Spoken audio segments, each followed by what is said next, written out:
Good morning, everyone. Welcome to the Silverstone National Circuit for the next instalment of racing in the 2023 TCR UK Championship. We are live throughout the remainder of the day now for qualifying shortly for the TCR UK Championship after a free practice session earlier on. But first, a little bit of support race action. It's the AIRTEC Motorsport Fiesta ST240 Championship.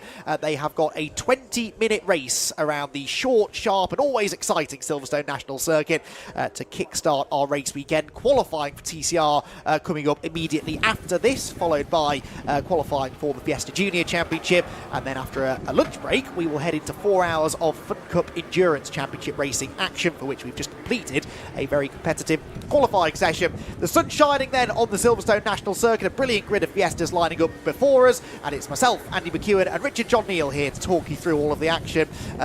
Richard, this is fast becoming one of my absolute favourite championships in the UK. Some aspiring touring car stars of the future, I think, before us, set to put on what I'm sure is going to be a good show. Yeah, highly relevant, isn't it? With Jenson Brickley moving up into TCR and performing so well this year. But you look back down the list, so many great names. I was trying to just work out when was the first time I did a Fiesta Championship race. Probably back as far as 2009, when David Elsley won the championship. Jeremy Gumbley the year after that, he came into Toka Supports. It's always been a great ground for bringing people through into the upper levels of motorsport, whether it's BTCC or now TCR. Indeed so. I mean, if you go back far enough, you start finding names such as Gordon Shedden and Colin Turkington on Ford Fiesta Championship result sheets as well. So it's that was when it was works backed, wasn't it? Rather than say the in-house build. But yeah, absolutely right. It's very well loved and very well respected championship. And with these ST240s now, they're turbocharged, 240 brake horsepower. They run on full slick tyres, so they really are like mini touring cars. And the racing that they produce often is very similar to that as well. But it's a fantastic championship being led at the moment by Alistair Kellett. Alistair Kellett is 31 points clear of Albert Webster in the championship right now. Alistair Kellett running in the Masters category as well for drivers over the age of 45. Albert Webster very much not running in the Masters category. He is one of the youngsters to have moved up from the Fiesta Junior Championship in recent years, but then a couple of other Masters in behind. John Cooper third in the championship, Simon Horrobin fourth in the championship, and then the reigning Civic Cup champion Matt Love fifth place in the championship. Matt did get summoned up to race control after qualifying for exceeding track limits. There was talk of a lap time being disallowed, but I think based on the fact that he has lined up fourth on the grid, he looks as though he's going to be allowed to take his original starting position, which is very good news. So a tight championship, but Richard, getting towards the end of the season now, 31-point lead for Alistair Kellett is certainly a healthy one. Yeah, it is, although Albert's got more points if we go to the pre-drops. I mean, that's always fascinating, isn't it? And it brings up those arguments, should we have drop scores?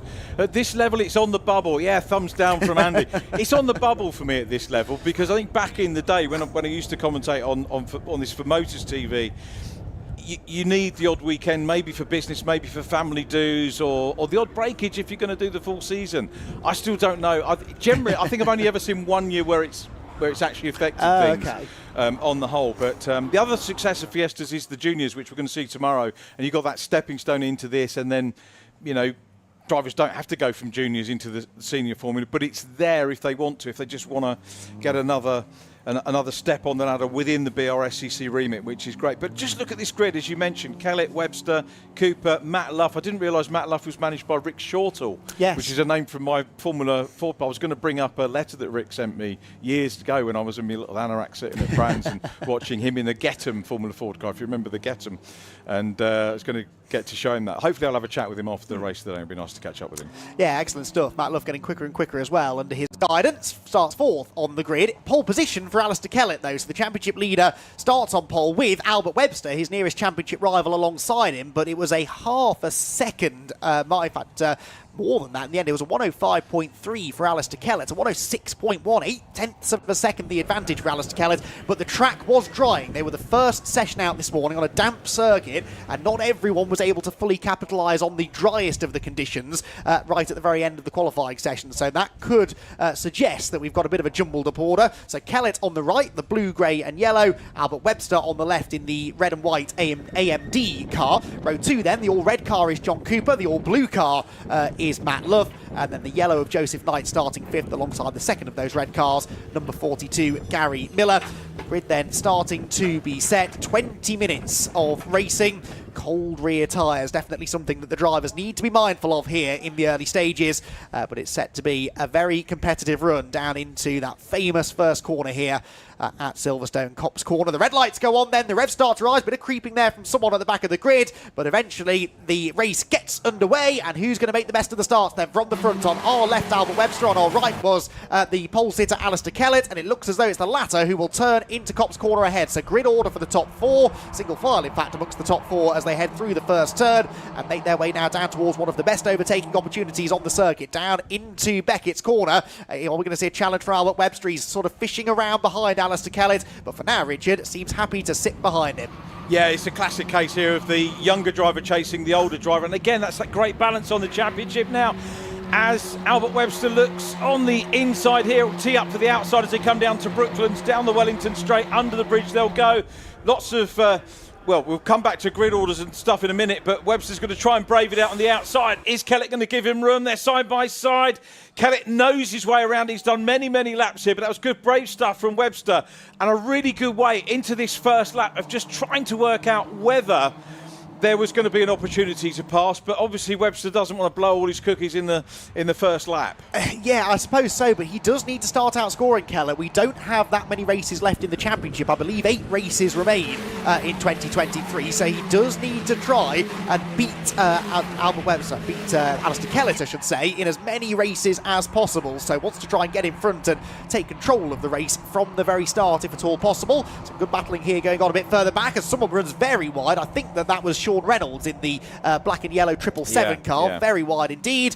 Rejoins pretty much exactly where he was, though. Sean's had a couple of good outings here in Focus Cup in the past, a totally different animal. And coming through the field there's Zach Lucas, who qualified towards the back. Now bear in mind that Zach Lucas was the double race winner at the start of the year, and he's off the back of the grid. That's how competitive things are in this championship. Got the club class to think about as well. If you're maybe coming in, you don't necessarily have to be fighting at the pro level at the top. You can come in as a club racer towards the bottom. But look at this, really great racing.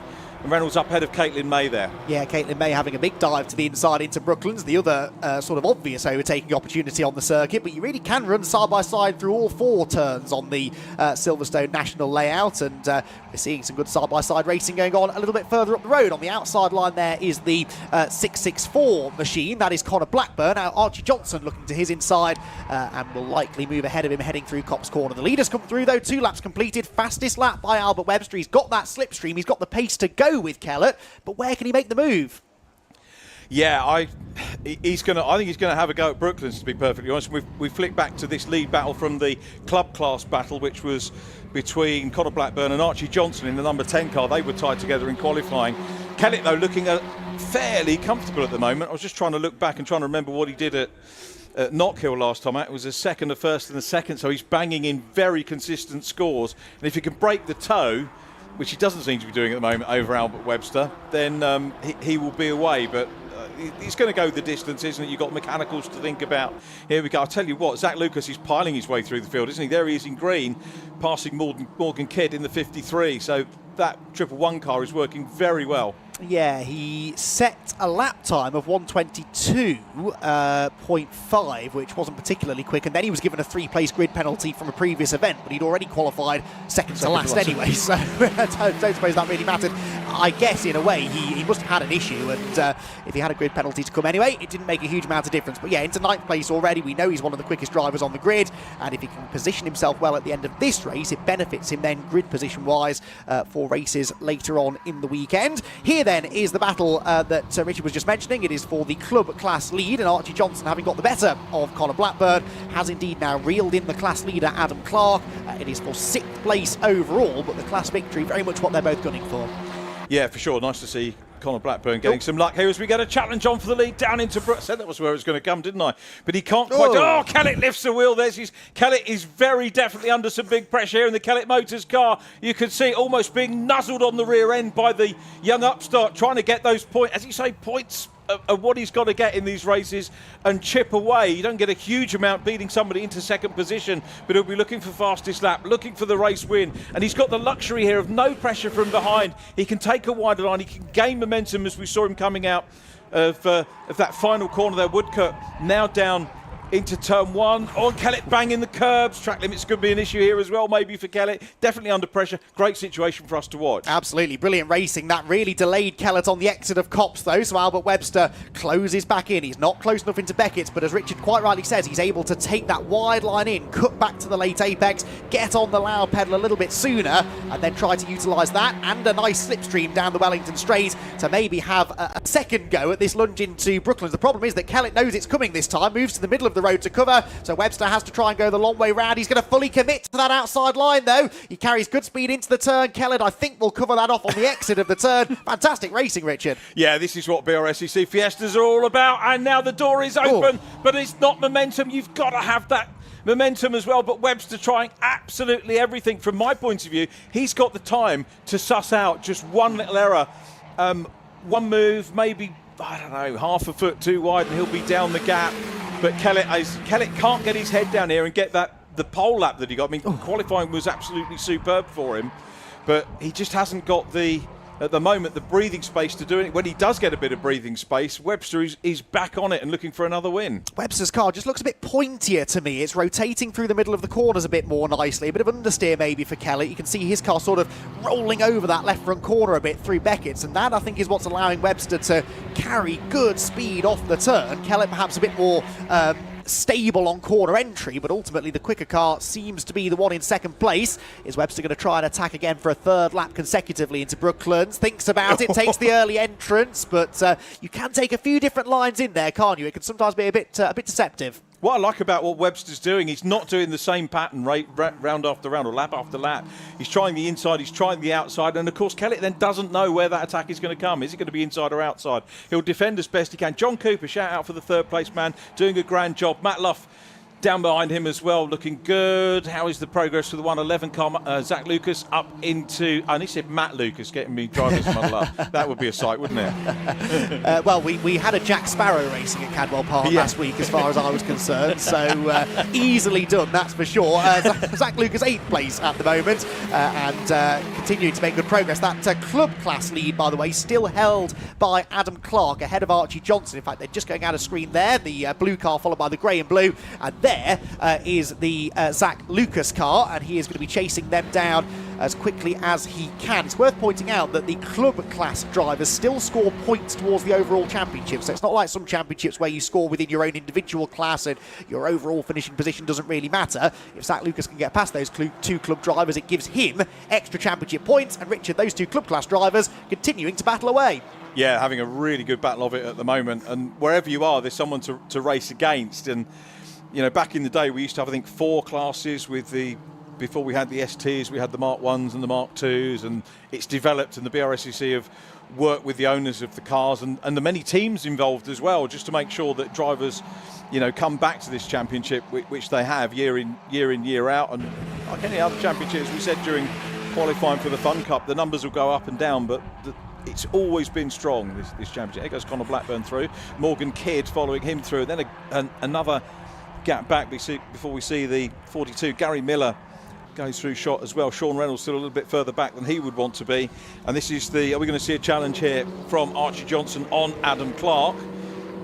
3 and 4 go through. Not that far away from podium battling, these club runners. No, not really. Well, that's Joseph Knight, the yellow car just ahead of them. He's running in 5th place overall. So, yeah, really quick. In fact, they've got a bit of a run on Joseph, I think. Another Fiesta Junior graduate is Joseph Knight, and he's having to really defend from those two now. Hazard lights flashing there as they get into the ABS under braking for Brooklands, and then turn into the right-hander at Luffield, torturing that left front tyre.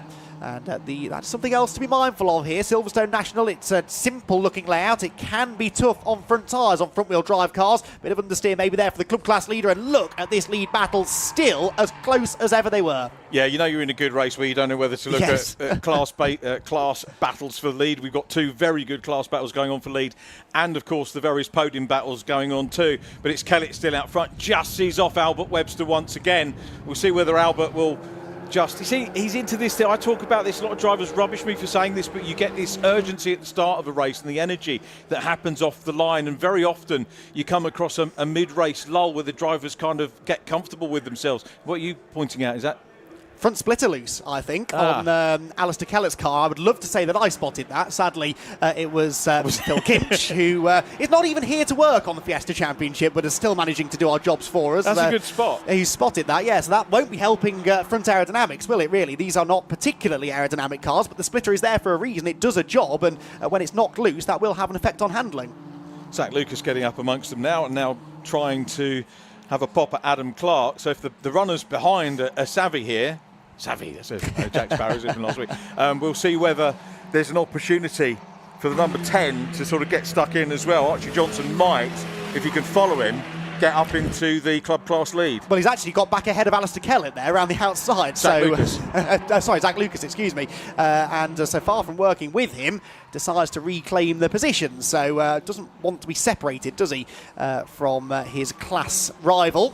So they drop down into Maggots and Beckett's again. We are disappointingly already past the halfway distance in this race. 9.5 minutes still to go, though. Alistair Kellett leads the way by half a second over Albert Webster. John Cooper third, Matt Luff in fourth, Joseph Knight in fifth. And this then the fight for sixth position. Also the fight for the club class lead as it barrels its way down towards Brooklands corner. Here comes another challenge now from Archie Johnson. Maybe sticks his nose out of the draft there. Just showing his nose there to the class leader, trying to distract him and maybe force a mistake.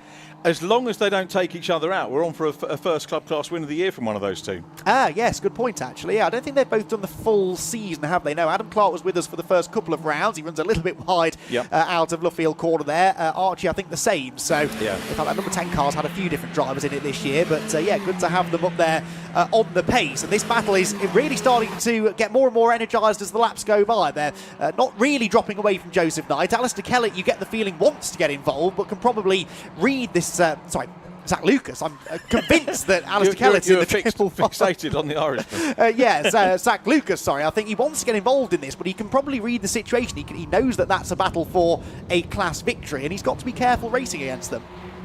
Yeah, he could get himself taken out. Going to be Joseph Knight, though, just with a bit of breathing space in yellow ahead of them at the moment.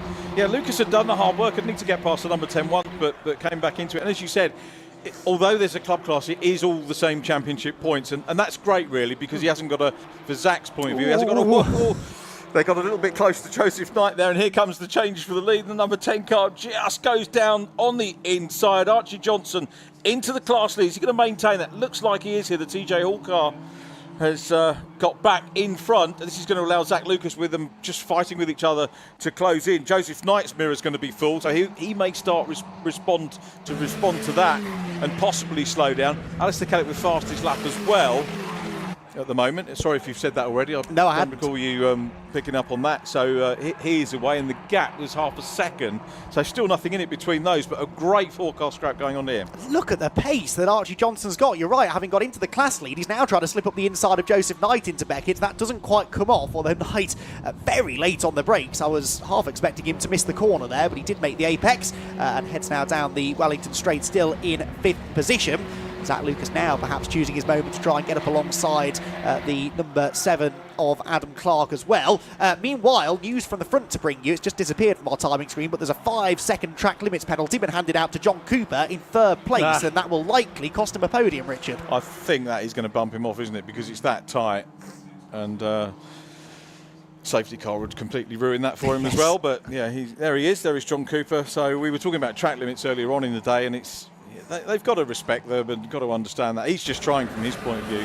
So 3rd is going to go now. Matt Luff will find a podium slot, which would be good for Matt, who took his first outright win last time you guys were with him. At long last, he was telling me this morning, he got that first win. Been knocking on the door of it for a little while, and managed to win the 3rd and final race of the weekend. Look at that round the outside move at Copse Corner. That was Adam Johnson on the attack, not quite able to get past Joseph Knight. Excuse me. This is the fight for 5th position, remember, as they drop down into Beckett. This time Joseph does miss the apex. That's surely going to give Adam a better run off the corner. Keeps it very tight, leaves Joseph plenty of space, and they're likely going to run side by side underneath the bridge and down towards Brooklands corner. Inside line will belong to Joseph Knight. Can Adam commit maybe to that round the outside move again?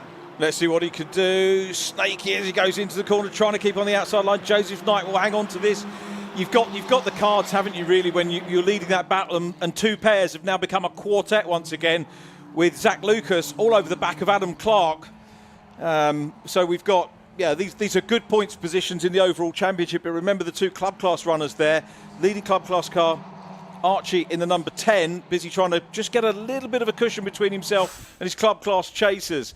Back with the race lead, these two still at it cat and mouse. Yeah, they've really gapped the rest of the field, haven't they? 7.5 seconds clear of John Cooper in third position on the road, at least. Wide for Kellett. This could be the mistake now. Albert Webster taking full advantage, gets alongside, but it's the outside line again, down towards Brooklands corner. He's got a bit of a side draft there. Did you see that? Came up against the right rear corner of Kellett's car. That gave Webster some extra momentum down the straight, but I don't think he's going to be able to go right round the outside. He's going to try it. Kellett, I'm sure, will show him the edge of the road, and somehow hangs on to the race lead. That was Kellett's experience, wasn't it? He's been there, you know, Mondello Park many years, racing Fiestas in Ireland. He's a regular visit. He's probably done more over here, actually, to be honest. And now we've got a four-car bun fight going on here, and the change is going to happen again. Adam Clark around the outside of Archie Johnson. Ooh. The all-blue car of Clark gets back into the class lead. He's going to be able to hold on to this, surely. Zach Lucas, is he going to... See, Zach, I thought, might have teed himself up to go on the inside, but just didn't have the speed through the corners to do that. And Joseph Knight gets a little bit of respite. Amazing how that battle has changed from a quartet to 2-2s and now a 1 and a 3. I suspect that was all triggered by Archie having a bit of a pop, actually, Joseph Knight, and it's ended up costing him the class lead. That's the other difficult thing, isn't it? When you're fighting for a class within the race, how hard do you race those that aren't in your own class? They're now sort of stuck battling each other as they head down towards Beckett's again. Archie Johnson looking for a gap, bit of damage maybe to the right front corner of the number 10 Fiesta as well, after that little touch through Brooklands with his class rival. But for now, they run single file again down the back straight and towards the braking zone at Brooklands corner. There, by the way, are your third and fourth place cars. Definitely John Cooper will fall behind Matt Luff once that 5-second penalty is applied. And in fact, Joseph Knight's got to be almost about 5 seconds behind John Cooper as well. So if he can escape from this group, there could be another position to be gained for Joseph.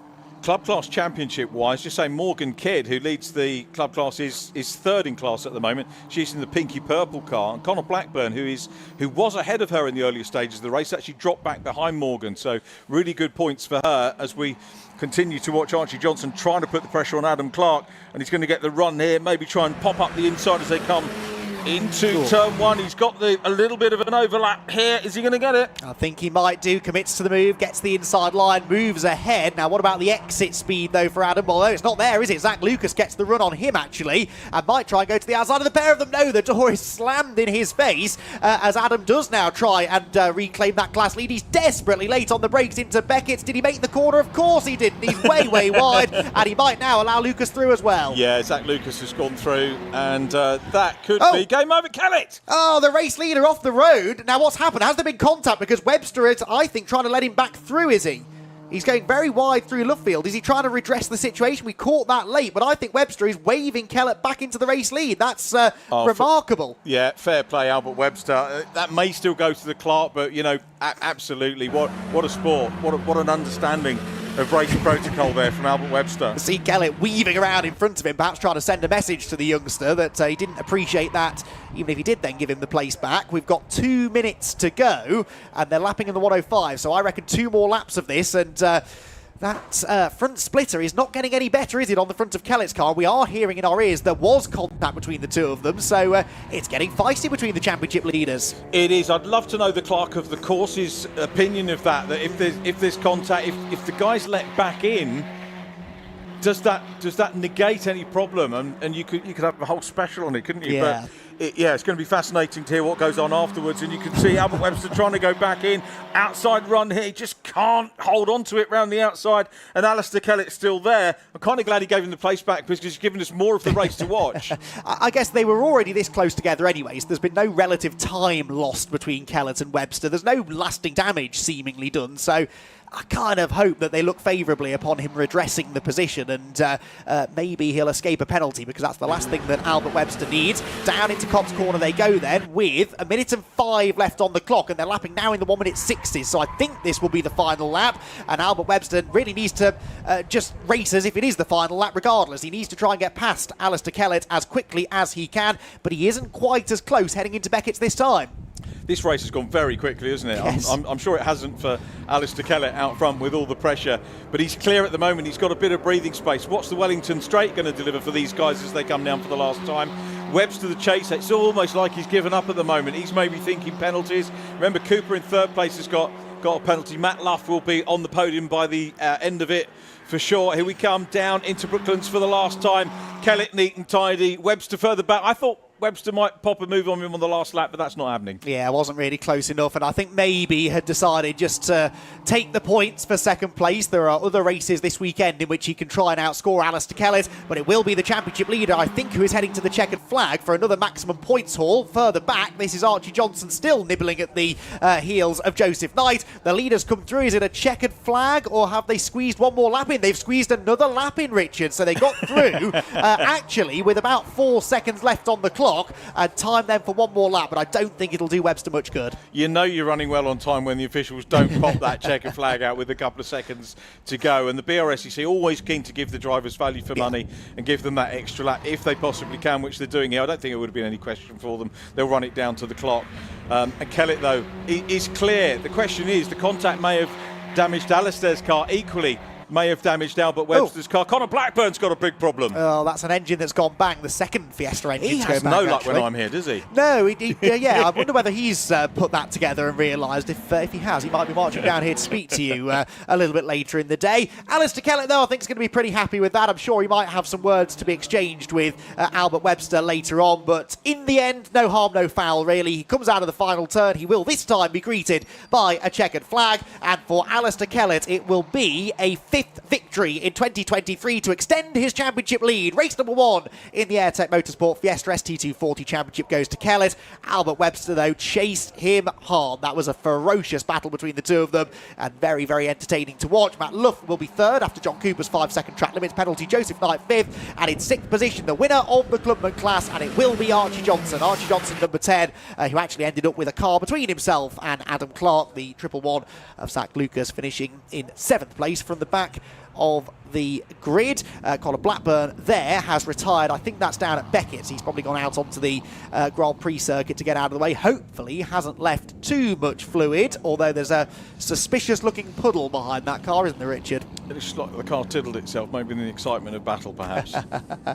Yes, quite right. And Connor Blackburn will not be too excited, I don't think, at the way in which his race came to a conclusion. So that car gets pushed out of the way. The marshals may need to go and dress the circuit before our next on-track action, which will be the qualifying session for the TCR UK Touring Car Championship. So make sure you stick around for that. All of the action from now until the end of Sunday evening is in the same place on the TCR UK YouTube page, so you don't need to go channel hopping. You can stick with us and we'll take you through the remainder of the weekend's action, with the first TCR action, live streamed action anyway, coming up in just a few minutes' time. They had a free practice session earlier on, and they'll be qualifying in a few minutes. But before that, we'll hopefully have the opportunity to speak to our podium finishers, who were Alistair Kellett, the race winner, Albert Webster second, and Matt Luff for 2010 Racing, inheriting a podium there after John Cooper in 4th was given a 5-second track limits penalty. Joseph Knight came home in 5th position, having fended off the Clubman class winner, Archie Johnson, who was 6th, Zachary Lucas 7th from the back of the grid, whilst Adam Clark and Morgan Kidd completed the Clubman podium, and that means that Morgan Kidd has still managed to outscore the rest of the frontrunners in that Clubman Championship. So Morgan Kidd, 9th place overall, but 3rd in the class. Gary Miller was 10th ahead of Caitlin May, Marco Ricci, Christopher Blackburn and Sean Reynolds, with Simon Horrobin and Matt Chambers the last of the finishers. Only one retirement, that being Connor Blackburn, who we saw with his engine expiring in spectacular fashion there towards the conclusion of what was another thrilling race in the AIRTEC Motorsport Fiesta ST240 Championship. They will have another pair of races tomorrow, a triple header weekend for the Fiesta drivers, and we look forward to them being back out on track tomorrow. So, podium finishing drivers arriving down in the podium area. Ready and raring to go, I think we saw there was Anthony Jordan, ready to have a chat with our podium finishers. Thank you very much, Andy. Yeah, certainly a very exciting race there for the 240s. Very much looking forward to having a chat to some of our drivers. As you can see, some of them are actually getting interviewed there. And there you can see a bit of contact there between our front two. Webster just looking at the moment. Well, we've got Matt Luff over here at the moment. Matt, come over here. Join us here. P3, an inherited P3, but certainly, judging by the sweat that you've got pouring down, athlete sweat that is, ladies and gents, you certainly had to work for it. Yeah, there was a lot of work going on. To be honest, it's a bit of a was a bit of a dull race. I mean, I started fourth. I was fourth by turn 1, and I was fourth for the whole race. So it was kind of just sitting behind John. Towards the end, I saw he got a 5-second penalty. So I thought, you know what, it's not worth trying to lunge him or try anything dodgy here. I'll sort of keep behind him, take the points. Sometimes you've got to play it smart, and that was what it was like today. I don't think you were watching the same race that we were watching, but yeah, it certainly wasn't dull from our perspective. But yeah, certainly a nice chunk of points for you again. Certainly making a name for it in the Fords, aren't you? Yeah, we've had some good results so far. I mean, we've got a podium at Alton Park, a podium and a win at Knockhill, and now a podium here. So, I mean, consistency wins championships. I mean, I know Kellett and Albert Webster are quite far ahead, but yeah, we're staying consistent, we get some good results, and I think we're sitting pretty good. I think you're sitting pretty good as well. Well, Matt Love, congratulations. Well done on P3. Good, thank you. Excellent stuff there. Our other two drivers are currently still just over there chatting away. I want to see if we can chat to another one of our drivers, maybe our driver who finished in the race lead. That would be good. Mr. Kellett out there. Archie, sorry, getting a photo. Well, that certainly was an exciting race. Lots of defending, lots of holding on to decent track positions as well. But certainly from your perspective, how do you think that went? Very hard. Really tough. I got done for track limits within 2 or 3 laps, and I couldn't believe it. So I kept running wide the first corner. Brakes were not great in my car from the start, and they were coming and going, and Albert was all over me on the brakes. So, and then I could pull a gap on him, and then he'd come back at me, and then just trying to manage the gap, everything. He took a lunge at the left hand of the back straight and sent me sideways. And in fairness, he just sent me way wide and off the track, but he lifted straight off and let me back through. So no problem. It's one of those things, whatever. So I have no problem with any at the moment. So Andy coming out with his stats as he always does, thinking that's 5 wins this season, I believe, for you. I think so. Yeah, I'm not sure.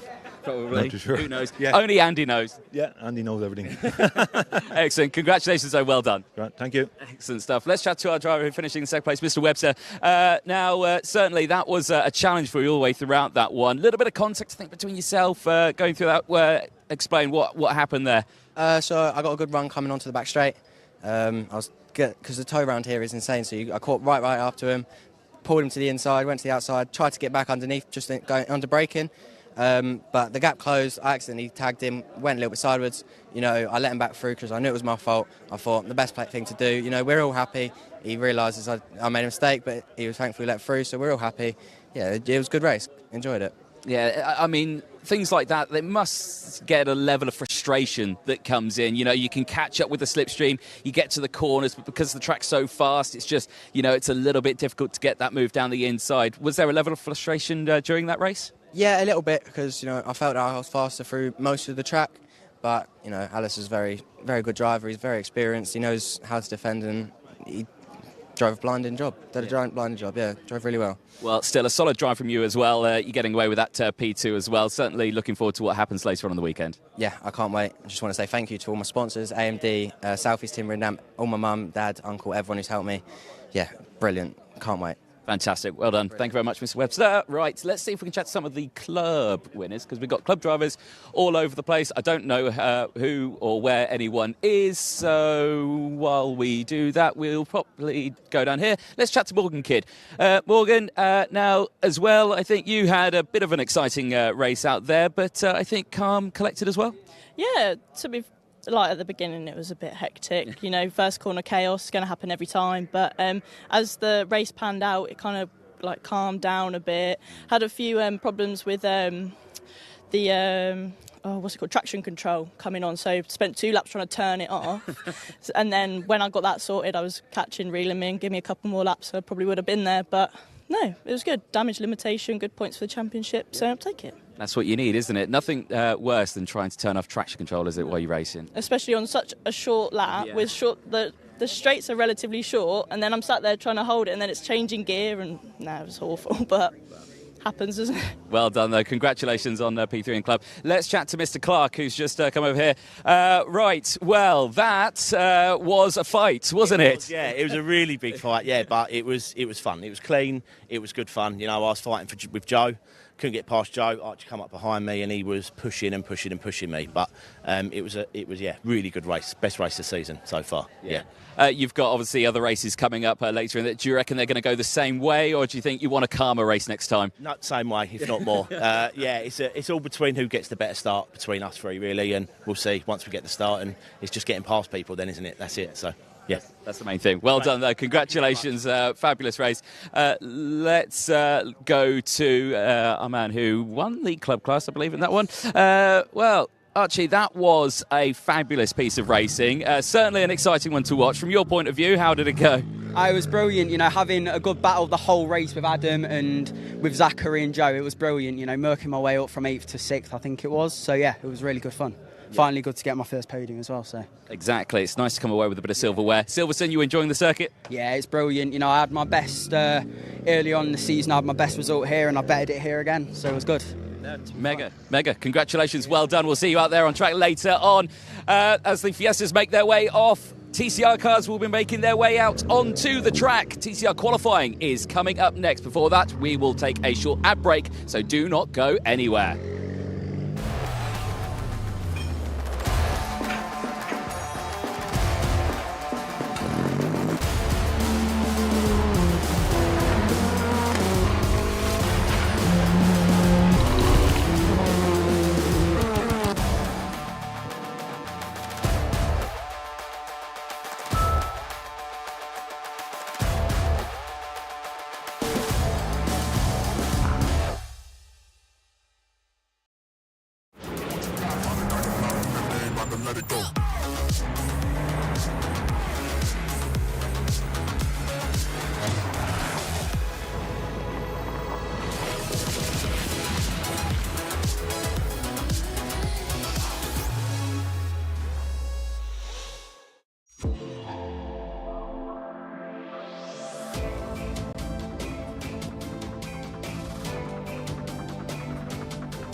Side by side, who's going to be the bigger man? Oh, big off!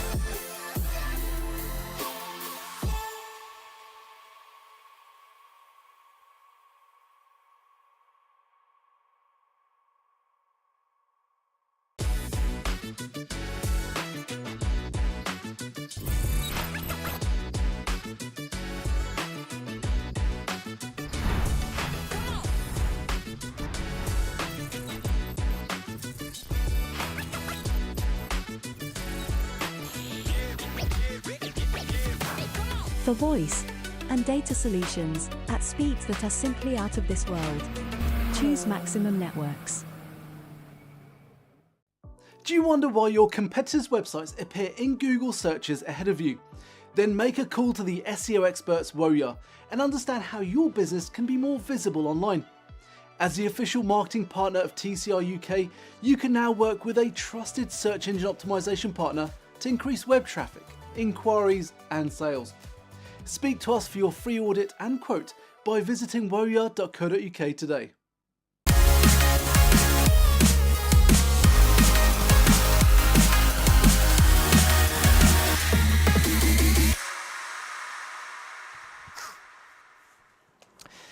Welcome back, everybody, to Silverstone, where excitement is starting to build ahead of the qualifying session for the latest rounds of the TCR UK Championship. We're getting down to the business end of the season now. Just the 6 races remain in what is a hugely competitive 2023 Championship. And still anyone's guess, really, as to who the Championship favourites are at this point. We saw Carl Bordley score really well at Knockhill last time out. But will he be able to do the same thing now as we arrive at a very, very different kind of racetrack? Andy McEwen here in the commentary box to talk you through all of the action alongside Anthony Jordan. And Anthony, I know you're just as excited as I am ahead of what should be a very competitive qualifying session. Yeah, certainly very much looking forward to this one. Welcome, ladies and gentlemen. Of course, this is rounds 10 and 11 of the TCR UK Championships, with qualifying about to get underway. This is going to be an exciting one because all the way throughout yesterday, when it was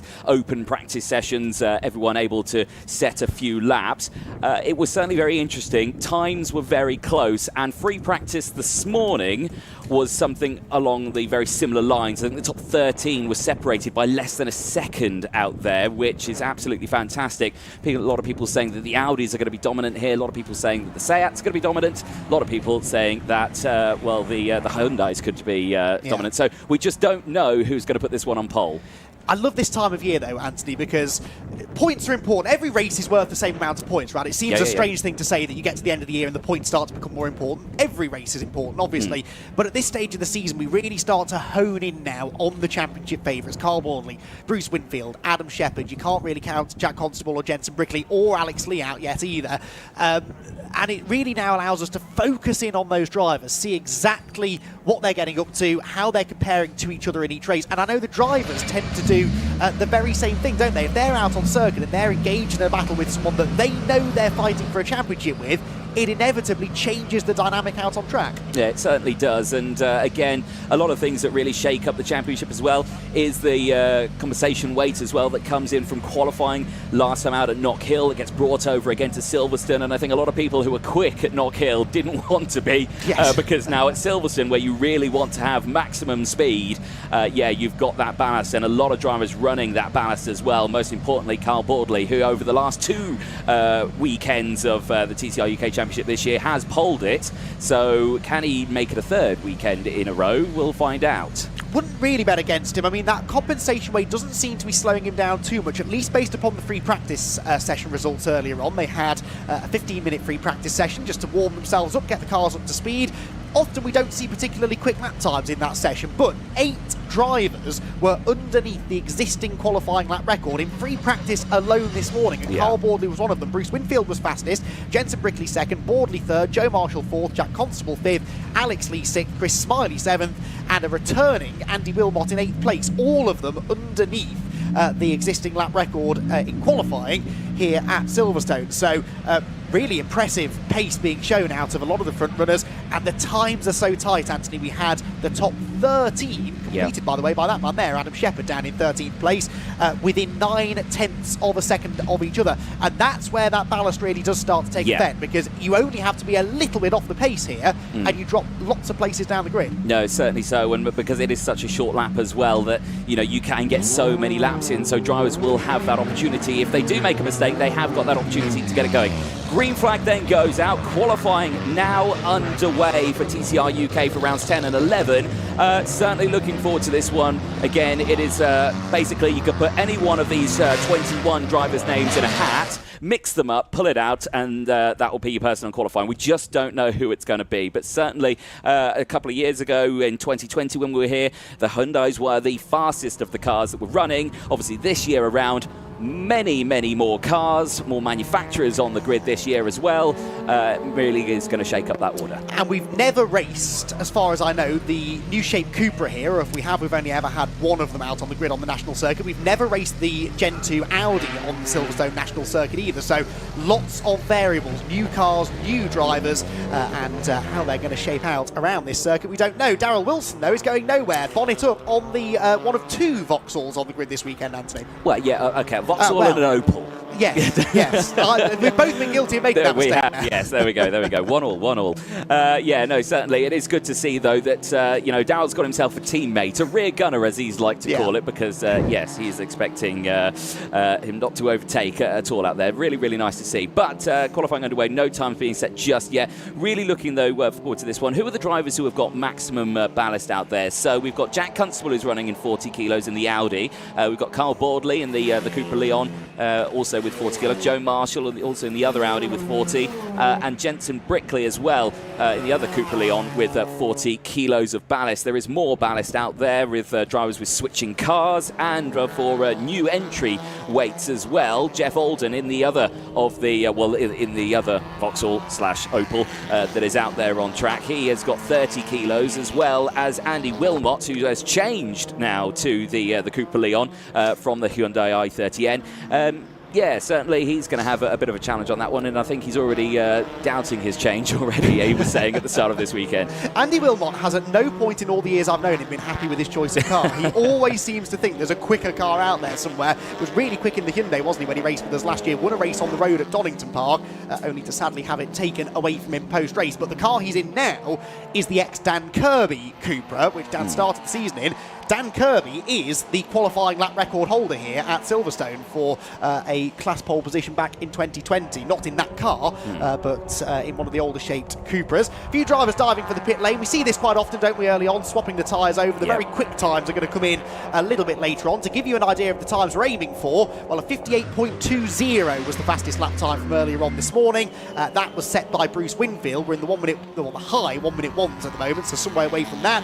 But if a driver can recreate a 58.2, they will likely break another record, which is the fastest ever qualifying lap in TCR UK history as far as average speed is concerned. Adam Shepherd, the record holder from the Donington Park National Circuit, just about a year ago now that he set that very quick lap time, 101.94 miles an hour, the average speed, and that, I think, another record likely to go today.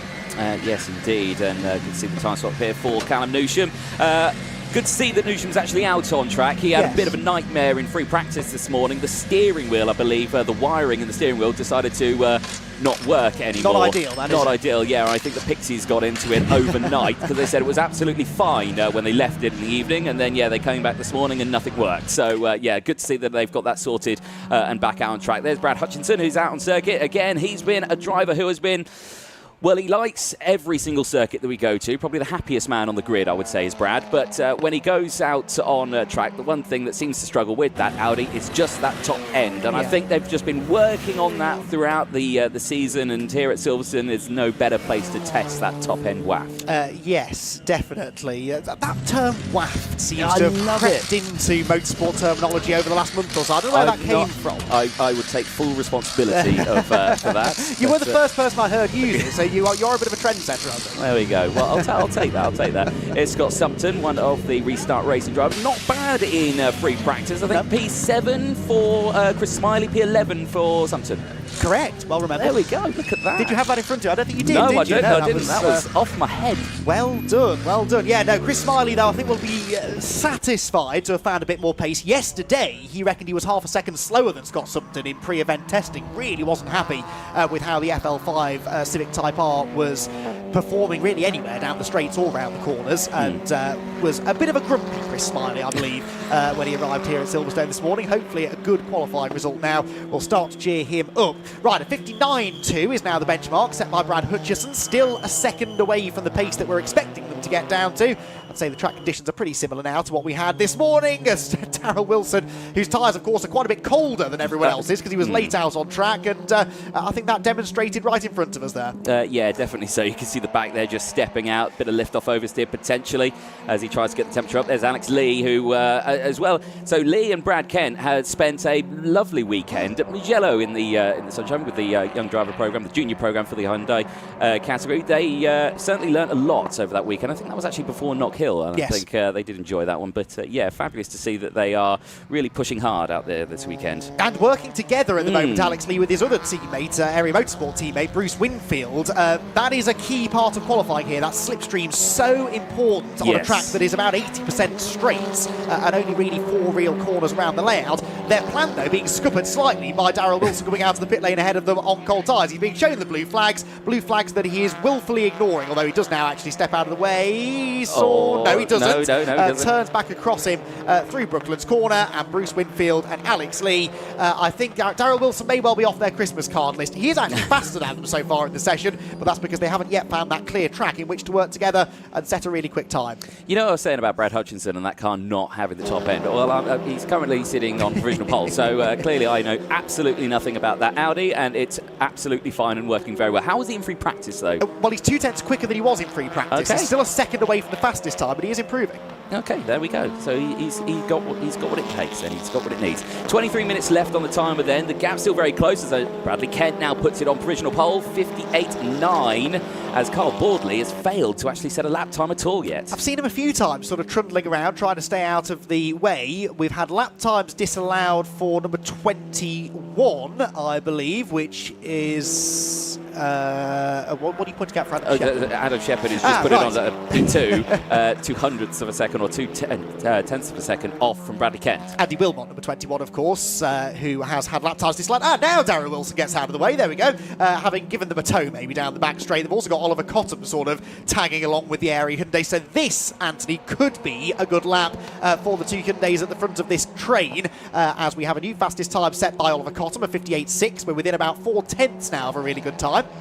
To put that into perspective, Dan Lloyd was the fastest time set here a couple of years ago, 58.663. Yeah. So Cotton's beaten that one in this session alone, so already gone faster than the i30N in 2020. And we do now have a new qualifying lap record set by Scott Sumpton of 58.435, and that is about 3/10ths quicker than Dan Kirby set a lap time in qualifying a couple of years ago. But we're going to see those times tumble and tumble and tumble as the session goes on. Andy Wilmot there in the ex-Dan Kirby car, waiting to try and get out of the pit lane and start a qualifying run. But now we need to start watching the sectors. Purple sector 1 for Scott Sumpton. Adam Shepherd's just jumped into second place, but isn't improving on his next lap, as here comes the Area Motorsport train. A busy track, a short circuit, a reasonably big grid. Traffic management is key. Yeah, it really is so, and there you can see the marshals working hard with the blue flags and the flashing of the headlights there from one of the Gen 2 Audis. It's Jack Constable in the number 11 there, flashing the drivers out of the way to see if he can try and get past. Bit of smoke getting kicked up there by Brickley by the looks of it. I was here early enough to join the drivers' briefing. Something that you rarely do, Andy. You should get into it. Lots of information that comes out in there. Track limits obviously was a big focus through Knockhill. Lots of things came out. I think there was 64 track limit warments in practice alone at Knockhill. There was a fair few for practice this morning as well. They're monitoring it out of the exit of turn 1. And then monitoring it at the exit of turn number 5, so just out of Luffield, yes. So, so they're the two places that the drivers need to be careful of, where they're just dipping those tyres onto the green stuff. If Paul O'Neill were here, his response to that would be that they should be being monitored everywhere. Which they're not, and we won't get into that debate right now. No, we won't. The drivers know the certain parts of the circuit where they maybe can get away with it, and maybe where they can't. In fairness, those are the two places where you gain the most time by exceeding track limits, which I suppose is the argument behind it. There is Luke Sargent. Good to have Luke back on the grid in his Hyundai Elantra.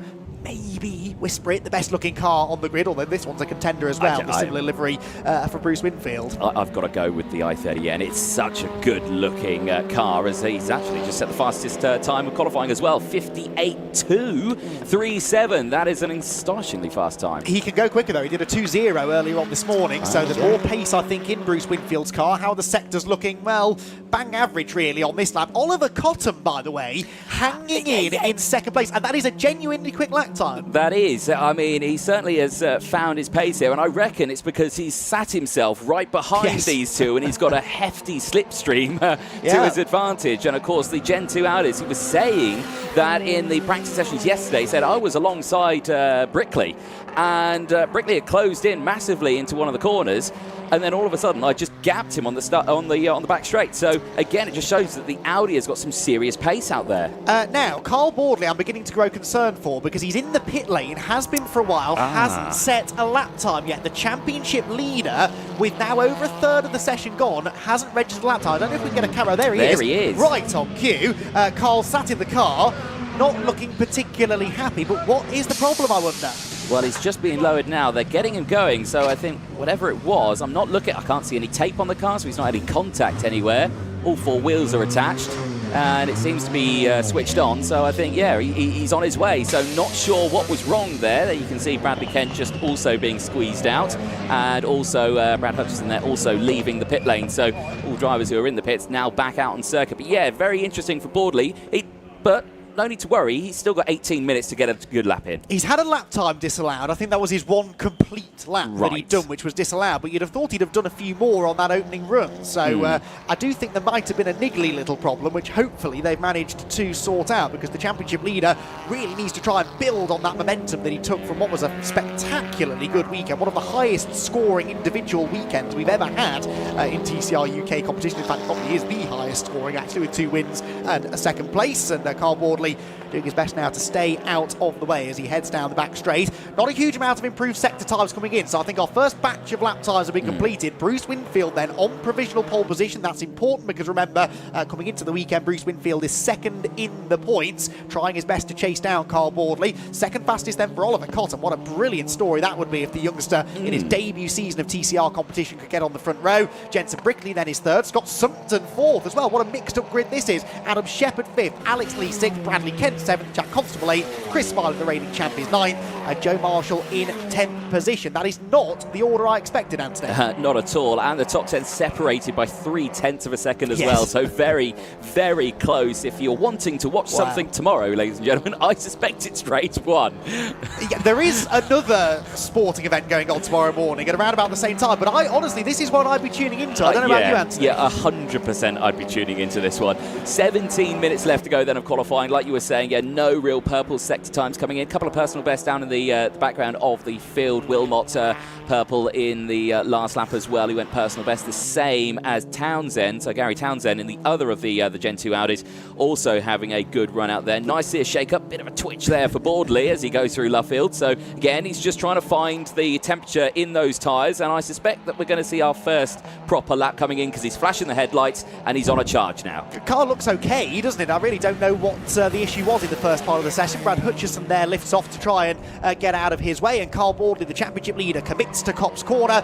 and let's follow him round the lap. And the back of the car still skating around. He's not got the rear tyre temperature up to the ideal place just yet, and that might well hurt him again now, confidence-wise. Onto the brakes, through the left-hander at Maggots, and then hug that apex curb around Beckett, drift out wide towards the edge of the road. They're not monitoring track limits there, so that should be all right as he exits, widens the exit of the corner as much as he can, and accelerates down the back straight. Carl Boardley up to 13th now, by the way, with that lap time. Personal best in the second sector, a 19.30. A little bit of time still to be found, I think, through the left-hander now at Brooklands, and then hard onto the brakes. The nose dips, just wanders wide of the apex, I think perhaps setting himself up actually for the start of the next lap. Yeah, later apex get on the power. That's okay. They only get told off if they hit the gravel out of that corner. They can clip the green, I was told this morning. So, yeah, it should have gone on that one. So he crosses the line. That will be okay. Does he improve on that time?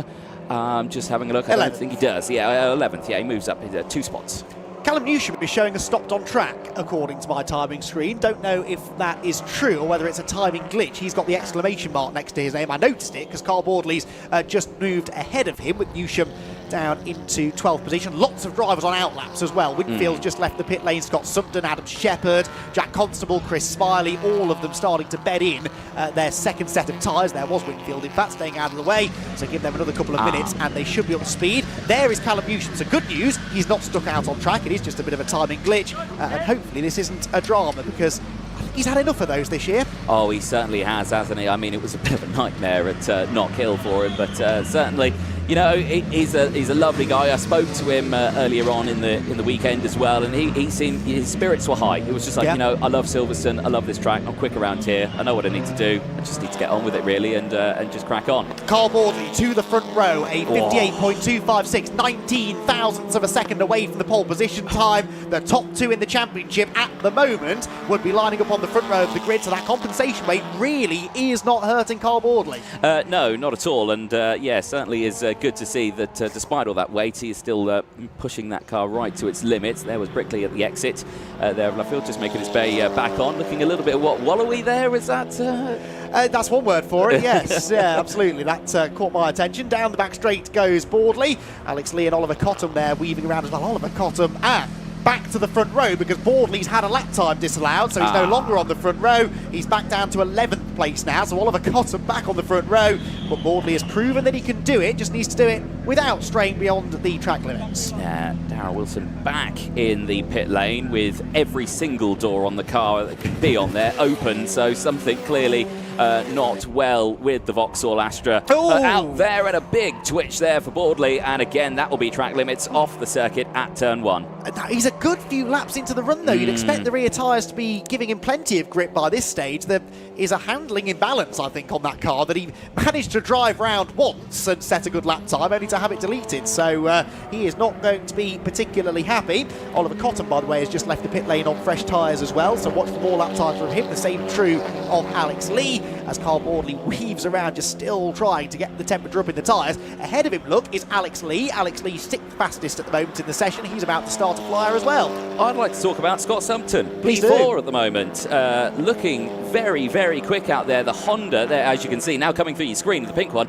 Yeah, they've always been saying that the Hondas have been struggling on pace. Adam Shepherd, purple in the first sector, but now encountering traffic down at the end of the back straight. Shepherd 5th fastest right now in the area Motorsport Hyundai, a track that I did expect him to excel at. Through Luffield corner, clips the late apex. Did that traffic really delay him though? Let's wait and see. He's been fastest of anybody in the first sector. He needs to try and improve. He should improve, you'd say, from 5th place. Only needs 2/10 to take pole position. He can't quite do that, but he jumps up 2 spots from 5th on the grid to 3rd for Adam Shepherd with a 58.391, a 10th and a half off pole. There we go. Who said the Gen 1s weren't there? Absolutely. They certainly are, and again, Shepherd's doing exactly what he needs to do. He's got Smiley behind him. I think Smiley might appreciate this and maybe a bit of a toe and learning, you know, how's he getting that car so quick around this track? I'm in the most modern car on this grid, and for some reason it's just not got anything. The reason I say that this place should suit Shepherd, though, is that it's all about front end. You've got to have a front end that's pitching into the corners and gripping through the apex, and we know Adam likes a loose car. He likes a loose rear end and a very grippy front end, and that's exactly what you need, really, around the Silverstone National Circuit. His teammate, Bruce Winfield, probably, I would say, the opposite direction. He likes a car that's a bit more stable underneath him, and you'd expect that maybe to slow him down around here, but obviously not. He is still sat on provisional pole with 11.5 minutes to go. Shepherd again, purple in sector 2. Reasonable good first sector. He goes to the front row now, almost exactly a 10th of a second away from the pole time, and it is now an area Motorsport 1-2. It is almost identical time to Oliver Cotton there as well, who, remember, has got fresh tyres and is warming them up as we speak. So again, if he's shown a good time earlier on, that time may even improve, so keep a very close eye on that one. Still don't know who to call on this one. 11 minutes to go. What have you spotted? Carl Boardley, who's down in P11 and back into the pit lane. Back in the pits, yeah. So he had that one good lap that was taken away from him. Then the car seemed to snap on him heading through Cobb's Corner, and he's bailed back from the pit lane with now only just under 11 minutes to go. Cutting this a bit fine. Adam Shepherd there using all of the road heading into Brooklands, but it's that Hyundai that is going quickly. Personal best in sector 1 and an outright fastest second sector for Bruce Winfield, but he's sideways through Brooklands, pushing a bit too hard, and that will be the lap time gone. But he was about to move the goalposts there, I think, and extend what is just over a 1/10 of a second cushion over Adam Shepherd, but he's going to have to try and catch his breath first and then try again. And that's what we talk about with these tyres, just pushing them just that too far over the limit, because with slicks they can do that. You can take them right to the ragged edge, but just that little bit too much and you're sliding straight off the track. He'll have flat spotted those a little bit, I suspect, as well, so he'll have to be a little bit careful with that one. Blue flags coming out as everyone is on the warm-up laps. What? Keep an eye out for Adam Shepherd. He's got purple in sector 1 again. There is the area Motorsport Hyundai out of Beckett's corner. Clear track, you're absolutely right. And a purple first sector at 15.0. That is a little bit quicker than Bruce Winfield going on his latest lap as well. What's the middle sector? That will end at the back end of the Wellington Straight for Shepherd. It's not a personal best. Can he find that 10th of a second that he needs to try and claim another pole position? Adam Shepherd pushing hard as he heads out of Luffield corner and makes his way towards the timing line. That looks so solid there through Brooklands, and it like you said, the front just grabbed and it just darted into the apex, so he'll be loving that one. To the line he goes, and he does improve it. 58.207, 7 thousandths of a second faster than Winfield. Could it be a second career pole position then for Adam Shepherd, or has Bruce Winfield got an answer for him? Winfield wasn't a million miles away on that previous lap, only a 10th and a half off his previous best, but it is number 117 by 0.007 of a second that is quickest here at Silverstone, with 9 minutes of the session remaining. Not a huge amount of improvements coming from those further back, even those who have been in and out of the pit lane a couple of times to change tyres, not really improving. and indeed we've got the likes of Jensen Brickley, Scott Sumpton, Chris Smiley, Bradley Kent and Jack Constable all within the top 10, all sat in the pit lane right now. Shepherd not improving on this latest lap. Might he bail for the pit lane? Has he got another set of Goodyear tyres that he can stick on the car and go again? Or maybe just a couple of cool down laps, bring the pressures down and then go again? That's Matthew Wilson off the circuit, and he's had a chance into the kitty litter, and he is just dumping it all over the circuit there. That is at the exit of Cops Corner, I believe. That's who turn one. You have to go a long way off to find a gravel trap there, yeah, you really do. So, yeah, that has not gone too well for him. Any damage to that front splitter? No, looks okay. I suspect it'll just be full of the old stones. So, yeah, make his way back into the pit lane, I suspect. But, yeah, I don't think the drivers will like that. And the driver who's right behind him, actually, is Shepherd, who will be seeing all of those stones head to him. Joe Marshall just jumped onto the second row of the grid. That's significant because it knocks Jensen Brickley down an extra place. Remember, there are points to be scored in qualifying. Yes, six championship points for pole position, down to 1 point for 6th place, which at the moment is held by Scott Sumpton. So for the likes of Brickley, Marshall and Winfield and Shepherd, this is a really important session to try and score some good championship points. Joe Marshall now continuing to push as well. He's gone green in Sector 1 on his next lap. So Joe Marshall, the second best of the Gen 2 Audis, now starting to come to the fore. Yeah, it really is now. This is getting a little bit exciting. Still not seeing any purple sectors coming out, but two purple personal best, actually, Sector 1 for Marshall. Joe Marshall looking very quick in the other of the Audis.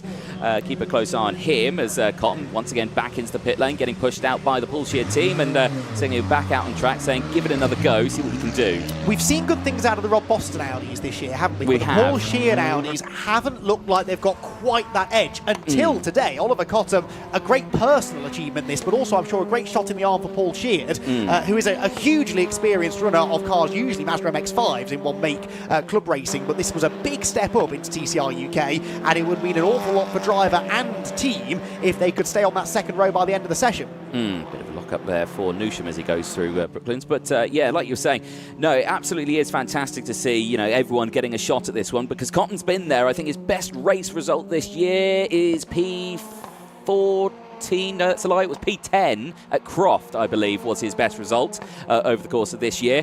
Knockhill, I would say, was his most consistent weekend, 2 11th and a 13th over the course of that weekend. So, yeah, he is certainly going to want a nice result where he can start a little bit up more in that sharp end. I think he just missed out on the reverse grid as well at Knockhill. So, yeah, I think it was a bit devastated with that one. But, yeah, if he can get away with this one, I reckon this will certainly cheer him up going into the rest of the season. Carl Boardley will be cheered up as well, because he's just jumped into 3rd position. Now will it stay there? Exactly. Though? Cross your fingers, everyone. Let's hope that lap time sticks. There he is heading out of Copse. He's going quicker again on this lap through Sector 1, which granted is only the first corner, but he's pushing hard. Rear of the car now, Anthony starting to look settled. He does drift very wide out of Beckett's corner, where supposedly you won't get in trouble for exceeding track limits. So far, though, that initial time, good enough for 3rd, is sticking. Yeah, exactly that. Let's see what he's like then going into this last complex then of Brooklands and Luffield. The car looking like it's grabbing in at the front there, a little wide, missing the apex just that little bit again, as he may got the full temperature into the tyres. Back looking a little loose there as he tries to get the direction change through Luffield. Back onto the power now, runs out on using all of the curb that he has got available to him. What can he do this time around as he crosses the start-finish line? And he does not improve. No, he stays there in P3, but certainly is pushing that Cooper Leon competition to its limits. Top 3 drivers covered by less than a tenth of a second right now. We've had an improvement for Andy Wilmot, by the way, into 8th position. Andy Wilmot inside the top 10 as it stands, as there is Adam Shepherd. It looks as though by the sense of urgency the team are showing, they're going to try and get him back out there, so they obviously don't feel that pole position is secure, and rightly so, because Bruce Winfield's only 7 thousandths behind him, and Carl Boardley within a tenth and going quicker again in the first sector. Yeah, exactly. This is still very, very close here. Less than 5 minutes off qualifying, and this, as like you say, as we get to these final stages of the championship, everything is so important. Any points you can get, as Shepherd struggling to get away as it winds itself back up. There it goes. Will it even make it to the limiter before he leaves the pit lane? But to be fair, he's been through enough drive shafts over the last year or so. Yeah, you can forgive him for true. pulling away quite gently from the pit lane. Personal best sectors coming in for Oliver Cottam and Joe Marshall in their Gen 2 Audis. Marshall just completed a lap but didn't improve his time. Oliver Cottam likewise, but down immediately to a 58.4, only a tenth or so away from his previous best lap time. As down the back straight comes Callum Newsham, just letting Bradley Kent through. I think Bradley Kent just moved into the top 10 on his previous lap. Bruce Winfield pushing on as well, but not really improving in the sectors. So it doesn't take a lot. You can often have two sectors that aren't improvements, but are fractionally away from personal bests, and then the final sector can pull it all together, so we'll carry Bruce Winfield to the line, certainly using all the road through Luffield. Yeah, very tight there. I don't think it would have helped his exit there too much, because I think he was turning a little bit too much around the corner, so I don't think this is going to be a lap that he'll improve a time. I could be completely wrong. No, I'm not wrong. So yeah, he stays there in P2, but again, he is pushing that Hyundai i30N to its absolute limits again through turn 1, looking nice and clean there. Didn't look like he ran out too wide. And again, that green, the exit curb, the black and white exit strip curve there is very narrow at the exit of turn number 1, and it's so easy to just clip a wheel onto that green exit curve there, the Astro really. So drivers have really got to push. That's a nice shot of it. There as it goes. I mean, that's not the one out of the exit of turn 1, but yeah, certainly it's been a challenge for all of these drivers. Here's Chris Smiley though, and again, Smiley has just been, well, I think he's happy to be there really. He's P11 at the moment. I mean, he's only 2/10 off the pace. Yeah. Let's stress that. Yeah. Again, let's look at that. Okay, so the top 17 are separated by less than a second. His teammate has just gone third. Scott Sumpton, third place on the grid. Knocks Boardley down a place. What has Scott Sumpton had for breakfast this morning? He is absolutely flying. And he and Oliver Cottam, good friends off the track, both having by far their best qualifying session in their TCR UK careers. Cottam's also improving actually in the middle sector on his next lap. And it was a decent first sector too, at 15.1. So let's wait and see what Cottam can do when he comes through. There is the Rob Boston Racing Audi of Jack Constable. Of all of the Audis that we've been talking about in this session, that's the one that we haven't really referenced. He's down in 13th place right now. Yeah, and Jack was doing well at Knockhill, wasn't he? He was always up there fighting within done well all year, really. Well, yeah, personally, he has done it. He's had a good year. So, yeah, certainly very interesting to see that he's struggling here at Silverstone. So maybe all not is well with that Gen 2 Audi. There is Sumpton as he makes his way out of the final corner back onto the start-finish straight. And again, will he improve that time? He does not. Well, he does. He does. Yeah, he's closed that gap up just that little bit more. So 0.04 of a second separate the top three. Indeed so. Out of the top three now, though, Carl Boardley. I mentioned that because Scott Sumpton had jumped ahead of him. He's also had a lap time deleted, we're hearing. Don't know whether that's come into account on the timing screen yet or not, so we'll keep an eye on that. Adam Shepherd, though, perhaps on course now for that second career pole position. He's got a minute and a quarter to go in the session. More and more people bailing for the pit lane. Fewer and fewer improvements, apart from Shepherd, who improves again. Not by a lot, granted. He's now 22 thousandths of a second clear, but a 58.192 is handsomely now a new qualifying lap record. Yeah, exactly that. That is a very, very quick time. I mean, Shepherd certainly has got some true pace here today. And can he maintain that over the course of the weekend? Because, again, we know he's quick. Donington, at the end of last year, that was his best weekend, wasn't it, for Shepherd, if I'm right in saying? I think he won his first race out on that weekend at Donington Park at the end of last year. So he was delighted with that one. It showed that the car had some true pace. And again, that's a track somewhat similar to this one, very fast, very flowing. And again, it just shows that maybe the second half of this season could go the way of Shepherd. Yeah, no, absolutely. He came strong through the second half of last season as he continued to learn his craft. To be fair, came out of the blocks very quickly at the start of 2022, but just had a few mechanical issues, and then as the rest of the season went on, he got quicker and quicker and quicker. There is Bruce Winfield in the garage. The time is about to tick to zero anyway. No one is improving at the moment, and so it's looking good for Adam Shepherd then to claim that second career pole position and claim another outright speed record. He'll hold 3 of the 4 speed records now, won't he, for the fastest ever qualifying and race lap, average speed-wise, and now for a Silverstone qualifying lap record as well.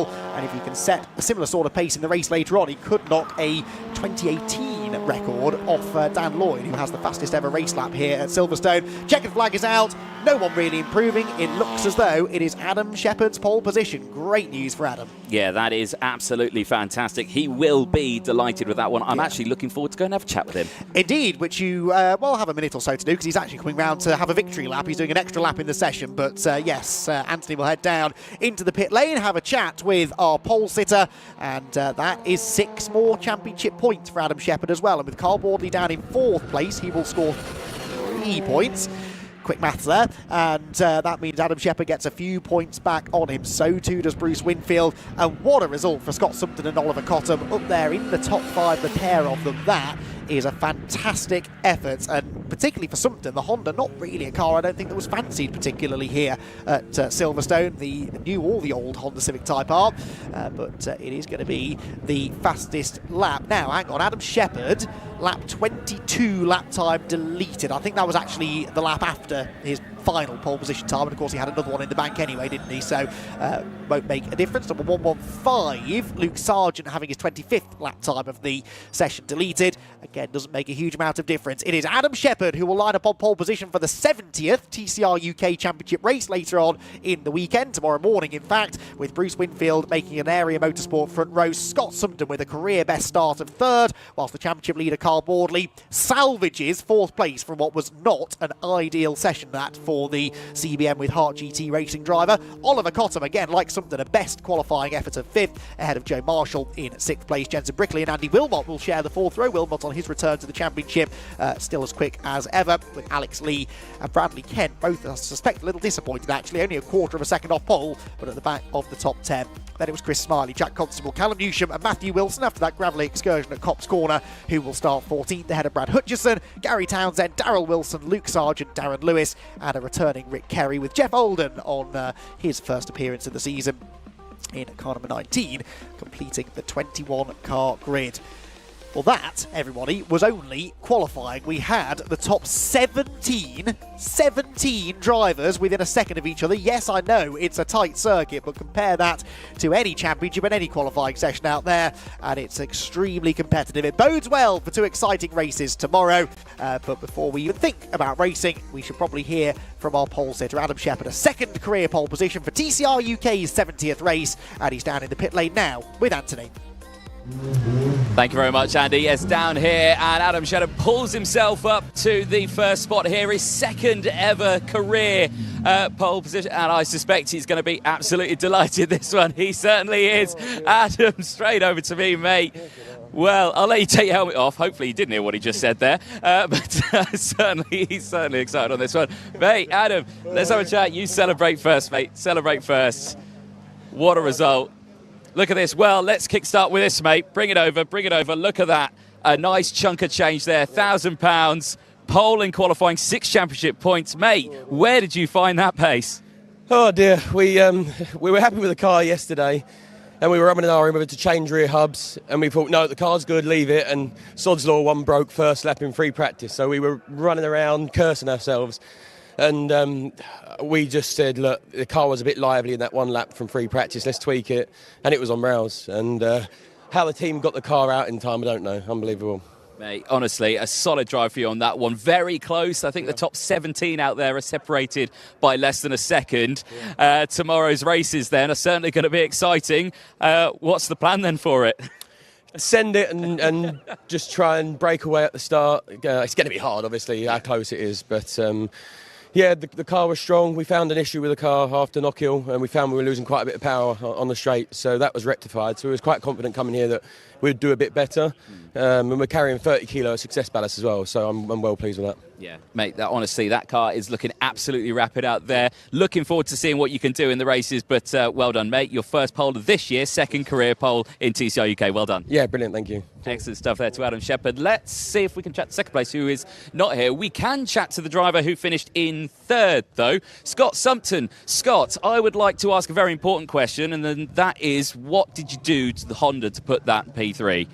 I'm not too sure myself. I don't really know what to say. Really happy with how it went, and I just want to cry, really. I just can't wait to see what the team have to say. But no, the car felt on rails the whole qualifying session. I think we was running 4th or 5th throughout a little bit of it, and then yeah, we bolted on a new set of tyres for the last run, and it's all coming together nicely, which I'm really happy about. Yeah, honestly, qualifying very, very close. I gave you a quick look at the timing on there as well. Look at that. I think you're only 0.03 of a second off pole as well. So what does that mean then for race 1 tomorrow? Obviously, with everyone so close, it's going to be, what, like a 10-car battle for the race lead? Yeah, look, I'm happy to be here up the front, but yeah, just look to stay with the front guys and have a good race. That's all I want to do. Enjoy the racing and hopefully get on that podium. Yeah, that's what we want to see, mate. It'll be fantastic to see another Honda on the top spot this year, but yeah, this time it'll be you and not Chris. Yeah, yeah, no, I do love this Honda. We've got the new one coming soon, but might stick with this for a little bit longer. Yeah, honestly, mega job, well done. P3 qualifying there for Scott Sumpton. Congratulations to him. Let's dive into the garage. I'm not sure if our camera can come into here. No, I don't think it can. So if you stay there, I will try and bring Bruce out here. Bruce, let's have a quick chat. Mate, P2 out there. That time, so close to Shepherd. In fact, all three of you, I think you're separated by thousandths of a second, tenths of a second. There's absolutely nothing in it. Yeah, it's close. Shouldn't have been P2, but yeah, I don't know, it is what it is. Well done to Adam, obviously, gone and stuck it on pole. Yeah, if what's some maybes, we did a couple of better sectors and then had some big slides and stuff, so yeah, a little bit frustrating, but you know, we can race from P2, and obviously me and Adam are teammates, so just go and hopefully stay out the front and stay out of trouble. Yeah. Now, obviously, Silverstone, very fast, very flowing circuit. Slipstreams are a big cause of it. If you are with a teammate at the front, do you reckon you two could actually work together and try and pull a gap from the rest of the field? I think because the times are so close, it's going to be hard to, you know, to pull a gap like we've seen it on the track. So, who knows? Try and work together. Try not to battle too much between each other, and yeah. Like I say, stay out of trouble. We need points, so we need points, but we want to be at the front. Obviously, if we can fight for wins, then we will do, but not at the cost of risking everything. So yeah, I don't know. Let's see what happens. Let's say another 5 championship points though for you there, P2 in qualifying. So still a solid result for you. What are you looking forward to tomorrow? Yeah, I love driving. Like, it's awesome. Like, just driving these things is incredible. Like, yeah, to anybody obviously watching who's like, they're great fun to drive. So I'm always looking forward to it. Obviously the nerves are going to, nerves always play a bit of a part because, it's always nerve-wracking. We spend a lot of time and money to be here. So, yeah, it's always nerve-wracking because there's a lot at stake for everybody. So, yeah, I'm looking forward to it.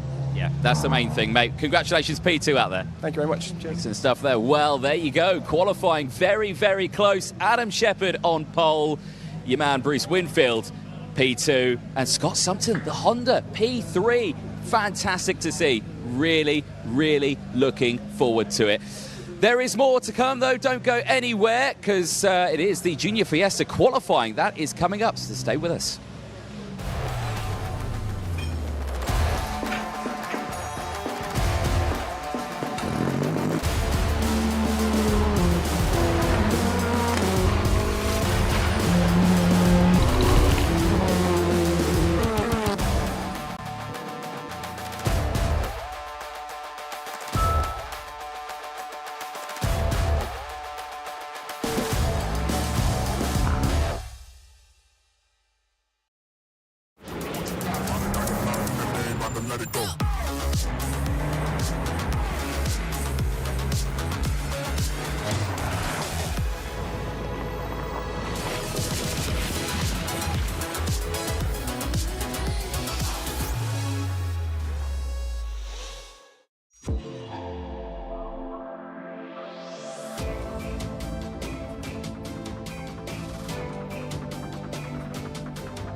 Side by side, who's going to be the bigger man?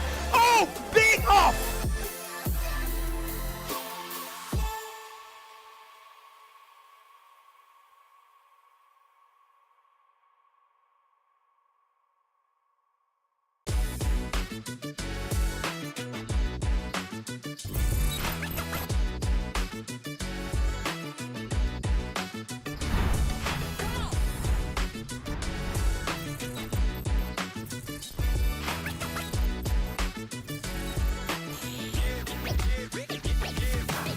for voice and data solutions at speeds that are simply out of this world. Choose Maximum Networks. Do you wonder why your competitors' websites appear in Google searches ahead of you? Then make a call to the SEO experts Warrior and understand how your business can be more visible online. As the official marketing partner of TCR UK, you can now work with a trusted search engine optimization partner to increase web traffic, inquiries and sales. Speak to us for your free audit and quote by visiting warrior.co.uk today.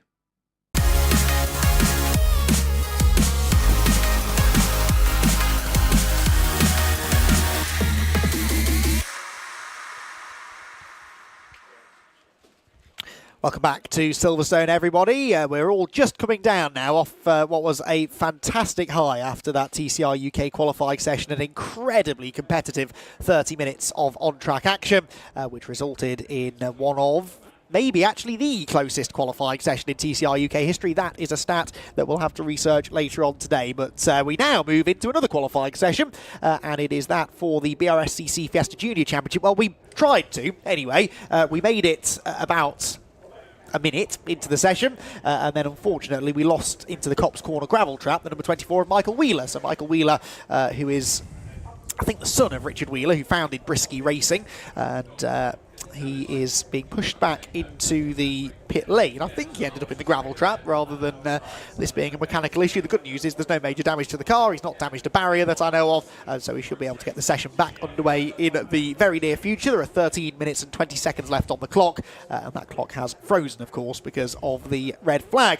Big weekend this for Fiesta Juniors. It is a big, big grid of cars. 25 drivers entered into the championship this weekend. 24 of them had set a lap time in qualifying, so we may have lost one of them, and I think I know who it is. Yeah, I think it is Luke Sintler, who I had spotted driving around in circles on the paddock this morning whilst he should have been out doing free practice. So I think he's had a few mechanical dramas, but still, 24 cars on the grid, and that is a huge achievement for a championship that, as recently as 2019, had 3 cars on the grid for their final round at Brands Hatch. Richard John Neal, that is some growth and real testament to the incredible hard work that's been done by the BRSCC to get this championship back where it ought to be. Yeah, the whole team are all over it all the time, aren't they? Even when it was 3 cars, we had a great champion, didn't we? Joseph Loke, who's just been nominated for the Aston Martin Award, one of the top 10 or the last 10 drivers. So, you know, fair play to Joseph. He's a great little peddler, great guy as well. But yeah, faith in the championship, very much rewarded. You know, you can turn it around. You've got to develop. The club look at that all the time. They've got their fingers on that, and people come to it because they see it being a successful championship. I believe that this championship is the one with the most cars in build or having been built recently. Yes. The stat that's being thrown at me, and that is right, isn't it? You know? Yeah, the new Mark 7s, yeah, absolutely. And it's also unique in that it's the only junior category to have 2 models of car on the grid, and that took an awful lot of hard work. Motorsport UK had to be persuaded by the BRSCC that there would be absolute parity between the older cars and the new Mark 7 Fiestas, which certainly appears to be the case because we've seen both kinds of car winning races this year. The Mark 7s are starting to get quicker and quicker as the season goes on, naturally, as the development continues on that car, and we believe that within the next couple of years the Mark 6s will be phased out, the Mark 7s will become the car of choice, and that makes sense, really aligns itself then with the ST240 Championship, the Fiesta Senior Championship as it's always been referred to. And yeah, really fantastic to see a few more of those Mark 7s joining the grid this weekend. Also great to see, Richard, that the red flag has now been taken back in. We've got cars heading back out onto the circuit ahead of what should be another very tight session. Yeah, I hope so. We are, Knockhill was the halfway point of the season for the cars, and it's been another really good year. Oh, just news coming through there. Joseph Loke, fastest lap at... he's good in everything, isn't he? He's, no, exactly. I actually even maybe touted him as a future guy to come and join us as a pundit at some point. Oh, really? He's pretty articulate as well. No, he is. Yeah, and, absolutely. Nice kid. And great that BRSCC and the Fiesta Junior Championship have drivers that have moved up into non-saloon car areas. I don't know how much further he'll go. He'll need the backing. If maybe you can do a Luke Browning if he wins that prestigious award at the end of the year. Luke Browning, another one who's a Janetta product, obviously, rather than the BRSCC one. But Joseph, I was looking through the F4 stats because prepping for that for next week, and he is just there on so many things in F4. Yeah, absolutely, and such a quick driver. And as you said, to come out of a front-wheel drive tin-top junior category into slicks and wings single-seaters, that really takes some doing because, you know, you would think maybe if single-seaters was the route you wanted to go down, you'd be more tempted into a rear-wheel drive junior category, such as the Ginetta Junior Championship, which as of next year will be run under the BRSCC blanket as well. Yeah, he came through Fiestas. It's a more affordable route, let's be honest, and he was able to really learn his craft and then translate that into single-seaters, which is very, very impressive indeed. Starting then to get some lap times coming in this qualifying session, and fastest right now, the number 13, which is one of our guest drivers this weekend, new to the championship, and that is, in fact, it's all changing now because it is Marcel Lechitsky who has gone fastest in the number 55, but it was briefly number 26, Finn Leslie for 2010 Racing, who was at the top of the times. A 1 minute 11.3 now is the time set by Luke Hilton. These times are going to keep on tumbling over the early stages of the qualifying session. It's the second time that the juniors have hit the track today, though. They were out in a free practice session earlier on today where Jacob Hodgkiss was fastest on a 1 minute 12.1. There is nearly a second quicker than that already, Richard. Yeah, they're certainly nailing it down quickly, aren't they? And the great thing about the juniors, you do get that opportunity to have the extra session, the free practice session, just to bed yourselves in, maybe rid yourself of any problems that the car might have, or maybe shake off gremlins, psychological, mechanical or otherwise, from previous event, which was at Knockhill. We saw Ben Mulryan and Jacob Hodgkiss taking the 2 wins up there, both in the newer Mark 7s with Luke Hilton. I don't know if you've had a Luke Hilton moment yet, but he's on camera at the moment. Had a quick natter with him in my very short walk up the pit lane this morning, and he's got a new hairdo. Oh. Which apparently is like a puller. Oh, really? And he was, before he spoke to me, he's I'm going to do the actions, no point, 'cause there's no comcam. But he was leaning down, looking into the glass, just making sure it was right. And he's got a piercing as well. Oh, really? Yeah, so really? I think, and I said to him, if you get to the podium, or when you get to the podium, to be positive, make sure you do that before you go and talk to the interviewer. Do it before you talk to Anthony, because you could make that a thing. Oh, that would be a real thing, wouldn't it? It really That's broken. would. Yeah, it is. That is Ronnie not Smith. ideal. Ronnie Smith, yeah, who's second of the rookies in the championship this year, but that is broken left front suspension, isn't it? Or a steering arm that's gone. A suspension, I think. Yeah. And that's the kind of thing that doesn't tend to break on its own, although we did have a funk-up car with rear suspension breakage at that part of the circuit earlier on today. Has he been rocket Ronnie for you? Because I know you're snooker. I keep resisting the urge I to. just wonder whether we've got a John Parrott, haven't we, elsewhere in the meeting? Now, Not yes, Parrott, but yes, Parrott, he but has been misnamed a couple of times. That certainly has happened. But yeah, maybe I'll try and make that nickname stick for Ronnie Smith. Then I might be too young to get the reference. So what are you on about? Yeah, probably would, I've yes. got Although it's amazing how many motorsport fans, and I'm not the only one, who do have that interest in snooker. I'm pretty sure we've had this conversation before. We have, at some yeah, point. we have done, yeah. Yeah. So anyway, Oh, we're red. going to have more time to have random conversations Reds now. because, red flag's back out again for the second time in this qualifying session. Paul O'Neill will want to go and do the assembly again tomorrow, won't he, at this rate? Yes. Yes, if Paul O'Neill... Is he back from Ibiza yet? There's a bit of a saga there. Have I you seen believe. social media? With Yes. I think he may still be Messing stranded around on them. some sunny island off the coast of Spain or wherever it is he is.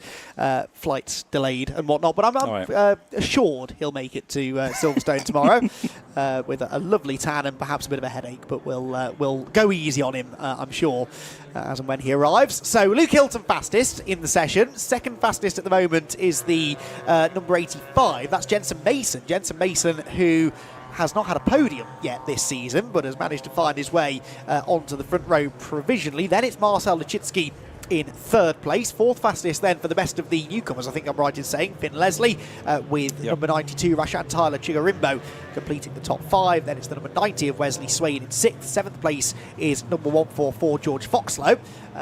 We have then 8th quickest for number 94, Jacob Hodgkiss. 9th fastest, number 871, Jensen Bell. And the top 10 completed by number 43, Sam Nesser. So as far as the championship front runners are concerned, well, one name that I haven't mentioned just yet, I believe, is Ben Mulryan, because he's down in 21st place at the moment, the championship leader, not really yet setting a representative lap time. These red flags are not helpful at all for him. No, you want to get you're going to get some laps in and some decent laps. You want to get a bit of a banker in, don't you, to just start things off. and calm the nerves as the session gets towards its close. There's George Foxlow, who had a much better Knockhill meeting in the 144. I think it was the first one of the year where he's had 2 finishes. You won't need me to rub that in, but both of them top 10 there.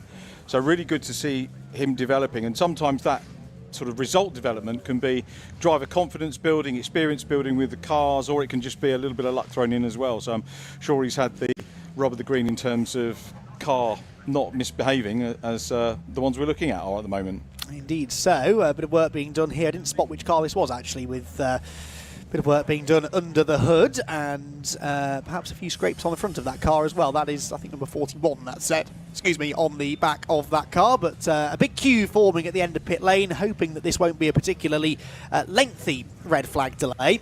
And we will get a few more times in. Number 42, the other driver who hasn't set a lap time so far. And that is Henry Howarth for Jam Sport Racing, another one of the new drivers, who sadly hasn't been able to set a lap time. That looks a little bit like Jensen Brickley giving a bit of driver coaching there to Benjamin Doughty in the 2010 racing car. You're hopping around, Richard. Jump for Jensen. Oh, of course. Of course. Again, totally useless in terms of the broadcast because people can't see it. But yes. And the story there is that he's quite tall. And when we were at several events last year, I had to actually go and stand on a box to interview him. Oh, really?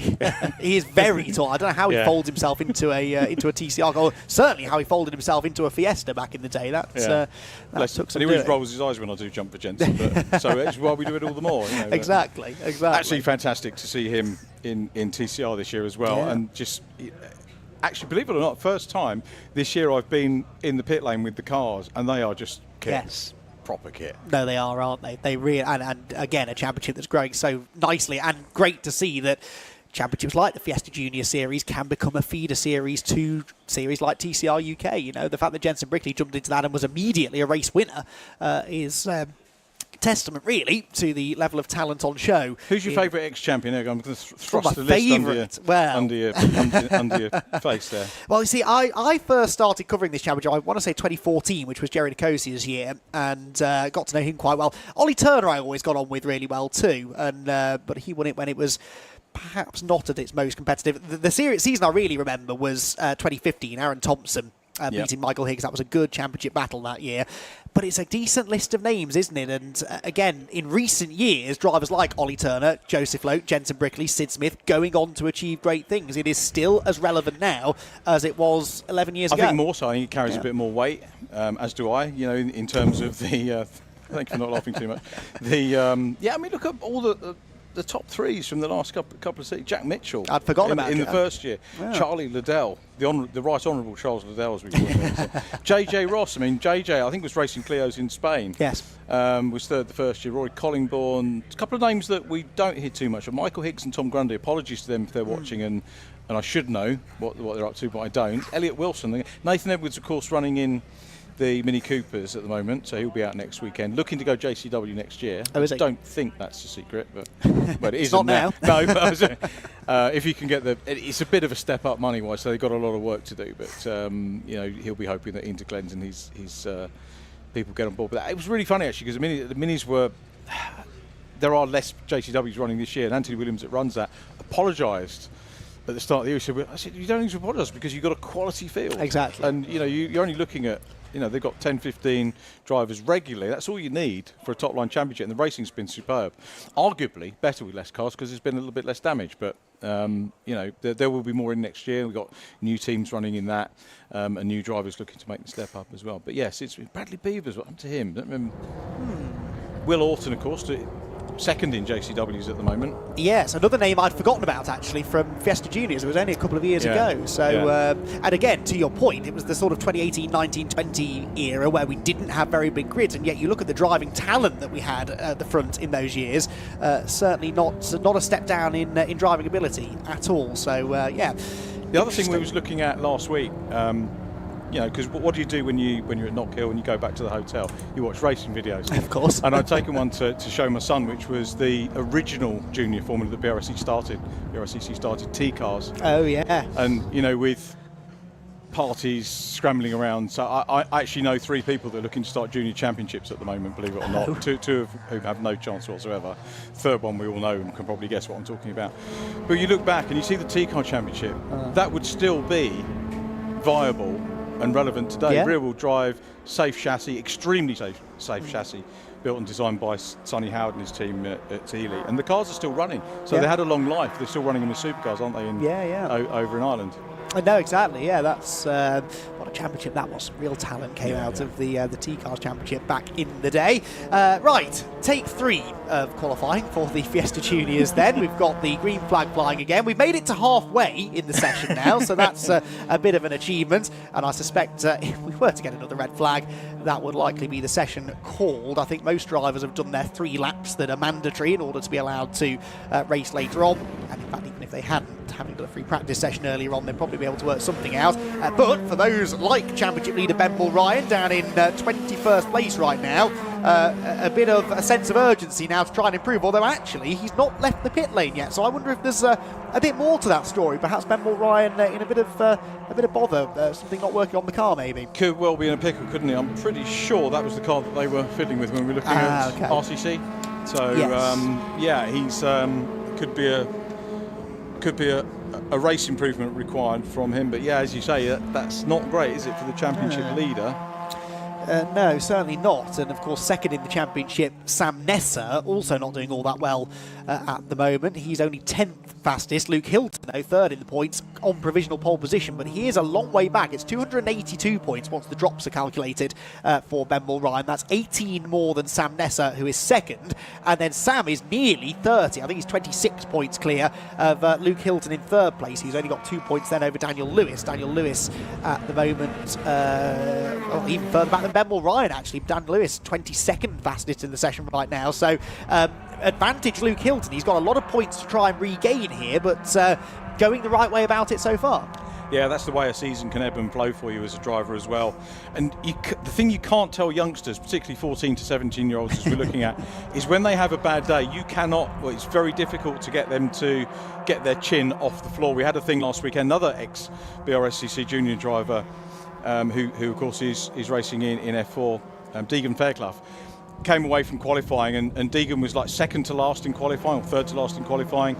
I went to talk to him after the qualifying session, and he didn't want to know, and rightly so. He's in the zone. He wants to deal with his. Chatted to him afterwards, his girlfriend, and he was just absolutely fed up. Yeah. Nearly swore, but I won't on the live stream. Really fed up. So I tried to do the pep talk with him and have a little chat, and I think there's the 11 car. So there's Ben's car, which is the one we're struggling with.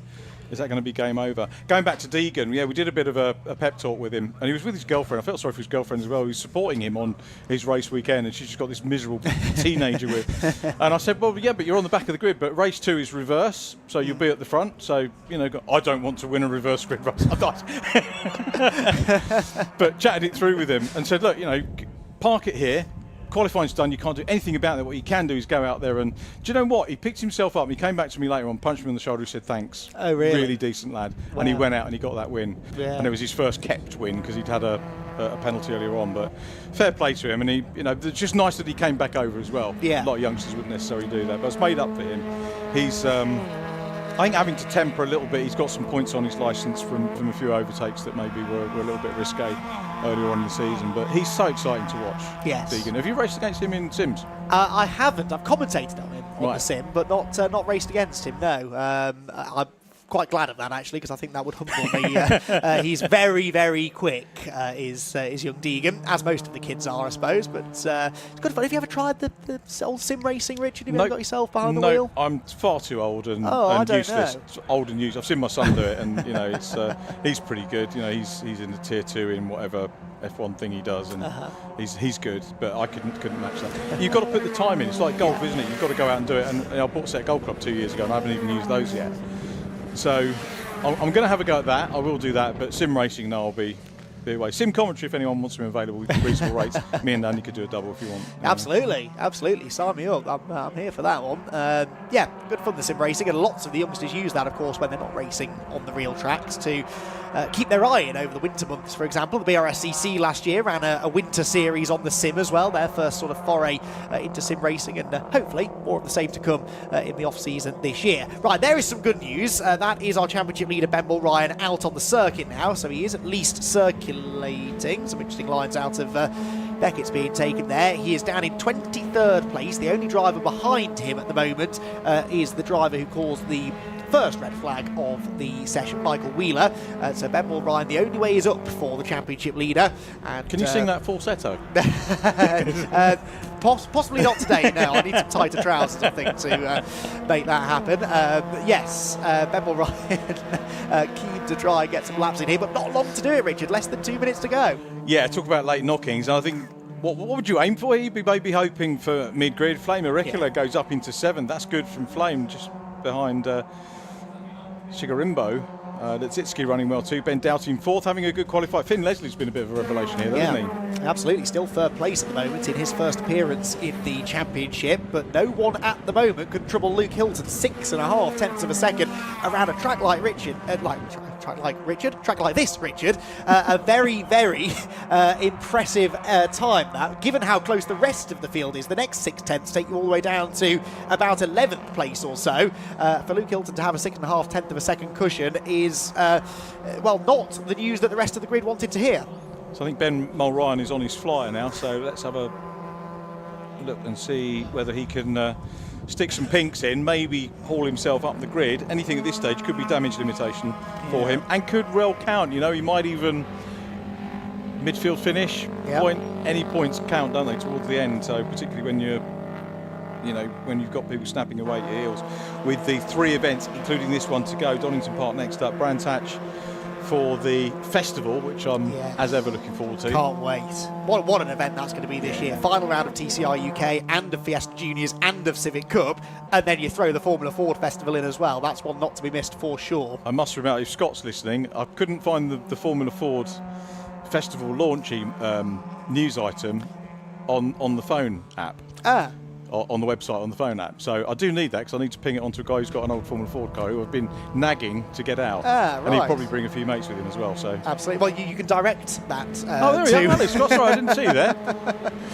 It is there. It's probably me being inept at IT more than anything, to be perfectly honest, Scott. But yeah, more the merrier for the festival. So absolutely. Now, I was checking flaggers out, by the way. I was listening closely to Ben Mulryan's car as it went past our camera a moment ago. Sounds like it's misfiring badly, so I think that's the issue. I don't think he's going to get up to speed in this session, sadly. So Ben Mulryan likely to be starting from the back in the first race. And that's immediately is one of the big stories to follow when we do go racing a little bit later on in the weekend. Charge through the field from juniors, surely not. I know, yes. We'll have our cameras trained on him, you can be sure of that. Their first race tomorrow morning, actually our first racing action of the day at 9:50 in the morning.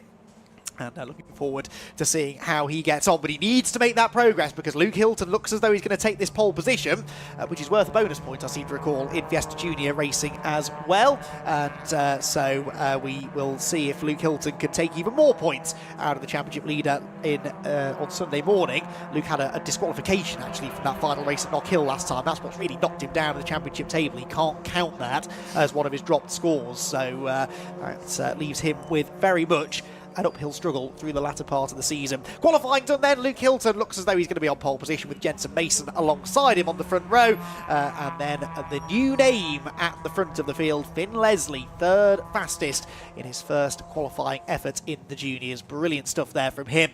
And well, we got there in the end. A bit of a stop-start qualifying session for the BRSCC Fiesta Junior Championship. But Luke Hilton came out on top, set that lap time pretty early in the session, I seem to remember. And he's 6.5 tenths up the road from Jensen Mason 2nd, Finn Leslie 3rd, and Marcel Lechitsky in 4th. Rashan Chigarimbo then is 5th fastest, ahead of Jasmine Shaw. Flame Auricula might be a career best qualifying that for Flame, I think, 7th fastest. Good effort from her, with Jacob Hodgkiss 8th, Ben Doughty 9th, and Daniel Lewis down in 10th place, further back than he probably would expect to be. Wesley Swain then was 11th, ahead of George Foxlow, Henry Howarth and Jensen Bell in 14th position. 15th spot then was held by Sam Nessa, another one of the championship front runners. Down the order though, 15th place for him.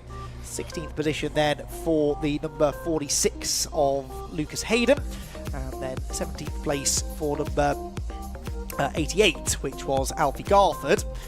18th then for number 315 Billy Blockley, 19th number 71 Ryan Mikulev. He was a winner earlier on this season, having a disappointing qualifying effort there in 19. 20th fastest for number 37 Hadley Simpson. 21st is number 21 appropriately. That was enough to confuse me. Tommy Harfield with 22nd for number 96 Ronnie Smith after his suspension breakage down at Brooklands Corner. Ben Mulryan, I suspect, with a pretty hefty misfire, will have to settle for 23rd on the grid, though, the championship leader, ahead only of Michael Wheeler, who brought about the first of 2 red flags. So that is qualifying done then for the Fiesta Junior Championship. We are heading into a lunch break now here at Silverstone. And after that, we'll be racing throughout the afternoon. Just the one race to bring you, but it is the latest round, the 6th of the season in the Fun Cup Endurance Championship. Don't be put off if you're a touring car fan and you're used to your races lasting only 20 or 25 minutes. Don't be put off by the fact that's a 4-hour race. It will be a slipstreaming thriller, I am sure, with lots of strategy and a really good grid to put on a show for us here at Silverstone a bit later on.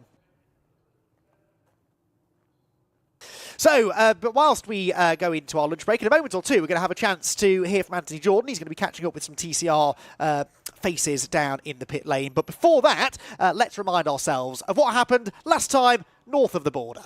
TCR UK is go at Knockhill. Carl Borley makes a demon start from pole position, will lead comfortably down to turn 1. Jack Constable actually didn't get quite as good a start as his teammate Joe Marshall. They're 3 wide behind Jensen Brickley, squeezed onto the grass almost as Adam Shepherd nits up the inside of Alex Lee, and now they all hold their breath. And Hutchison wants to try and gain one better. He's up the inside into the side of Winfield. There was definitely a tap there, but the Hyundai driver keeps control and holds onto the place. He's got the drag, he's gone through. Can Hutchison fight back on the inside? Fantastic! No, there's contact. Off will go Wilson, off will go Hutchison, through will go Newsham, and I think Darren Wilson, yes, backwards into the barriers. Big damage done. Have the top speed or the thing as it's side by side here between Cotton and Wilson. Wilson trying to get it down the inside, not able to get it done, and Cotton holds on to it. Wilson runs wide, and now Gary Townsend comes through and gets the move done as well. This is what Newsham with the move in towards the final corner and gets it done for the apex. Has he run too wide though, because Smiley's got the drive out of the corner? Yes, he has. He's got the inside line, but who's going to have the grunt over the hill? Pretty even so far, you'd have to say, between the Hyundai and the Honda.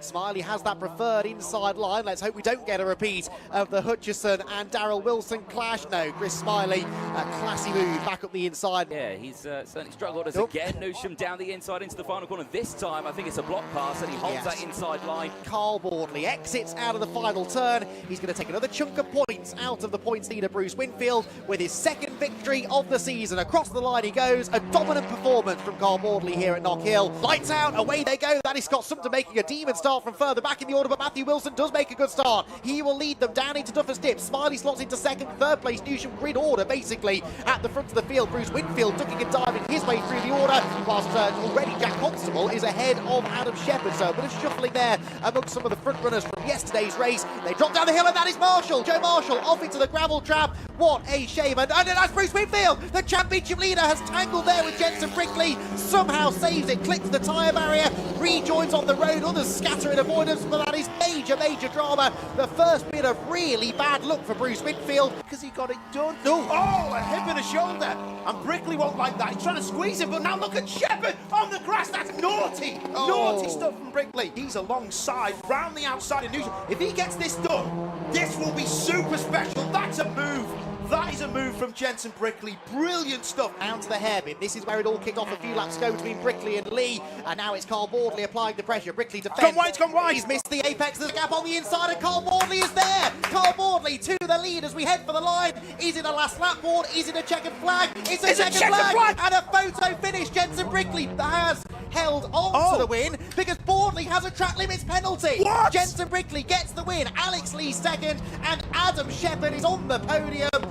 Carl Bordley with by 17 thousandths of a second was behind Brickley at the line. Away they will go. Who's going to get the best of the starts in the Coopers? It is going to be the pole sitter Carl Bordley. Look at Callum Newsham on his toes to try and find a way past Joe Marshall. Bordley leads them. Brickley 2nd. Bit of an overlap there for 3rd, but they end up single file across the top 5 or 6. As there, Alex Lee goes up the inside of Chris Smiley. The Constable's up the inside, and Newsham very nearly off the edge of the road. Alex Lee alongside him, side by side through the chicane. That is not possible to do without contact, and there is contact. Newsham goes around off the front of Alex Lee, and now Bruce Whitfield getting involved. Sometimes double pedals. Oh, talk about double pedaling. That is not going to make you catch the championship winner from last year, because he hit that double stick curve so hard the car nearly went on one wheel. That was very spectacular from Beeson. He's certainly not lacking in commitment. Callum Newsham's just out there having some fun now. He's unlapping himself here from Oliver Cotton. Nips up the inside of the youngster in the Audi heading through Clark's corner. 11th race of the season. He's going to go the way of car 41. It will be his third race victory of the year, and it means he'll go to Silverstone with a reasonably healthy points advantage. Carl Wardley victorious here at Knockhill, weaves and flashes the lights in celebration as he sees the checkered flag. Backed off towards the end there. Jensen Brickley only 3.2 seconds back.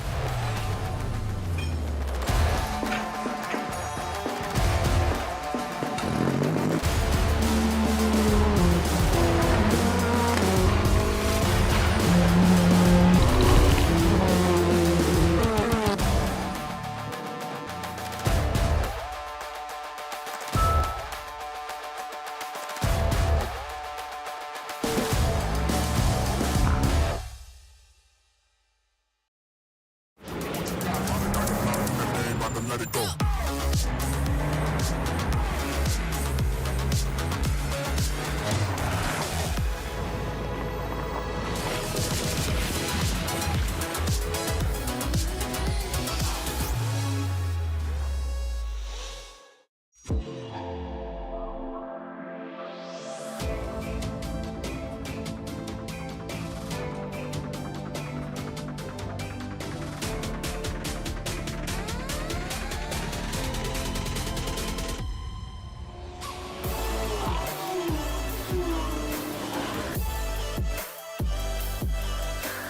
Side by side, who's going to be the bigger man?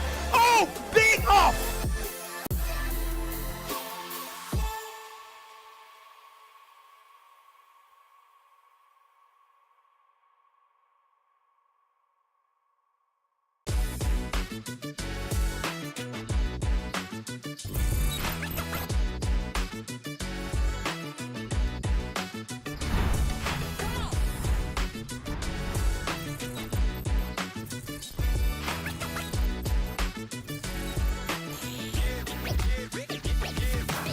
For voice and data solutions at speeds that are simply out of this world, choose Maximum Networks.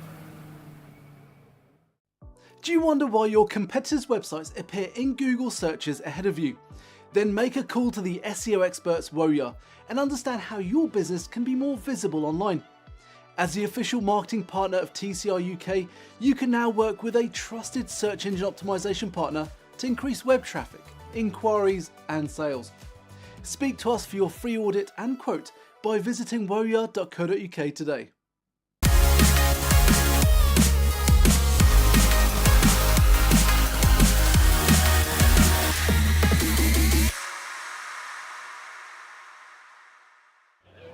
Welcome to the pit lane, ladies and gentlemen. It is rounds 10 and 11 for the TCR UK Championship. It is the lunch break here at Silverstone, and, well, we've got about half an hour live to bring to you the reactions, the results of qualifying, what drivers are thinking about going into race 1 and 2 over the course of the day. And I think the biggest story from all of it, Carl Wardley, championship leader, the driver who polled it in the last 2 rounds, P4 in qualifying. So a lot of time spent in the pit lane during the session. Carl was here a moment ago. He's all the way back in his trailer. I want to see if I can call him over, if he wants to come over. Mr. Wardley, he's struggling to put his shoe on at the moment, and he's always struggling to put his shoe on a little bit. I can come in here, but yeah, camera guys can't.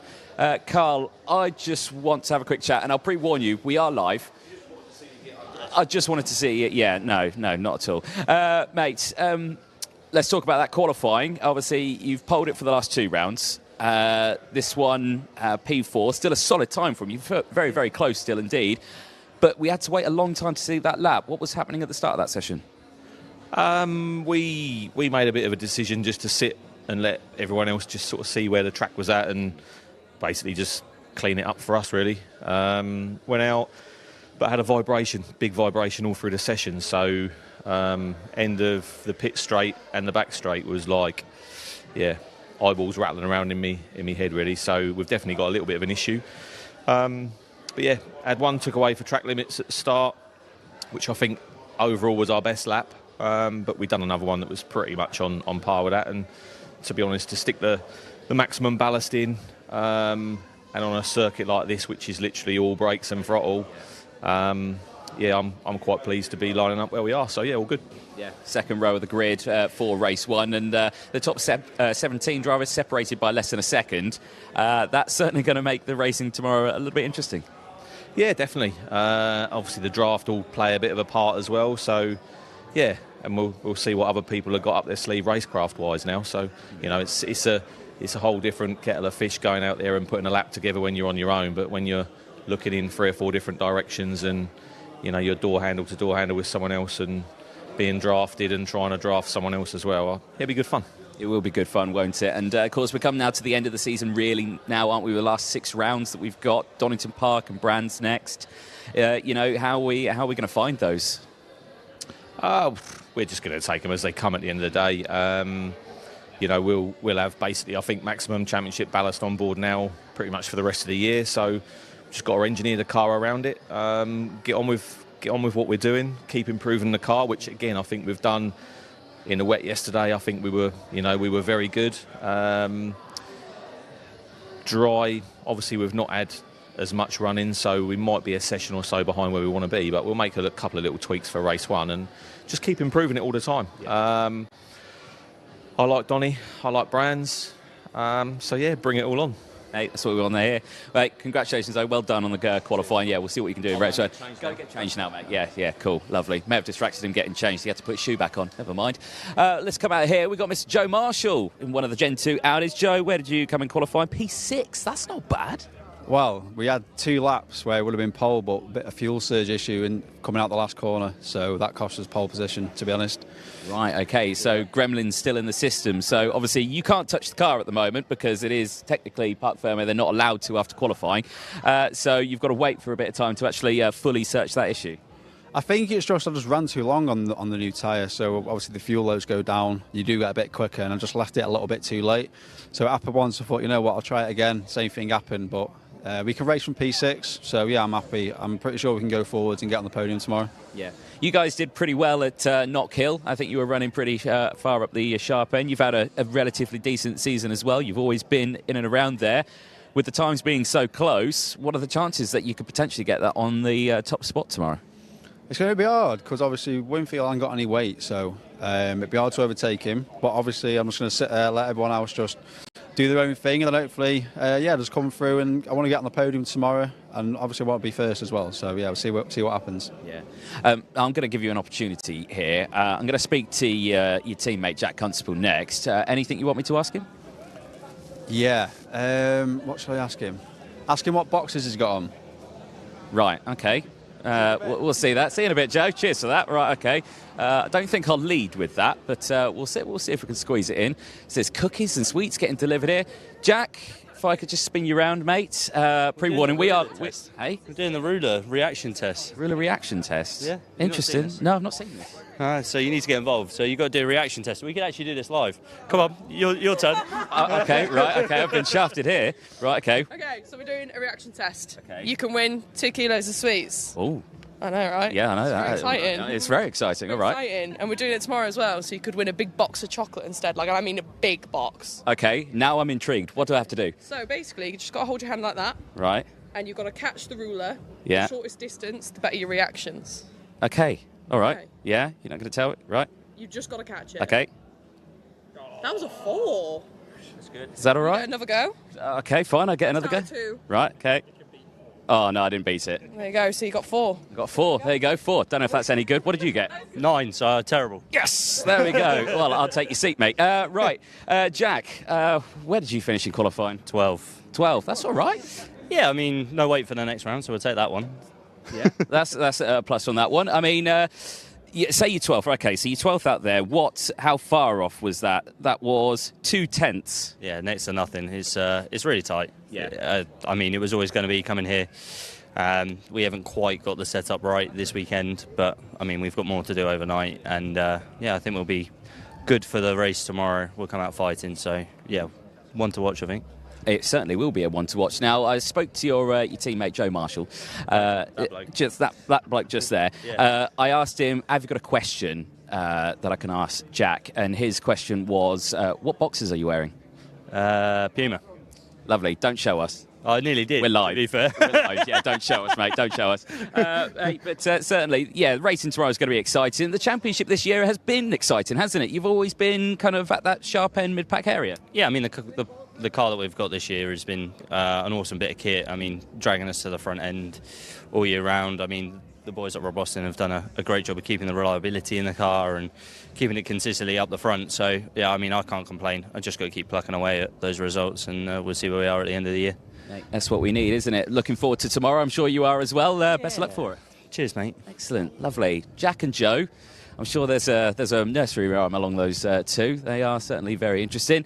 I want to come back to this man. We spoke to him at the end of qualifying. Second career pole. First this year as well. Adam Shepherd.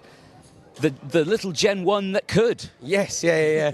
We, to be honest, we were really dreading coming here with straight line speed because we really struggled at Knockhill against the Gen 2 cars, but we found power issues of our own. We don't know how long it's been like it, so we fixed it. And then yesterday in testing, we were like, oh, okay, this is a lot better than what we thought. And we're carrying a lot of ballast. So we're really pleased with that. Yeah, you've been struggling throughout this year with drive shafts. That's been the sort of biggest issue for you. And have you found an issue, like a solution for that? Is it? No, no. You know, last year we had drive. We haven't had many shaft issues this year. Touch wood, but we had hub failures, which we had again in pre-practice. So it's budget really. Ideally, you put it new on as soon as you can, but we're back to we're on the shoestring anyway, so it's hard. But the car was looking absolutely solid out there. We were talking a little bit about your driving style going in there. You like a sharp, responsive front end, loose rear end as well. Is that right? Yes, yeah. We, to be honest, in free practice, I only done that one lap, and it was far too loose. And I went off and sat in the van and closed my eyes, drove the circuit about 8 times, and come out and re-engineered it before qualifying. And thank God it was the right way. The car was great. So yeah, really pleased with that. Yeah, no, it does look absolutely rapid out there. Like you're pushing it super hard. I see. Is that finally a new front windscreen? It is, yes. We've had dramas with that. We ordered one from Germany, and it took ages to get here and all sorts. But yeah, it's finally new. I can see where I'm going now. Maybe that's part of the part of it. I can see where I'm going. Yeah. Could have been the issue. I think you had a moment there as well where I can't remember who went off, but someone went into the gravel and then they came back in front of you. Matthew Wilson went off into the gravel, came back right in front of you. I'd be like, oh no, I hope he doesn't get any more chips. Even think about it, but yeah, you're right. In hindsight, yeah, I should have. Yeah. Well, you're so concentrating on what you're doing, you just blank it out. But yeah, you're right. If it is chipped, I'll send him the bill. Exactly. There you go. Sorry, Matt, about that. Lovely. Well, congratulations, mate, on pole. Solid time. Of course, you're getting away with that £1,000 as well. That's a nice chunk of change to help you out, isn't it? Yeah, it's good. Unfortunately, we just found the brake disc has got a big crack for it. So I think that's money in, money out. But it's better than paying for them, I guess. So yeah, no, we're really pleased. I say carrying... We're 30 kilo of base weight that we're carrying as ballast, and then we weighed another 13 kilo heavier than that again because we didn't get to weigh after free practice. So the best part of like 45 kilo over where Bruce's car is in P2. So for that, how fast we were with that weight, I'm really, really pleased with. Perfect. Well, mate, solid drive for yourself. Looking forward to seeing what you can do tomorrow. Yes, cheers, thank you. Excellent. Cheers. Adam Shepherd there. Solid drive.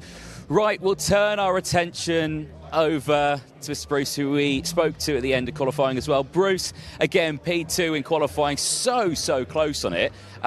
Is everything all right with the car? It's all good, and you're happy with the result? No, I was a little bit frustrated in the last interview. Yeah, the car's good. Like anything, if buts and maybes. Yeah, I was up on laps after that, and then I'd made mistakes and stuff, so unfortunately couldn't string it together on one lap. So yeah, frustrating. Slightly, but yeah, like you say, P2, it's obviously more points because you get points for qualifying. So yeah, it's more points for the championship, and we're on the front row for the race. So yeah, it's a solid thing with that one, isn't it? Now let's talk a little bit about the races themselves, because they're relatively long races, aren't they? They're quite a distance that you've got to travel, and as well, track limits, turn 1 being the main focus. I think a lot of drivers getting caught out there. Yeah, I think there was quite a lot. Like, we're trying to avoid them at all costs, because obviously there's no point doing it, getting used to using that extra bit of track and then not being allowed to use it, and actually keep your lap time. So yeah, trying to avoid them. But I think there was probably a few that didn't. Knockhill, there was a lot that definitely didn't. Yeah, we didn't get penalised at Knockhill. So yeah, try and keep it clean and stay on the tarmac. Well, your qualifying was relatively clean. I think you only had one time disallowed in qualifying, so you were one of the drivers who, did a good job of staying within those track limits. So it just shows that come the race, you've got what it takes to stay within those white lines. Focus on that, because I can guarantee we're going to see some penalties come out in the racing. Yeah, definitely. Yeah, I had one disallowed, and that lap that I had disallowed, I went over onto the green and then I aborted the lap. So it was a slow lap anyway, and they took it off me. So yeah, it wasn't like it was a better lap that I got taken away. So yeah, there's going to be some in the races. Like you say, we know we can do those times relatively consistently, and also all within track limits. So yeah, see what happens. It's going to have some fun. Like I said in an interview earlier on, just need to stay out of trouble. We had a little bit of contact at Knockhill. Cost me a race, cost me a good result.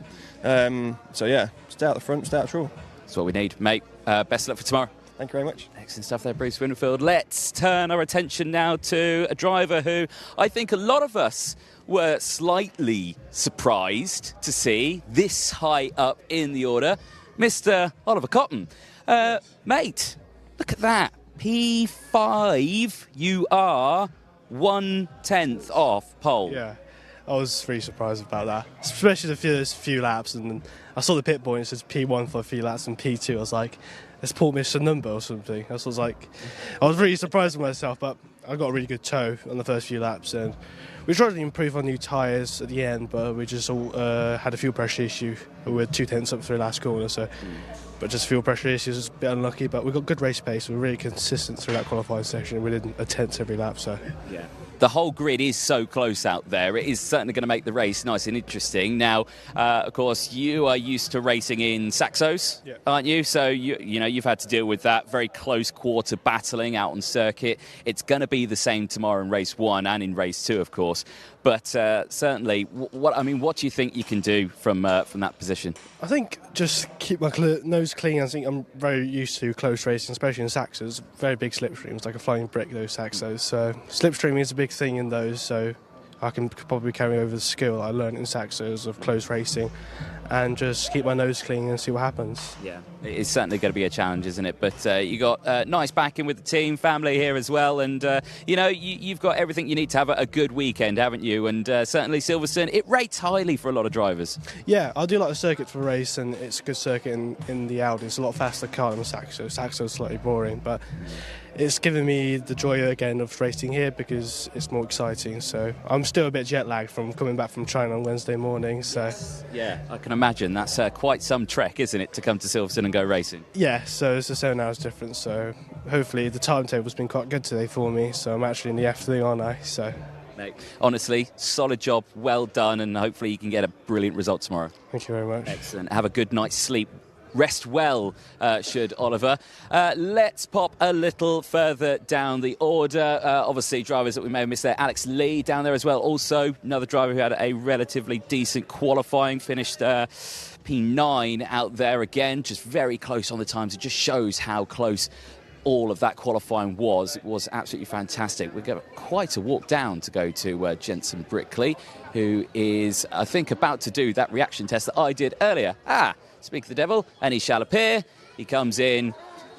Now, Jensen, I love and hate interviewing you because, one, you're so tall. That's the bigger thing. I need a box for this one. But, Jensen, that qualifying, you P7, that's not bad going, is it? It's not good going either, though, is it, really? But I mean, it's all right. Yeah. It's not 15th. Sorry to whoever's 15th. But no, it's not what we wanted. We know we can go faster. We went faster than that in free practice. We had some issues with the fuel pressure, so hopefully we'll get them sorted and we move forward in the races. That's the aim. We put qualifying behind us now. It's not what we wanted at all, but yeah, we'll go from there. The races are going to be a completely different kettle of fish, aren't they? Because you're very close quarters. It's a wide track. Track limits are a big thing as well. So turn 1, where are you started? 7th. Is that the outside? Inside. So you got the inside line, yeah. So you're okay on that front. So as long as you can hold it on the inside through T1 on the first lap, you should be okay. Yeah, get elbows out and we'll push on the first lap, see where we can get to and keep moving forward. Yeah. The starts are quite critical as well. How have your starts been over the year? Yeah, so I'm not normally good at starts, but since Alton Park, touch wood if there's any wood around, but yeah, since Alton Park we've not had a bad start, and I've got the launch control perfect now, so yeah, we're there with start, so if we get a good start again, then I'm sure we'll be in the mix straight away. Yeah. Driver has moved up from Fiestas into TCR UK, certainly a massive jump for you, and you know, I mean, overall, how have you found the season this year? Yeah, it was a massive jump really from Fiestas last year. Obviously we won the juniors, then we won the seniors, so I came in with big expectations, but I think I got knocked down a little bit at the start with getting a couple of 9ths and 8ths, but yeah, we found our feet quite quickly and we've got a win and then we got another win, but yeah, we're definitely moving forward now. Yeah, certainly making a name for yourself in the paddock, mate, and yeah, hopefully we'll see you again next year as well. Only 2 more rounds to go on this one. You looking forward to Donny and Brands? Yeah, definitely. I like Donington, and Brands is good as well. Hopefully it's not raining this year. Yes, I think that's a good way of putting it, yeah. Cheers, Jensen. Enjoy a nice lunch break, and we'll catch up with you tomorrow after, hopefully, race 1 and race number 2. Let's jump a little further down. Bradley Kent's car, you can just see now being worked on, so they are allowed to get that one going. A lot of work going on in the engine there, having a quick look at something. Let's chat to this man here in the pink and white Honda, and, well... that Honda certainly looking very quick. Scott, you also looking very quick. P3. Yeah, really, really happy. Sort of settled in now that we're P3. Really happy with it. The team have done an amazing job with the car. The setup just feels on rails around the Silverstone circuit. And yeah, looking to see what we can do from in tomorrow. Yeah. Now, certainly tomorrow is going to be a challenge. Very close grid. Lots happening. 21 angry TCR cars out there. You know... the plan's obviously to try and move forward as best you possibly can. Is that a possibility for you? Yeah, for sure. Look, everybody's so close. I think it was 0.03 from me and Pole. So, yeah, it's going to be really close. Hard racing as well, I reckon it's going to be. Everybody wanting to go for that top spot. So, yeah, just got to keep on focusing what's in front of me, not what's behind. And, yeah, just get stuck into some good racing. Yeah. This season has certainly been a challenge for, I think, the restart team after, you know, Chris winning the championship last year. And, you know, you've had a lot of work to do this year. And finally, something seems to have gone right for you guys. Yeah, I think it's all starting to come together. Obviously, moving from the Hyundai to this is a big step, like completely 2 different cars. But I think we're starting to get to grips with the Honda FK7 now. I'm looking forward to getting my FL5. But like I said earlier, I think we might save the FK7 for a little bit longer, as I'm starting to get at one with the car, yeah. And hopefully we can use this momentum to go to Donington as well. So yeah. Exactly. If it's not broke, don't fix it. Exactly that. Exactly that. Right. Well, congratulations. Well done, P3. We'll see you out there tomorrow. Thank you very much. Thank you. Excellent stuff there for Scott Sumpton. Really, really impressed with what the restart team have managed to do with both cars, actually. Because remember, this Honda Civic here, it's brand spanking new. They've had no data going into anything like that. It was certainly a big challenge. I want to chat to this man here, actually, Callum Newsham, who is standing right here. Callum, now, this morning was a little bit interesting. You had some issues in free practice, I think, with the steering wheel. That's all sorted. Qualifying, not too bad. Where were you? Where were you? Yeah, down here, 13th. Down there, 13th. That's not bad, though. Nah, I'm not happy with that. You're not happy with that? What's wrong with 13th, apart from it being 13th? It's 13th, isn't it? Yeah. It's not first. Mate, that's a good point. But look at that. You're only, I think, 3/10 off, like exact bang on 3/10 off what the fastest time is. There's nothing, mate. It's nothing. It's super close around here. Yeah. I was up a 10th and a half on one of my laps as well, and I completely lost the rear going into the back. So that would have put me like P5. So the pace is there, so we're not going to do much to the car. Just hopefully we can race well. Yeah. You were saying the issues that came with the steering wheel happened overnight. Is there going to be a bodyguard in here overnight watching that steering wheel like a hawk? Yeah, it was perfectly fine yesterday, and then this morning get a new set of wiring in that, and yeah, it's fixed now, but I don't know how that happened. Yeah. Well, mate, it's honestly wicked job though in qualifying. Race is going to be interesting. Like you say, you've got a bit of traffic there in front of you, but a lot of the drivers speaking to them, they all just keep saying, got to keep the nose clean, just got to focus. yeah, just got to make way forward, get into the top 10 and get the reverse grid. That's all we can hope for now. Yeah, lovely. Reverse grid at Silverstone National. Oof, that sounds exciting, doesn't it? Yeah, it does. Mate, honestly, stellar job, and yeah, it's been a tough old season, but I'm looking forward to see what you can do. Cool. Cheers. Thank you. Excellent. Callum Newsham there, obviously, one of the other guys who are in this paddock. There is Matthew Wilson's wagon. That took a trip into the gravel at the exit of Copse Corner. So again, you have to dig deep to find gravel at turn 1, but looking at the front, and it looks okay, so I don't think too much damage to the front of that one. We've got Jeff Alden in the Opel slash Vauxhall, a teammate now to this chap here, Darrell Wilson. Darrell, qualifying, a little bit interesting there for you. I think you were in the pit lane for quite some time with every door on the car open at one point. Yeah, what was up there? Nothing. I was just waiting for the track to get a bit warmer. I knew that it was raining last night when the rubber went down on the track. So yeah, I was just waiting for the rubber to go down more on the track, and then I thought I'll go for a hit then. I struggled a bit in qualifying. The back end was a bit too loose. I had too much correction going on through the fast corners. Well, knocked me down. But like I said, the grid is very close, really. There's only like 8/10 in it from where I am into the pole. I think I'll find that anyway in setup. And you know, the Astra is always good in race pace. It's never been a qualifying car, so like I say, being 7/10 off, I'm happy with that. I know the top boys ain't going to do their time all through the race, so yeah, I'm happy. Looking forward to it. Just no contact, hopefully, and then we'll have a good race. Yes, it seems to be a common trendsetter for you over the course of these weekends, isn't it? I mean, but mate, you were one of not many drivers in that qualifying session that didn't get any lap times taken off you. All of your lap times were clean. Yeah, I play by the rules. You know, I play fair, don't I, really? I think I play a bit too fair, that's the problem. And every day we're doing multiple tyre changes too, where I've just been on the same tyres. So yeah, I think we'll have better tyres than them for the race. So yeah, it's looking good, really. Yeah. You're going to work with Jeff throughout these races, see if you can try and push up together? Yeah, definite. I think the Astra's, like I said, Astra's got good race pace, so hopefully we both can come for the pack. Is it me, or does Jeff look more like a team boss than a driver at the moment? Yeah, he looks too cool, don't he? Yeah, so with his button-up shirt and his chino shorts. Look at him. Clean hands and everything. Look, cleaner. Look there. Look at my working hands there. What work have you been doing, Jeff? I've just been kind of directing traffic, I think is the best thing. I'm not really technically suitable to do anything like that. You're back in the paddock as well, and yeah, certainly you've had...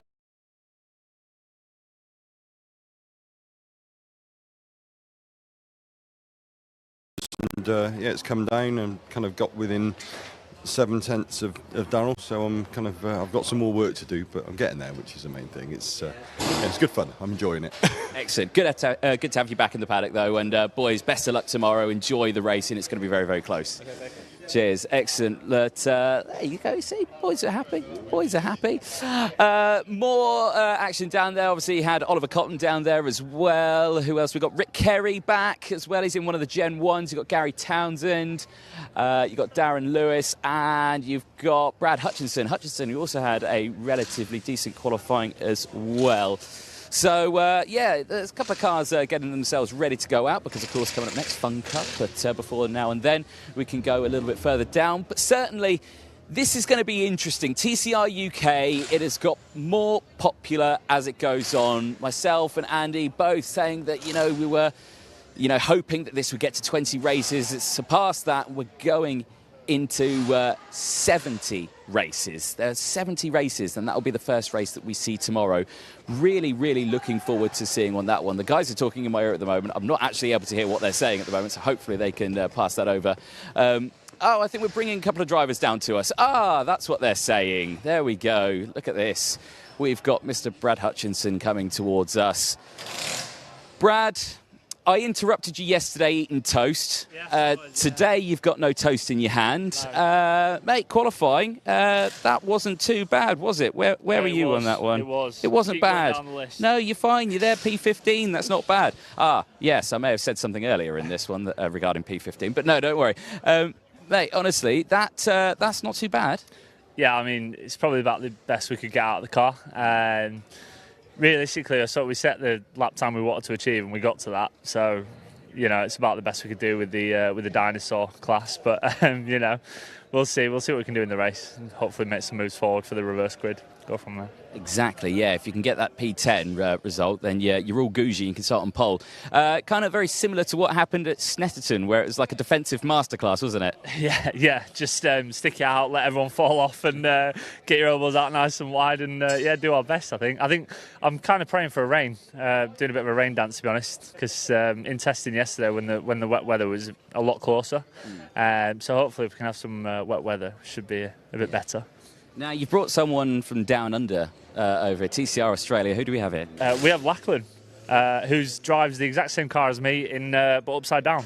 Upside down. Okay, Lachlan. Well, okay. So driving a TCR car upside down, how does that work? Yeah, it's good. We've been racing in the TCR Australia series for the last couple of years, and in this year as well. And yeah, I was on kind of family holiday in this area of the world, and looked at the calendar and saw this race weekend was right on same timing. So it's yeah, great to come out here and obviously meet with Brad and Martin and their team, and all same car and other side of the world, 17,000 kilometres away, and you look at the teams and everything all operates pretty much identical. So that's really cool to see TCR racing all around the world, global formula. It's cool to see how it all runs, watch qualifying there, and I'm keen to see the two races tomorrow. Hopefully Brad and the team, move up the grid, and the top 10 reverse is the exact same as what we have here, and we've all got the same thing. Gen 1 Audi, struggling a little bit this year, but yeah, getting that top 10 would be awesome, and then flip it around, same as our series. So yeah, it should be good. Yeah, qualifying out there was super close. I think it was top 17, separated by less than a second. So really, really competitive. How would you say this compares to TCR Australia? Yeah, it's really interesting. Like obviously, it's you can kind of see some trends with certain cars being up the front and how it all plays out. But yeah, obviously a little bit bigger of a grid. Our TCR Australia series has a few less cars, but yeah, see 17 cars within a second. Obviously, see the track here. Some long straights and a relatively short lap. It's I think it's going to be some great racing, and keen to watch, see how it goes. Yeah, excellent. Well, boys, thank you very much for chatting to us. We'll let you walk back down there, and yeah, we'll see you out there tomorrow, guys. Have a fun weekend there.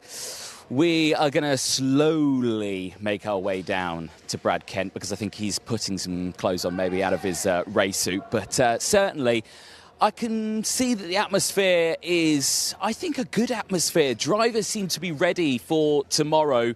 They're looking forward to really having that challenge, all the way of just like the drivers being so close. And I think this driver here, Brad Kent, is going to be one of them, because in qualifying he was P10, so if he can stay there he will be on the top spot. I think they are searching for Brad Kent as we speak, but as you can see, car just getting sorted out. Now, most important job, I don't know if you can zoom in, just come around, just here, right to the back of the garage. You can see there, one of the mechanics is working on scraping the tyres. Now, that is a very important job, making a clean surface on the tyre, really helping. That's probably the most important job out there. Forget about making the car work. If the tyres don't work, that's the biggest thing. Tyres super important around Silverstone. Brad Kent has finally decided to join us. He's blessing us with his presence. I was sleeping. You were sleeping? I wasn't actually sleeping. Mate, qualifying P10, that's not bad going. It's you're in the middle of the pack, but if you can stay there, you're looking for at a reverse grid. I mean, P10 I think we're like 2.5 tenths down on what the pole lap was, so I don't think it's bad at all. My idea, we've gone through the data and we found out that we should have done, I think it was a 58 dead, which would have been 2 tenths up on anyone. We just couldn't put it together. I think we haven't got any delta on the screen in the dash anymore, so I can't tell if I'm up or down on what. And basically, I just kept messing sectors up, which I should have been up on. 10th, we can race from 10th. I mean, this track's easy to overtake as well. There's so many places you can do it, so just need to make our way through and hopefully try and get as far up as we can for a reverse grid to just try and do the same thing. Yeah. You got your brother Lewis just there as well. He's a 2-time winner here at Silverstone National in TCR UK back in 2020. So, has he been giving you some good tips, helping you out? We're actually going to go through it. I think he's been helping some guys in the Fiestas, so he's doing a bit of instructing with that this weekend. But we're going to go through my footage in a little while and just try and pick out exactly what I'm doing and try and put them sectors together to try and just get a bit more pace. I mean, we were consistent all the way through qualifying, so I'm confident in the fact that we can keep producing those laps after lap. yeah, he'll give me a hand, I'm sure, and we'll just have a look through it and see what we can do. That's what you need, isn't it? Bit of work going on with the car. Everything okay after qualifying? Yeah, fine. I think we're just going to do a setup again. My steering wheel was a little bit out, so I was driving down a straight line with the steering wheel pointing to the left. So the guys are going to go through that. We're going to do a full setup again in the morning and just make sure everything's spot on, basically. Mate, honestly, looking good, looking quick. Hopefully tomorrow's another excellent day for you, and yeah, we can just see you move forward. Exactly. Cheers, mate. That's what we need. Brad Kent there. Brilliant to chat to a lot of our drivers. Really fantastic with that qualifying being so close. Honestly, tomorrow, if you're not at Silverstone or you're not watching it wherever you are in the world, what are you doing? What are you doing?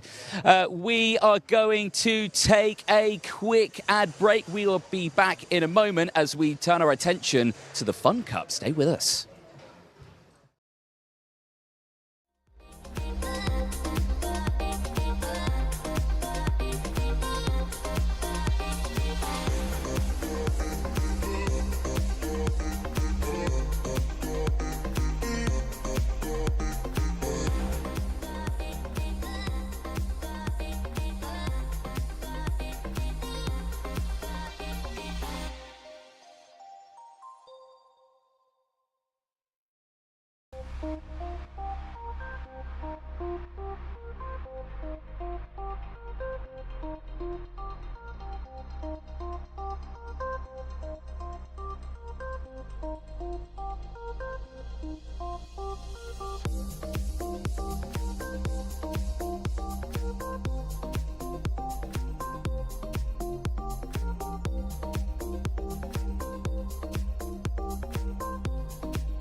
Well, good afternoon from back down here in the pit lane at Silverstone.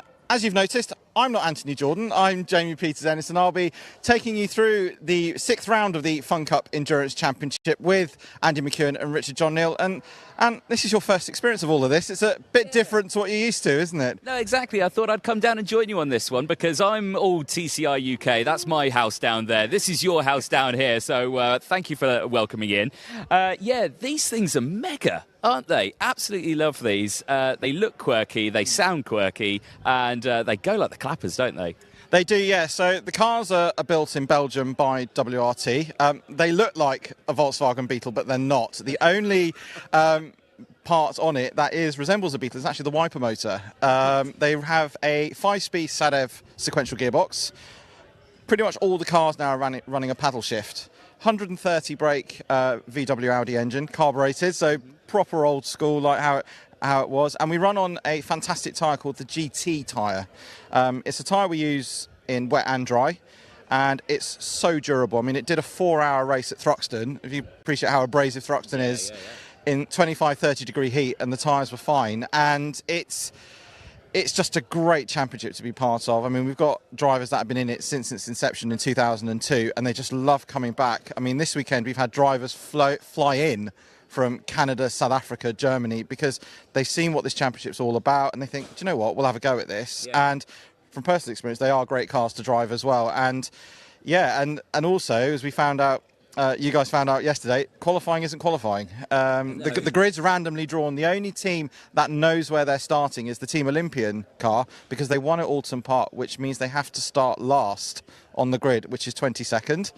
Everyone else is drawn by ballots. And for this grid, it's actually quite a strong front row of the grid, because the top sort of half a dozen teams in the championship are at the pointy end, with the exception of Team Olympian, as I said. And so, yeah, and this place, it's ideal for our cars because it's proper slipstreamy, you know, 4 or 5 corners with long straights. Perfect for the Fun Cup cars. Yeah, really looking forward to actually seeing a 4-hour endurance race here around Silverstone with these. That is going to be absolutely fantastic. Honestly, I think now's a good time to chat to some drivers. Are we able to do that? We are, yeah. I can spot one over there. Shall I go and grab Wendy? Let's go and grab Wendy. I will go and do my my impression of trying to grab Wendy. In fact, we'll grab Craig as well. Just get Craig Butterworth and also Wendy Ellis-Smith. We'll get you back on the stream, Wendy. Yes. And so this is Craig Butterworth from GCI, our reigning champions. You love hearing that, don't you? Definitely, although we only get to hear it for a few more races, which is the sad bit. But yes, it still feels pretty good. And it was a reduced campaign this year, because we said that last year. You ended up doing all of them.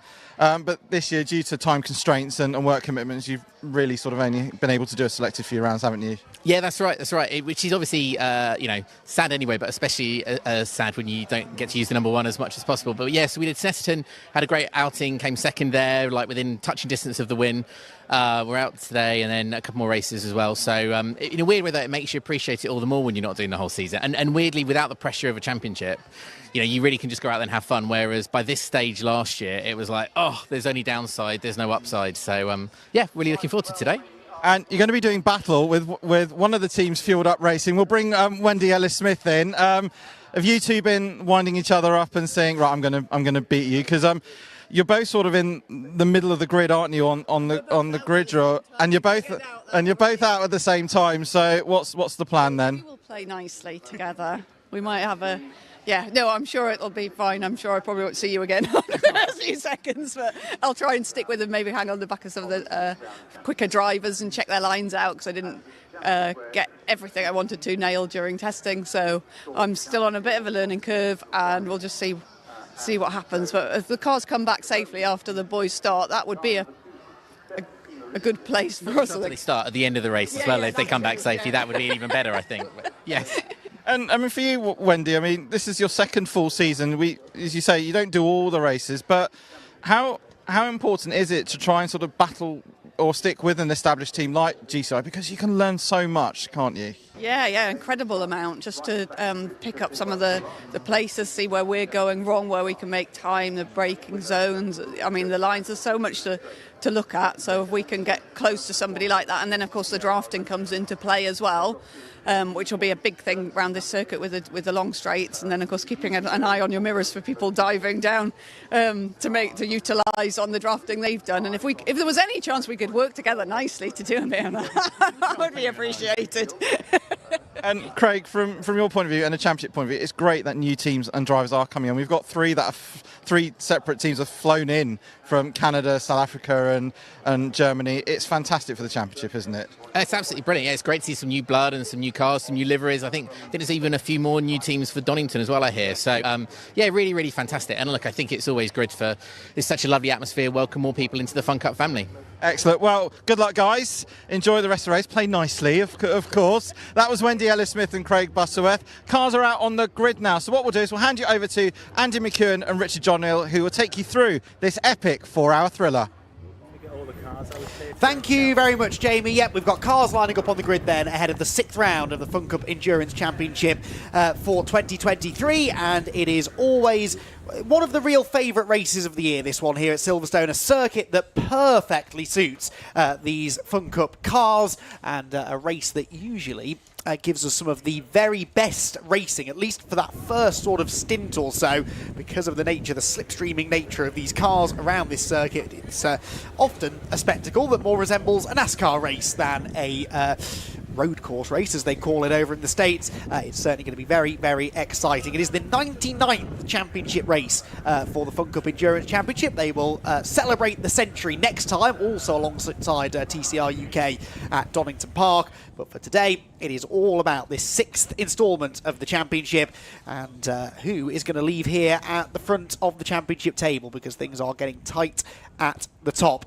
More on that over the course of the next 4 hours, but right now, cars lining up on the grid ahead of the start of the race, and we do have drivers for indeed the entirety of the race. We know what order each driver is going to, in theory, be jumping into all of the cars, so I can give you start drivers as I rattle down the grid, but I can tell you that on the pole position, Team PLR Racing. It's been a long time since Team PLR Racing got a race victory, but they are right up there in the championship this year, having a fantastic season. Really, the only thing that they're missing right now is a race victory, and that car, number 146, the red car to your left as you look at it now, is being started by Ben Pitch. Alongside him, we'll have the number 251. That's the Britain West Motorsport car of Gordon Ross. That team making their debut in Fun Cup. So you've got probably the most experienced team in the championship alongside the least experienced team in the championship, sharing that front row of the grid. The grid, remember, is based upon a random grid draw from the driver's briefing earlier on this morning. The second row then, you've got the Team Viking and Ursus Capital Racing car, number 170. That's being started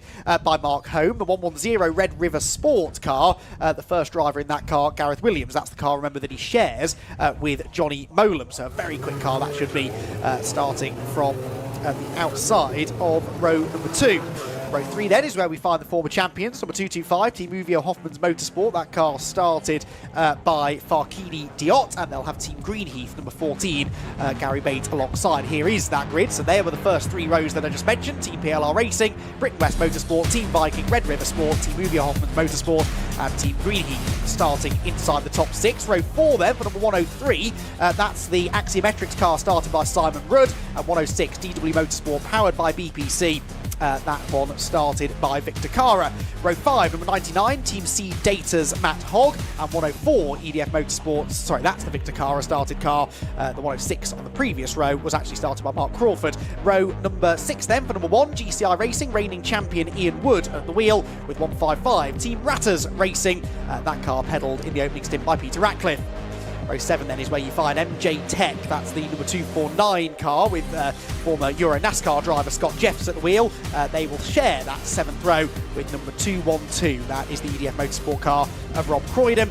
Then you have got Vape Club with EDF Motorsports, Team 3 Motorsports, EDF Motorsports 158 car, and the number 49 Signature RV powered by BPC car starting 18th. 10th row then for number 210, Team Fueled Up Racing. Then the returning Team Race Logic. Fantastic to have the former champions back on the grid. The 252 car started by David Denyer. Whilst at the back of the grid, number 97, GT Radial. And current championship leaders and race winners last time out at Alton Park, Team Olympian. The number 267 car started by Chris Devell, and that car should come rocketing through from the back of the grid.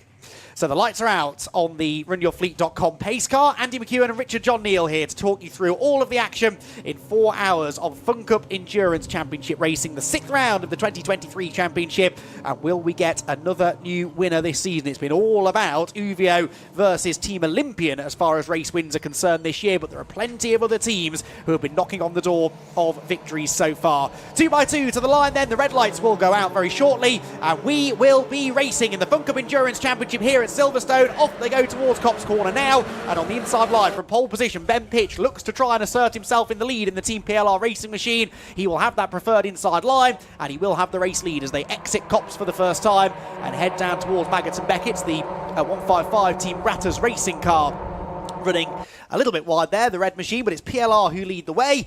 Second place held by the Britain West Motorsport car, and that's the Vikings up into third. But here comes Farkini in the Uvio car, the black and gold number 225, charging round the outside line there as they head through Beckett's corner. And that car already on the move. There's one car off through the grass further back. The front splitter gets broken, and that will certainly slow down a Fun Cup car if you start knocking that front bodywork loose.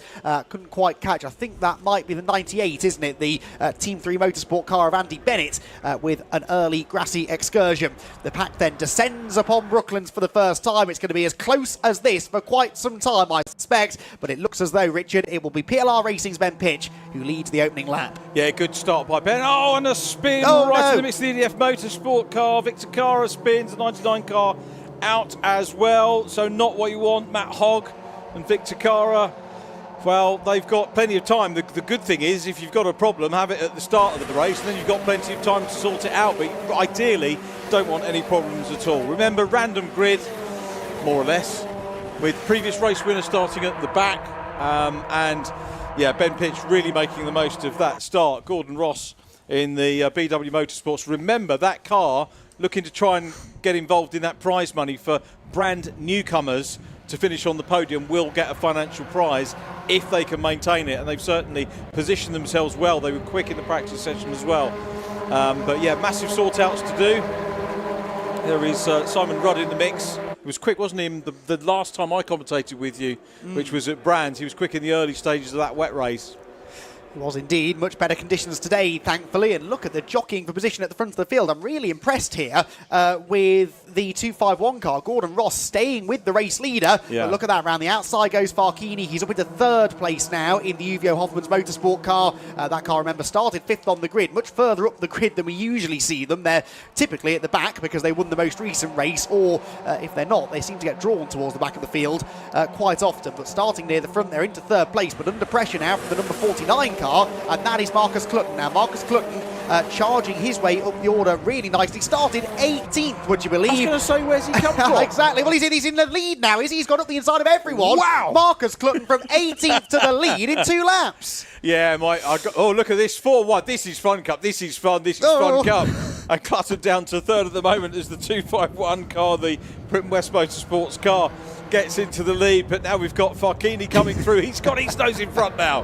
This is why I love the Fun Cup. And when I said that this track was perfect for these cars, this is what I meant. The slipstream is so powerful that it's very unlikely that Farkini's going to hold on to the race lead even down the length of the Wellington Straight. They fan out 3, 4, almost 5 abreast into the braking zone. Clutton tries to commit to the outside line, and it looks as though he's going to have a challenge for the race lead through the left-hander at Brooklands. That gives him the inside line for Luffield, but Farkini positions the car well and hangs on to the advantage. Fantastic racing in any formula, let alone when you've got the best part of 4 hours to go. Keep this up, gents. Should we make it a 5 hour? I think that's not a bad idea, you know. I think we're certainly going to be seeing lots of lead changes in this opening part of the race. Marcus Clutton didn't quite lead at the line last time, and by 47 thousandths of a second, he again doesn't quite manage to lead at the line, but he does lead uncontested, actually, into Copse Corner. There is the C Data car. That is Matt Hogg. Rear bodywork very loose on that car, and he's surely going to have to go into the pit lane. If he doesn't hurry, he's going to have no rear bodywork left at all. We will, though, get an underneath look at it, which would be nice for some viewers who might not have seen that. We are going to. That's not a great thing to see. Short lap, and now, do these drivers have radios? I'm not as au fait with the champions as I probably should be, because we've got great guys like you and Jamie who are here. But is there any warning that goes out to drivers? Obviously, the flags can go out from the marshals, but is there any immediacy? Yes, so Julian Floyd, our race director, can talk to all of the drivers from his race control tower, so he, I'm sure, will be warning them of that, but I still think that's going to require a safety car more than likely to get it moved, and that's a bit of a rarity here at Silverstone. On average, only 1 safety car per race when you look back at the previous tyres we've raced on the national circuit, but we could be in for an early one today.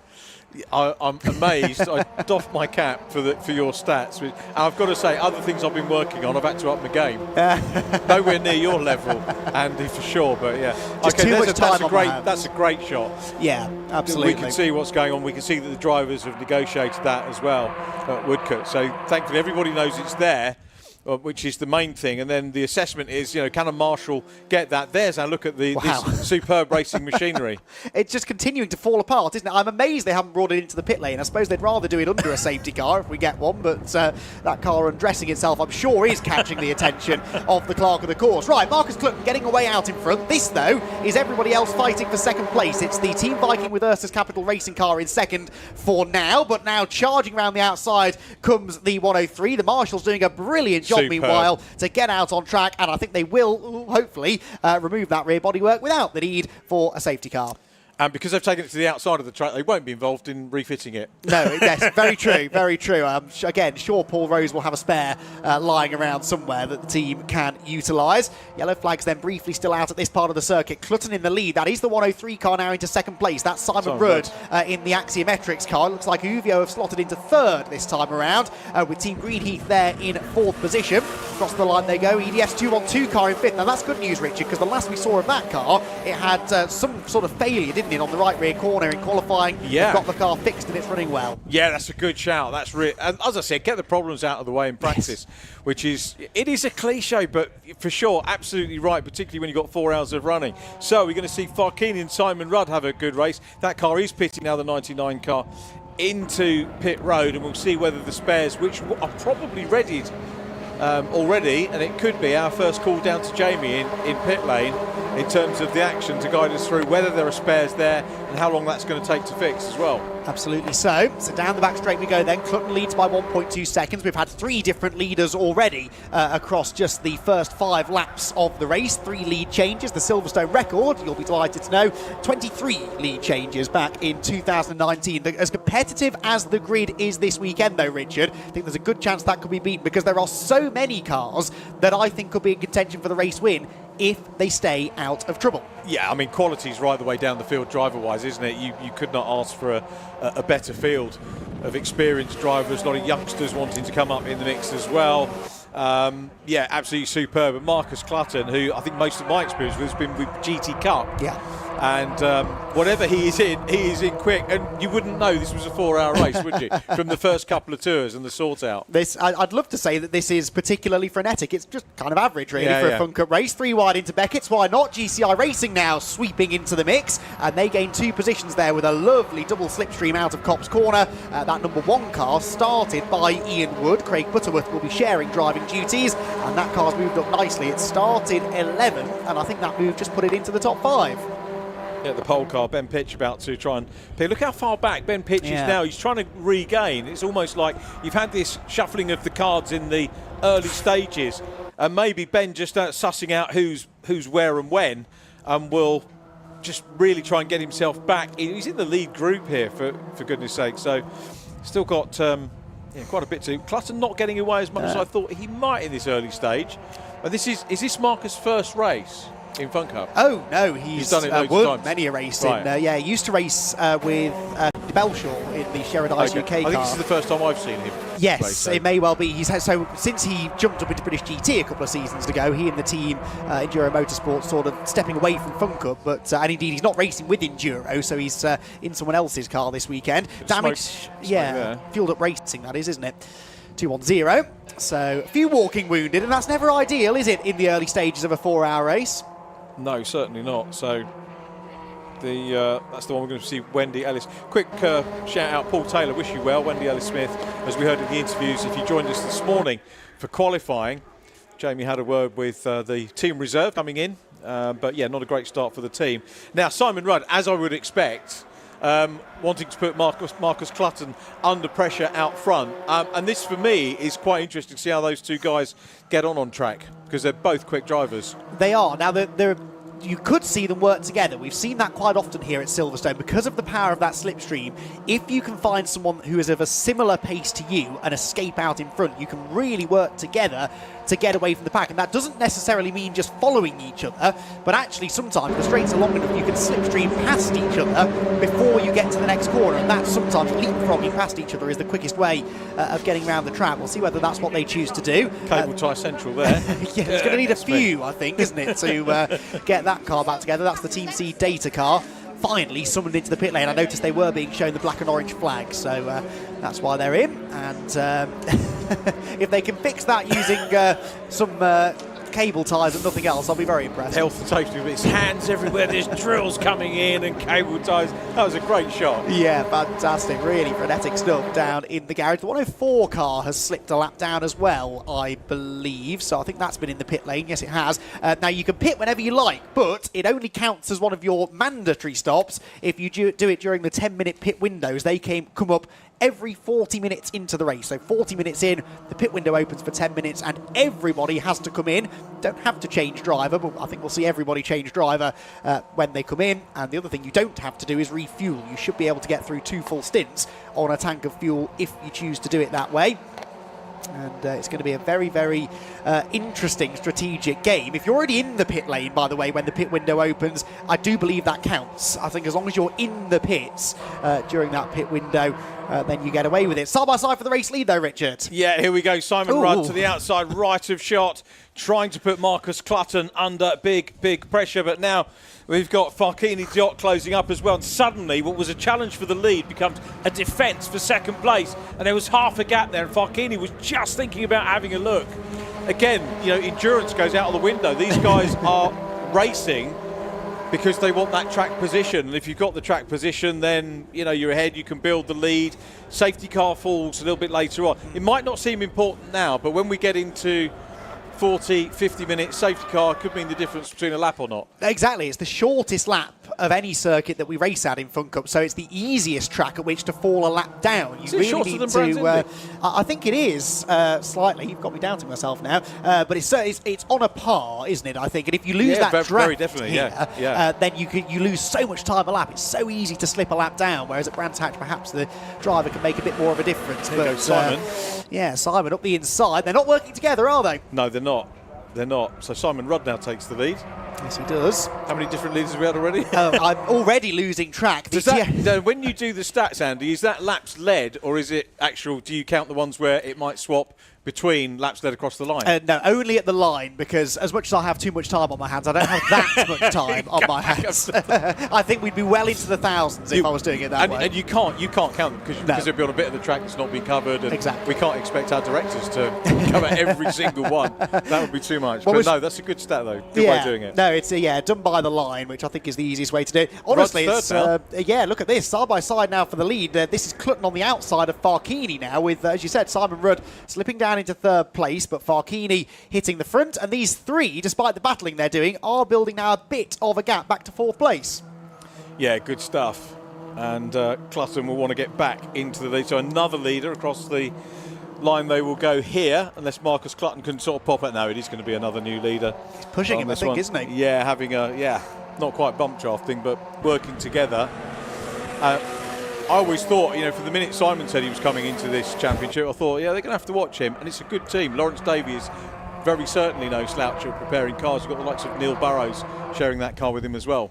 Yeah, and Chris Wetherill, who's come on leaps and bounds over the years racing here in the Fun Cup Championship. Now, it does look a little bit here, doesn't it, like Clutton is working with Farkini. I mean, literally pushing him down towards Beckett's. Perhaps pushed him in a bit faster than Farkini wanted to go, though. He missed the apex a bit there.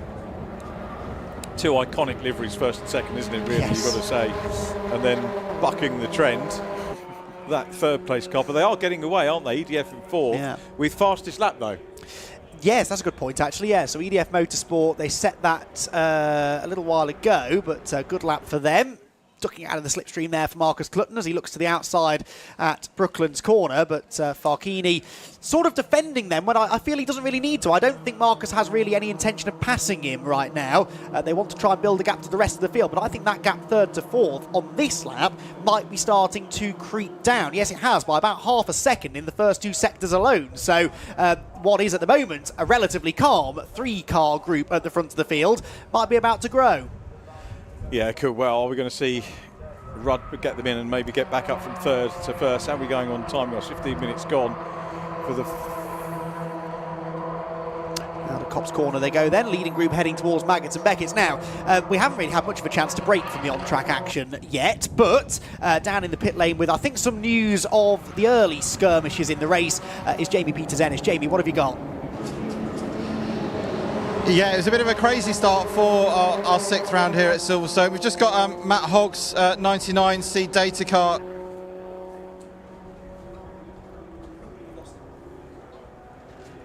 think we've lost him. Well, we'll get back to Jamie in a moment or two. He's lost for words. Yes, not the only one. Am I back? Oh, yes, there you go. Welcome back. Hello. Okay, I can't go in the garage. Right.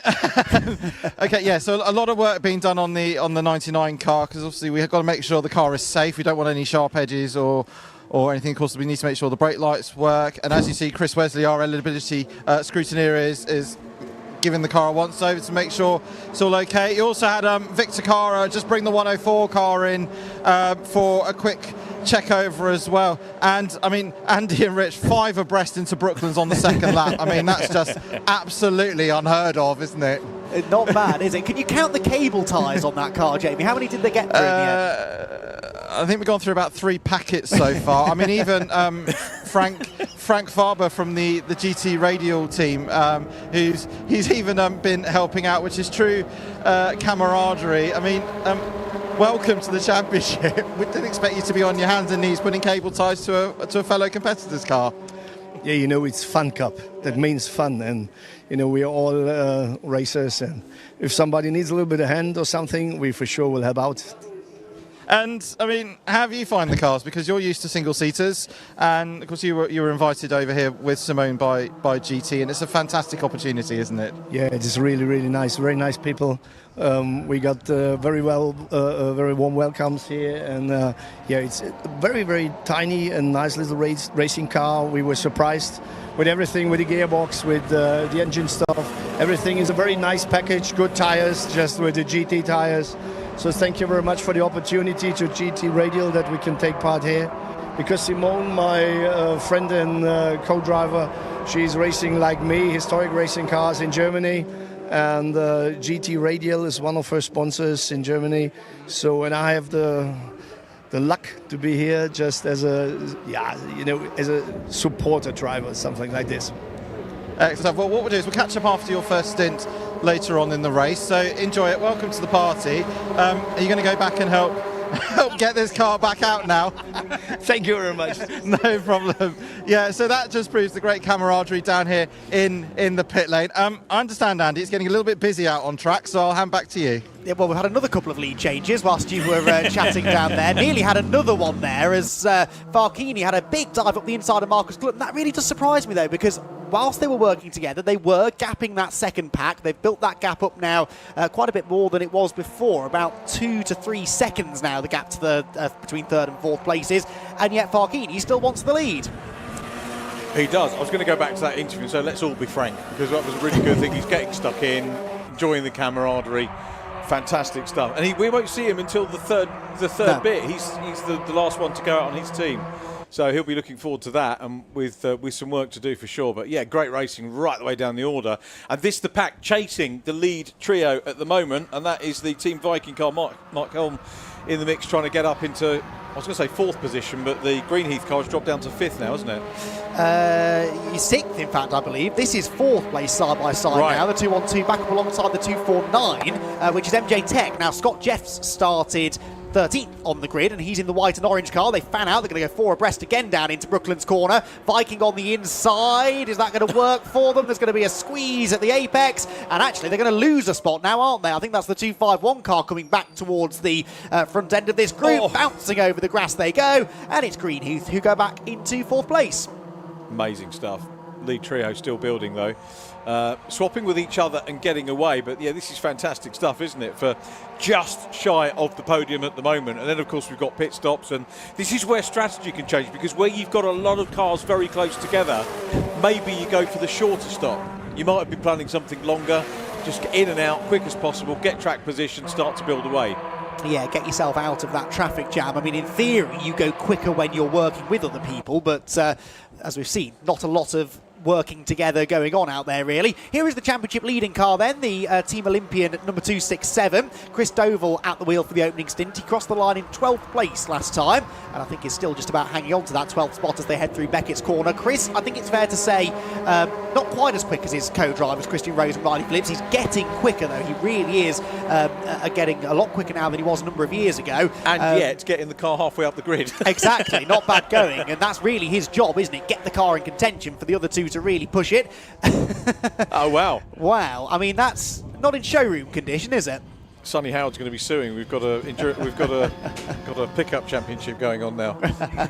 Excellent. I'd love to know the aerodynamic numbers on that car as it heads down the back straight. But back to Olympian. Chris Doval really doing exactly what he needs to, keeping that car in the hunt. If he stays in and around the lead group, that's so crucial here at Silverstone. You lose the draft and you will lose a whole heap of time. Right then, we are 20 minutes in. We're halfway through the opening stint of the race. It is car number 49, Marcus Clutton, who leads the way. Second place for the number 225, even the Uwe Hoffmann's Motorsport car.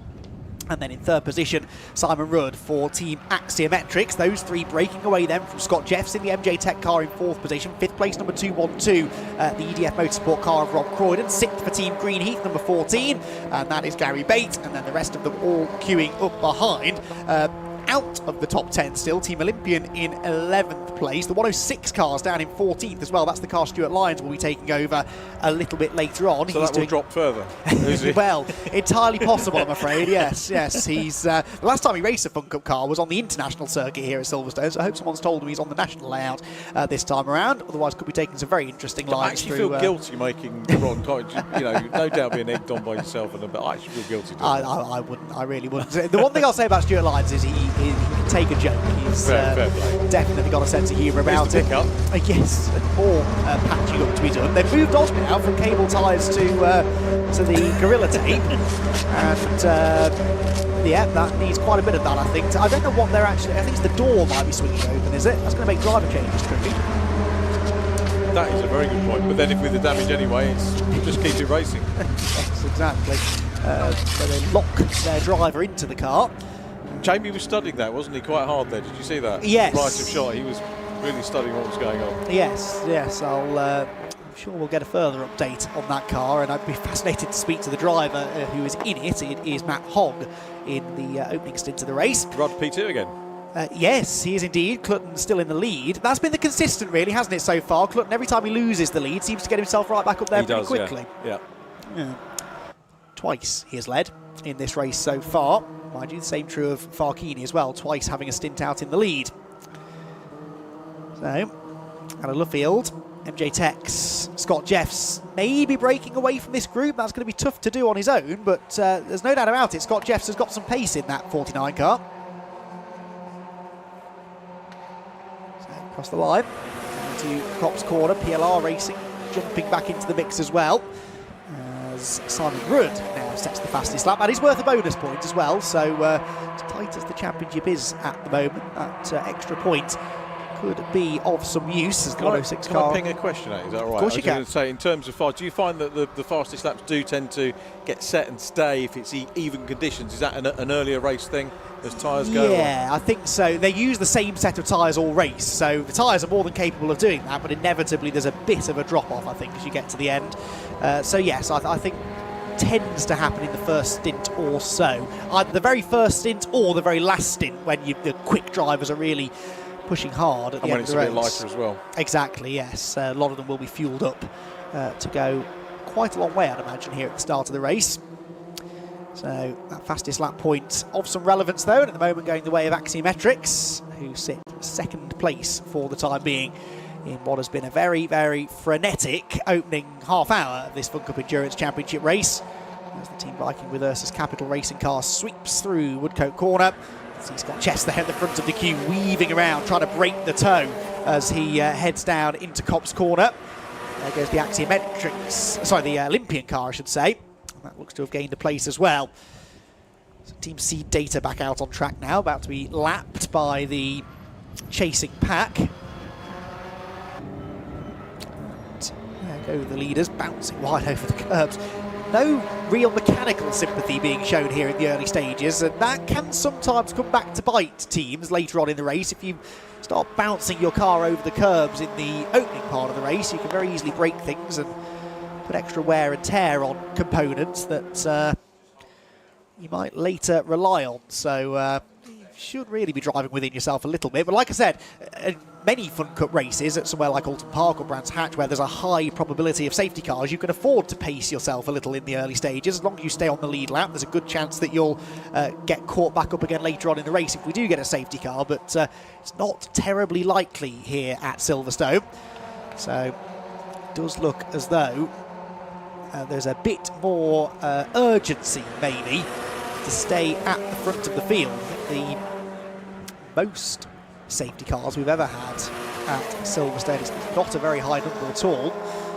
And therefore, you have to kind of plan your race strategy around there not being one. In fact, I don't think we've ever had more than 2 safety cars in a Silverstone race. So you've got to try and stay in that lead group, and that does change the mentality. You've got no choice, really, Richard, whether you want to or not. You've got to get stuck in here in the early stages. You are not guaranteed that opportunity to catch up again later on. No, that's absolutely right. The drivers know. Oh, we've got a spinner on the back there. Oh, that's the championship leader. That is Olympian around, and I think it's the 106 they've tangled with. And there's damage. There is damage on the right rear corner for the championship leading car. Team Olympian in big, big trouble. Chris Doval, who we'd just been saying had been staying out of trouble, doing exactly what he had to do. And Team Olympian are not going to be scoring many points from this race. They will try and limp the car back, I'm sure, but that's not going to be easy to do, and it will not be a quick fix. Stuart Lyons' car, the other one in the mix there. Whether it was a coming together between the two of them or not will be no doubt one for the bar. It'll be later on if it's open. But yeah, that's a shame, because you like to see all of the big hitters at the front.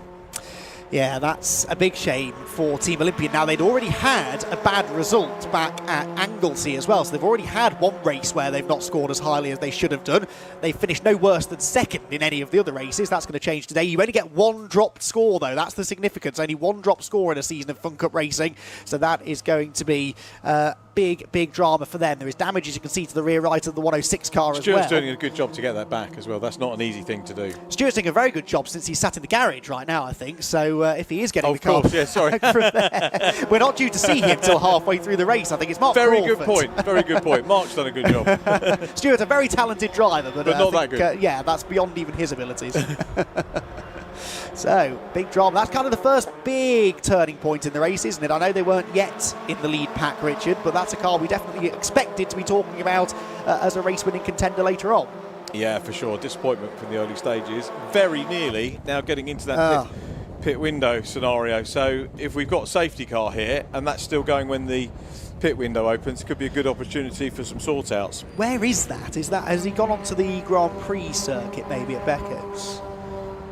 Hearing he has, right, okay, so that's good news. So may not need a safety car, actually. Yeah, he's gone backwards through Aintree corner, hasn't he, I think. If the camera zooms out, we'll see that quite nicely. So will we need a safety car? It's always been, Richard, Fun Cup's philosophy that if a car is stopped out on track, they will get it back to the pit lane, even if it means throwing a safety car, and I think that might be required here. Yeah, I think that's fair play, isn't it? 3 leaders, look at that, all still very much together, and the 212 car is next in line, still holding on. Rob Croydon holding on very well, but having said that, we get a change of position just as I mentioned it, and up on the inside goes Scott Jeffs to take 4th position, but the compliment is repaid as they come out of Brooklands. Safety car being deployed, we've got yellow stripe on the timing tower, yellow flags being waved, and there is the safety car. Indeed, so the safety car out then on the 24th lap of the race. And will that be the first of many, I wonder? It's a real shame that, but like I said, this is just so that Olympian can get the car back to the garage. It's not in a dangerous position, but, you know, the teams and drivers, they've paid their money, they want to race, and so Fun Cup will do everything they can to get them back into the race, and to do that, they need to get the car back to the pit lane. Now, what this does mean, Richard, is that nearly 10-second gap that the top 3 had pulled out over the rest of the field, that is going to disappear, isn't it? So this will bunch everyone back together, and it gives some of those teams that did start deeper in the field an opportunity now to make themselves seen in that lead pack. I think the championship leader wishes it wasn't yes. him. Yeah, well, they would have stood to benefit, wouldn't they, really, from a safety car. So there is Chris Doval watching on. And, well, like I said, this could have big championship ramifications. They'd already had sort of used their dropped score, if you like. It means PLR Racing are now potentially in a position where they could move into the championship lead. They were only 8 points behind. Down, yeah, not a lot at all. So, exciting enough for you? Decent first half now, that wasn't it? Very good, yeah, very good. Just as long as it continues for the next, I'm sure it will. No, cracking start. You can see why people come in and race in it. Yes, absolutely. was having a conversation with a couple of people in the BRSCC office during the lunch break, actually. I said, I always seem to start a Fun Cup conversation by saying, don't be put off by the fact that it's a long race. You know, I start defending it immediately, and I really shouldn't have to, because the racing speaks for itself. It is genuinely some of the most exciting racing you'll see anywhere, and I think the fact that it's happening in a 4-hour race just adds to the excitement and the intensity, and yeah, it's a fantastic championship, and very rare, really, that we see contact like this occurring. Yeah, I agree. I think there's actually a little bit of a swing towards longer races anyway. Look at particularly from the driver's perspective, how many people are coming into the various endurance offerings or longer race offerings that the likes of BRSCC put together. I think we could go down to Jamie again. So let's hear from Jamie Peters-Ennis again in pit lane. Yeah, I'm going to go and grab Mark Crawford. He's just got out of the 106 car now. He's just having a chat with Harvey Ryby. I'll just quickly have a word with Mark. What happened? There was, 4 or 5 of us coming out of Beckett's complex to back. We've been nose to talk from the start of the race, and the green car just slow motion started to spin. 2 cars went that way. I was giving him room around the back, but he just kept rolling back, and then just clipped my back. So one of those things. It looks like it's just a wishbone and a wheel, so it's a relatively quick fix. But of course, you're hemorrhaging time, and this is not what you need, really, is it? To be fair, I'm not really worried about the time. It's more to get the other lads out for a run, because honestly, that was the best, whatever that was, 15 minutes, 10 minutes racing I've ever had in my life. It was unreal. It was just unbelievable. So it's unfortunate. I mean, I think the green car kept rolling back. To be fair to him, he was probably trying to get off the track. So it's just one of those things. And as you see, he just caught that corner, so I was nearly past him. So it's just racing incident. We're all racing hard. It's brilliant. Well, you're sort of smiling still, but nevertheless, we still got 3.5 hours to go. So we'll get the car back out, and you can just pick up some points. Yeah, exactly. Really good fun. Thank you very much. Thanks a lot, Mark. That's Mark Crawford from the 106 DW Motorsport car. The Olympian car is actually will be arriving next door. So let me see if I can find Christian Rose very quickly. I'm just going to dive into the garage now and see if I can quickly grab Christian for just a quick chat. So we'll just make our way back out. Pick your timing, don't you? Not ideal, mate, is it? Not ideal. You wait till I see him. No, it is what it is. We've been really fortunate all year. We've had a lot of good luck go our way. These things happen. Not quite sure what's happened itself. Obviously, just hearing then you talking to the 106 car, it looked like a bloody good race, and I assume he just lost the back, and yeah, it's a bit rubbish, really. Yeah, as I said to Mark, still 3.5 hours to go. You'll get the car back, assess it, but now it's going to be just pick up some points and see what happens. It's pick up some points. It's also let's try and get the fastest lap. If we get the fastest lap, we can take that away from another team. So there's still work to be done out there, and still things we can do. And on a separate note, championship point of view, 22 cars out for this weekend, and we understand, Chris, there's more coming out for Donington. Yeah, I think we actually had up to 25, and then this week we had just a few people just suddenly couldn't make it. Oh, so that was a shame. But Donington's looking really good. Alton's looking really good. So, yeah, we're just trying to get back to sort of pre-COVID levels, and we're heading back there. And we've had a lot of interest from people that have been here racing in other championships just for this meeting. There was a few people wandering around yesterday you were having a chat with, weren't you? Yeah. They're just a lot of people are just seeing it, want to know more about it, want to understand what it's all about. And I think they come down, I think they probably don't realise how competitive it is, for one, and probably also what the car's like, what they like to drive. So some of the guys we had in yesterday, they were having literally the time of their life in testing. So that was really nice to see. Well, thanks a lot. Hope the race gets better for you. We'll catch up later. Thanks a lot. Back to Andy and Rich. Yeah, thanks, Jamie. Christian Rose, what a nice guy Christian Rose is, and really philosophical sort of take on all of that. You know, immediately, Richard, thinking, well, OK, all's not lost. We can still take something out of this. Yeah, going on for the championship point and getting whatever points they can in the race. And also Mark Crawford before that, you know, really, he was just concerned for his teammates that they got a race as well. It does happen. Doesn't it shape things up for the championship? Knowing the form that those guys have had coming up to this round and the remaining rounds, you know, it's not going to take away from their ability. It's going to fire them up. Yeah. So they're going to come back, you know, carry on with this race as well, but the other events, they're going to be well fired up. And they're going to be difficult to stop for the remaining rounds, for sure. Absolutely, yeah, no, they're going to go to Donington Park next, where I don't actually think that particular team have won a race before, but then it's Alton Park for the finale. They've definitely had success there before, and they're a quick enough team that they will go to both of those races thinking that they can win them, and if they can do that, they're very much still in championship contention. They did have that little lead over PLR Racing, who, by the way, are sat in 7th place at the moment, and then third in the championship was Uvia. Now, they've also used their drop score last time out at Alton Park when they had, again, an early accident, and that's 2 races in a row now where we've had championship favourites caught up in incidents in the opening half an hour or so of the race, and it's PLR Racing, with all of those years of experience that Neil Plymmer brings to that team, who just have been staying out of trouble, touch wood. They've not really had any of those incidents. They've not won a race yet this year, but they've been on the podium a couple of times. They've been in the top 5 or 6, I think, in every race so far this season, and they're hovering just outside of that top 6 for the time being. So looking like being a really strong season for PLR, and we'll wait and see whether they can move up. They're sort of mid-grid at the moment, aren't they? But should hopefully be able to gain some spots when we go racing. And when we do go racing, Richard, I think we're in for more of the same that we had right back at the start of the race. Yeah, but for how long? Because we're very near that pit window. Very true, yeah. 4 minutes, let's call that away. And it is a 10-minute window. They all have to pass cross the line once after the pit window opens in order to then be able to pit. There's a pit window open board gets held out. Drivers have to pass that once before they're allowed to pit. So the window essentially opens in 3.5 minutes plus a lap, basically.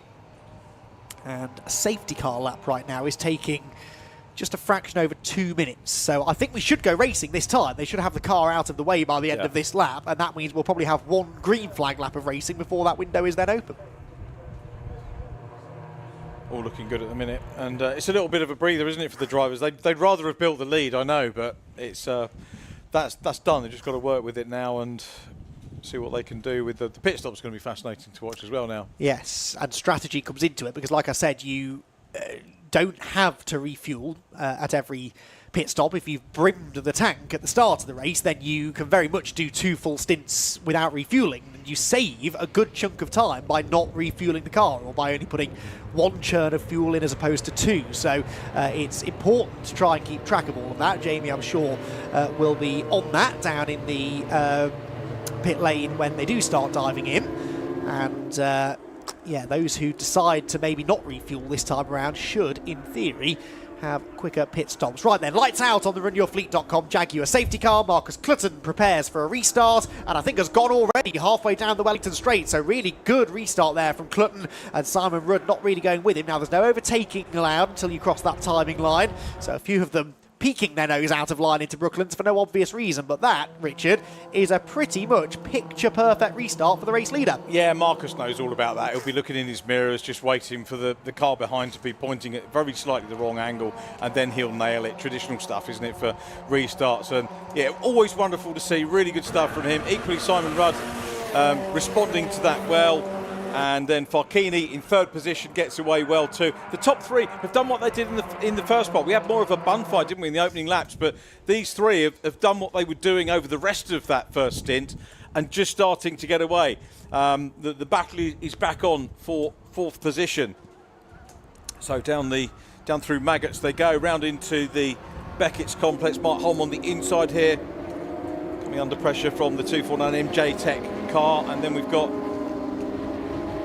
Pitch next up, trying to close in as well, make up a position or 2 before they get into the first set of pit stops. Now we've got 3:21 just under on the clock, so very nearly at that pit window will be open next time.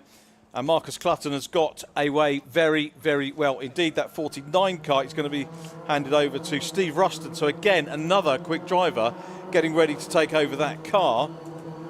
The 103 will go, the Axiometrics car will be handed over to Christopher Wetherall. So again, no slouch. And then Neil Burrows for the 3rd stint. And then we run through the cycle, actually almost the cycle again, because following that we've got Simon Rudd goes in 5th and Neil Burrows 6th. So Neil Burrows gets the sort of 2 third stints, as it were. And that again comes into the tactics of the race that the currently 2nd place car are employing, or is employing. The 212 car, though, coming under a wee bit of pressure here from that Team Viking. Mark Holm still trying to fend off the 249. We've got Ben Pitch trying to get involved and make up a couple of extra spaces as well. It's the 212, still there in 4th position, Rob Croydon. It is indeed. Leaders down the Wellington Straight. Simon Rudd back with Marcus Clutton. Didn't take him long, really, did it? Higgins the challenge for 4th. Vikings up the inside. And no, later on the brakes there for the EDF Motorsport car. Rob Croydon fending off Mark Holm. Then they've got Scott Jeffs and Ben Pitch in that group as well. And the pressure now that Ben Pitch is under just to keep that PLR car out of trouble must be immense. He will know that Olympian are essentially out of the race. They likely will get back out there and finish, and as long as they finish, they'll score some points, but they're not going to score well. And PLR know what sort of a strong championship position that could put them into. Ben Pitch still, despite that, going on the attack here, pulling to the outside of Scott Jeffs as they go towards Copse Corner. They're side by side ahead of them as well. The 212 car hanging on to 4th, but what happened for 6th position? Did PLR manage to get through? No, they didn't. It is still Scott Jeffs who keeps the red number 146 car behind. Yeah, he does. When do we get the signal about pit lane being open? Is the pit lane open? Pit lane's open any time, isn't it? So they just come in when they they know. How is that managed from team to team? They have a timer in the car or a signal? Or a lot of them have pit boards, and yes, I'm sure some of them do have timers, but of course they know the pit window's open because there is a pit window board that the championship hold out over, one of the marshals on the start line hold out over the pit wall, so they'll all have seen that now, which means that they should be able to pit this time if they want to, and this is where we'll see what the different trains of thought are. Some thinking that maybe it's better just to keep on logging laps, and some maybe feeling that they want to try and get out of the traffic. You shouldn't lose a lap here from a pit stop, even with a driver change of fuel, so you're pretty free on when you can stop. No real danger of slipping a lap down and then getting trapped by a safety car, for example, but no one yet making that turn to the right, and they're going to continue battling out on circuit. Good news, really, for us, because the pit stops inevitably can separate things for a little while. No danger of that just yet, though. No, seemingly you might want to leave your faster driver out there just as long as possible if that's the case, and the top 3 certainly will all want to do that, but Marcus Clutton has been a really, really good, I wouldn't expect anything else, really good first stint. Track limits there? Well, is that one of the... Yeah, they're not monitoring it there, I believe. No, they're not? No, which is why they're all using the extra road. Exactly, yes. So you can widen the exit of Beckett's quite a bit beyond what you would think are the track limits. And that's what they're all choosing to do. Gap though, Andy, it's a huge gap, isn't it? Just a couple of laps after the safety car, and they're almost back where they were before the safety car. Exactly, they picked up exactly where they left off. It only took them a lap or so to build this margin. It was about 10 seconds, I think, when the safety car came out, so it's come down slightly as Scott Jeffs peeks around the outside of Mark Holm, but that's not really likely to work. Scott, as I said, a former Euro NASCAR racer, so he's used to taking the high line, but didn't really work for him that time through Luffield. Settles back into that slipstream, and in fact they're both now going to try and gang up, I think, on Rob Croydon in the 212 car as they flash past the pits at the end of the 33rd lap of the race. Going quickly this one, who'd have believed we were already 45 minutes into it, very nearly, and still the top 3 circulating in very close proximity. Marcus Clutton drifts out of Beckett's. You ever been in the Beckett's box? You must have been in there many times. Lovely place to watch. Yeah, it is. Pit stops underway. Yeah, it's the 110, the old Viking car. That's Gareth Williams handing over to Johnny Molam. So not a great surprise to see them in early. They wanted to maximise Johnny's driver time. Johnny's raced a few cars over the years, hasn't he? And I believe has done a couple of Fun Cup races in the past. I'm struggling to remember when we last saw him. So he's on his way. Not the only one in the pit lane though, Richard. No, you've got several other cars in there, and he, I think, is the first one to come out. Here's the scrap for 4th, once again. Yep, that's Mark Holm and Scott Jeffs side by side again as they were a lap ago. And it's the same result this time, only Scott almost loses out to Ben Pitch. Immediately jumps to the inside to cover that one off. Delays Ben Pitch. They all run over a little bit of bodywork there. I'm not sure where that came from. But this now allows Gordon Ross in the 251 car to join in the battle. Pull to the outside of the car that could leave Silverstone today with the championship lead if things continue the way they're going. Yeah, a decent start for them. They've had the pace, haven't they, throughout the course of the event so far, and also a pretty decent grip position as well, as we saw from the start. Another driver check, look at that, manhandled out. If that was me, I'd be on the floor. We've seen that before, definitely. Or me on the floor. Yes, the driver changes are sometimes a little bit rough in the Fun Cup, but the Tacosis car from 158, Nick Adcock out, Rupert Adcock in. And you could see that the team members all were keen to prove that they weren't touching the car. That's because there was refuelling going on at the time. Not allowed to touch the car whilst that fuel churn is attached, and only once that's been removed can you then then conduct the driver change, which has been done very swiftly. And the 158 car heads back into the race. I take it Tacosis was something Paul Rivette bought when he was in here, and they've left the livery, or maybe still involved? Paul still does the odd race with us, actually, in that car. I'm sure he's raced this year. I want to say it was at... I didn't do Brands Hatch, I don't think. I think he might have done the second round of the championship at Snetterton. But yeah, Paul's another one of those really, really talented drivers who, whenever he comes and races in Fun Cup, is very complimentary of the competition level out there. Always enjoys coming and racing in the Fun Cup, does Paul. 4 wins last weekend in the truck championship. Did he really? Yeah, in the Napa truck. Oh, right. Napa, of course, everywhere apart from here. Don't need to be here. But Although, if they wanted to put a team together and come and have a go, they'd definitely be eligible for the 10 grand, wouldn't they? If you got the likes of Ash Sutton, Dan Camish, and well, maybe not Paul Rivette, but someone else who hasn't done Fun Cup. Doesn't matter who you are. If you've never raced in the championship before, you can come and take some of Paul Rose's hard-earned money away from him. 246 in, Vape Club with EDF Motorsports. Vlad Vasiliev handing over to Matt Dawkins. And that car again will leave the pit lane. And actually, it looks like if you refuel and do a driver change, you are almost going a lap down, aren't you? So that's something to take into account. This is where safety cars could come into play again, should we get any more of those. 4th place battle still continues apace at the moment, so still some early sort-outs. How long's the window again? 10 minutes. 10 minutes. Plus a lap. So three minutes plus a lap left, basically. Oh, it's been nothing between this group as well. We've waxed lyrical about the top 3, but that 4th, 5th, 6th, 7th, 8th has been very, very tight as well. It really has. That's the Greenheath car leaving the pit lane. They pitted from 10th place at the time. Side by side here, not for the race lead. That is Marcus Clutton putting a lap on Johnny Molan, that is, in the 110 car. And I've got a little note next to Red River Sport on my driver order list saying may change. I could do it knowing if it has changed, whether that is Johnny Molan, because wouldn't expect Johnny to be going a lap down immediately having jumped into the car, but we'll try and get Jamie to confirm that for us, maybe. Yeah, I was going to say, expecting to see a Johnny Molan, Marcus Clutton battle happening there, even if it was for the lead lap. Would have been fascinating to see. So still got the fastest lap, actually with the 49 car now, so new fastest lap, and that goes to Marcus Clutton. Yeah, of course, he had a slipstream that time, which he hasn't really had much of since he settled into the lead. If it was Johnny Molan, it would be a quick one. Exactly, yeah, so that might well tell us what we need to know about that. Back in Scott Jeffs was about to be on the move, sorry. Oh, yeah, no, I thought he was. That was...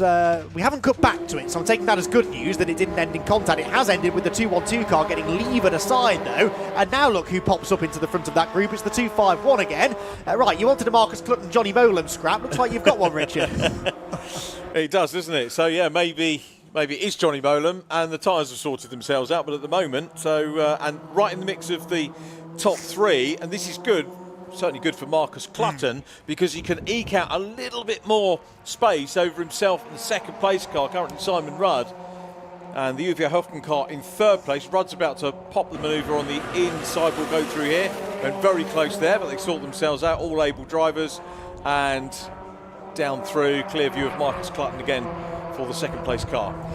Yep, so both of them get past the 110. Farchini now looking to try and do the same. It's been a very cautious stint, this, by Farchini standards. I think he's very aware of the fact that they can't afford another incident such as the one that they had at Alton Park, which wasn't of their making. A car spun ahead of them through Island Bend and sort of ended up broadside across the road in front of them. So nothing they could have done about that, but it certainly was a costly one as far as their championship is concerned. Out onto the back straight goes this second pack of cars, and again you've got a few cars now that are pitted and are joining in this group, but the pit window we're here seeing on the timing screen has closed, so pit lane's going to be a very busy place this time. The majority of the field, Richard, well certainly about half of them haven't yet stopped, and they're all surely going to have to this time. Yeah, Jamie's going to have to pick his customer, isn't he, for this one when they all come in. It is going to be a little bit frantic, and then we get the, well, let's have a quick sort out and see what happens. Indeed so. So as the pit lane prepares to become a very busy place, let's head down into the centre of all of the action. We have a lead change on track. And, well, we'll get to Jamie in a moment then, because we have had a lead change. Simon Rudd now goes to the front and was ahead by a decent bit, actually, there of the 49 car, Marcus Clutton at the line. And Simon Rudd out ahead. The Uvio car has pitted from third place, though. So too has the 251, the 170, the 249, 212. Everybody pitting, but the leaders, Richard, must have snuck through just before the pit window closed last time. We would hope so. Yes. I'm sure they will have done. The tacticians here know exactly what they're doing, and the strategists. I'm surprised I managed to say that without falling over. Down the Welly straight we go once again. So let's see whether... Oh, here we go. Marcus Clutton, not happy, wants to be back in the lead. Pops down the inside. Excellently conducted manoeuvre and back into the race lead. And we think round into pit lane. Will they still show it in the lead, depending on where they are in the pits? Very true, actually. Well, let's find out, because they do indeed both peel to the right. Marcus Clutton sweeping in at the widest angle that he could there, trying to find every last bit of speed. Down the pit lane they will go. So where are they both going to be stopping then? Clutton first, then Simon Rudd behind. Clutton's quite early. Has he crossed the timing line? Yes, he had. So right. He was classified as the race leader that time. So Marcus Clutton will get out of the number 49 car. Steve Ruston will jump into it. And there is Steve already being plugged in, which means no refuelling for this car. That's significant. It should be a quick pit stop for the 49. What the 103 is doing, I'm not so sure. Chris Wetherill will be getting into that car as the 49... bit of trouble getting it going there, but they do now fire it up, get on their way. And is that the 103 ahead of them? I think it is, yes. And the Axiometrics car with a decent lead, and that is going to be, well, a positional change. But of course the Uvio car, Richard, had pitted a lap earlier. Where do they factor into all of this? And did they get petrol? Well, we don't know. We'll get Jamie on the case. Jamie, we don't expect you to know whether every car has got petrol. Oh, I've worked with Jamie for a while, and I sort of do, actually. He'll do it. Oh, right, okay. Right. Yeah, no, he's pretty good at these things. He's very good at it. It's a big pit lane here at Silverstone, so if he positions himself in the middle, it can be difficult to see either end of it. There's the Uvio car. Now, I think they have dropped back, so I reckon they've taken fuel, and the other two perhaps didn't. And there's no way 103 did, because 49 didn't, and 103 still managed to beat them out.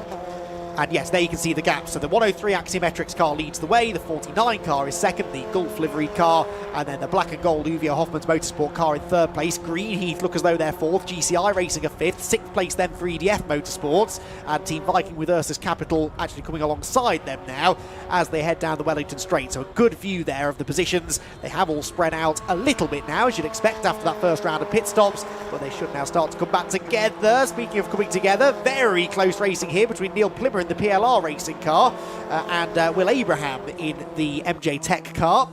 And Neil Plimmer, the captain, former Northern Formula Ford star back in the 80s, Neil Plimmer, drops back in behind again and lives to fight another day. So, yeah, a bit of separation now at the front of the field, as we kind of expected, Richard.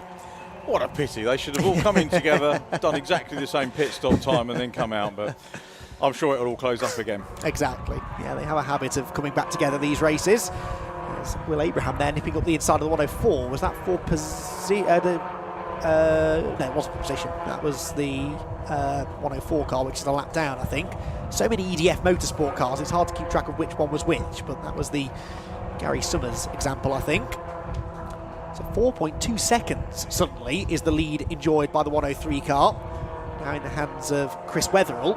But this is where, again, one of the fascinations of endurance racing comes in, Richard, because you have some drivers inevitably in a car who are a little bit quicker or a little bit slower than their teammates. And so a car that comes out of the pit lane with a big lead is certainly not guaranteed to keep on building that lead. And from a neutral's perspective, we rather hope that they don't and that things now start to come together again. We hope so. Definitely do hope so. There's the leader. That's a decent lead they've got now, isn't it? Went up as well, actually. Yeah. by about 0.8 of a second or so that time around. So good lap set by the 103. Right then, now things have calmed down a little bit. Let's head back down into the pit lane and catch up once more with Jamie Peters-Ennis. I wish it had calmed down. The poor camera crew can't keep up with this. They're having a great time down here. And another person who's having a great time in that first stint was Peter Ratcliffe. I won't repeat what you said when you got out of the car, but you were absolutely beaming, weren't you? Yeah, beaming, buzzing. My goodness, what a start. Session was just awesome. Super close, super tight. We started about 12th, I think. But I mean, it was frenetic from the word go, totally frenetic, absolutely wonderful. Super clean everywhere, super clean, but super close, loads of drafting, lots of overtaking, bit disappointing getting overtaken, but then you take back. So absolutely loved it, yeah, beaming, loved it, fantastic. And your view of 5 abreast into Brooklands on lap 2? Yeah, it's quite entertaining. But some laps later, 3 of us going into... Is Brooklands the one at the end of the long straight? I think it is. Going into there. 3 of us absolutely together. I out-braked, I think, but of course it was a wee bit too hot, so I'm sideways going round. And we didn't touch. It was just fantastic. We came round, came back, carried on. It was just wonderful. Absolutely fantastic. I don't know who I was fighting with, any idea, but they were all brilliant.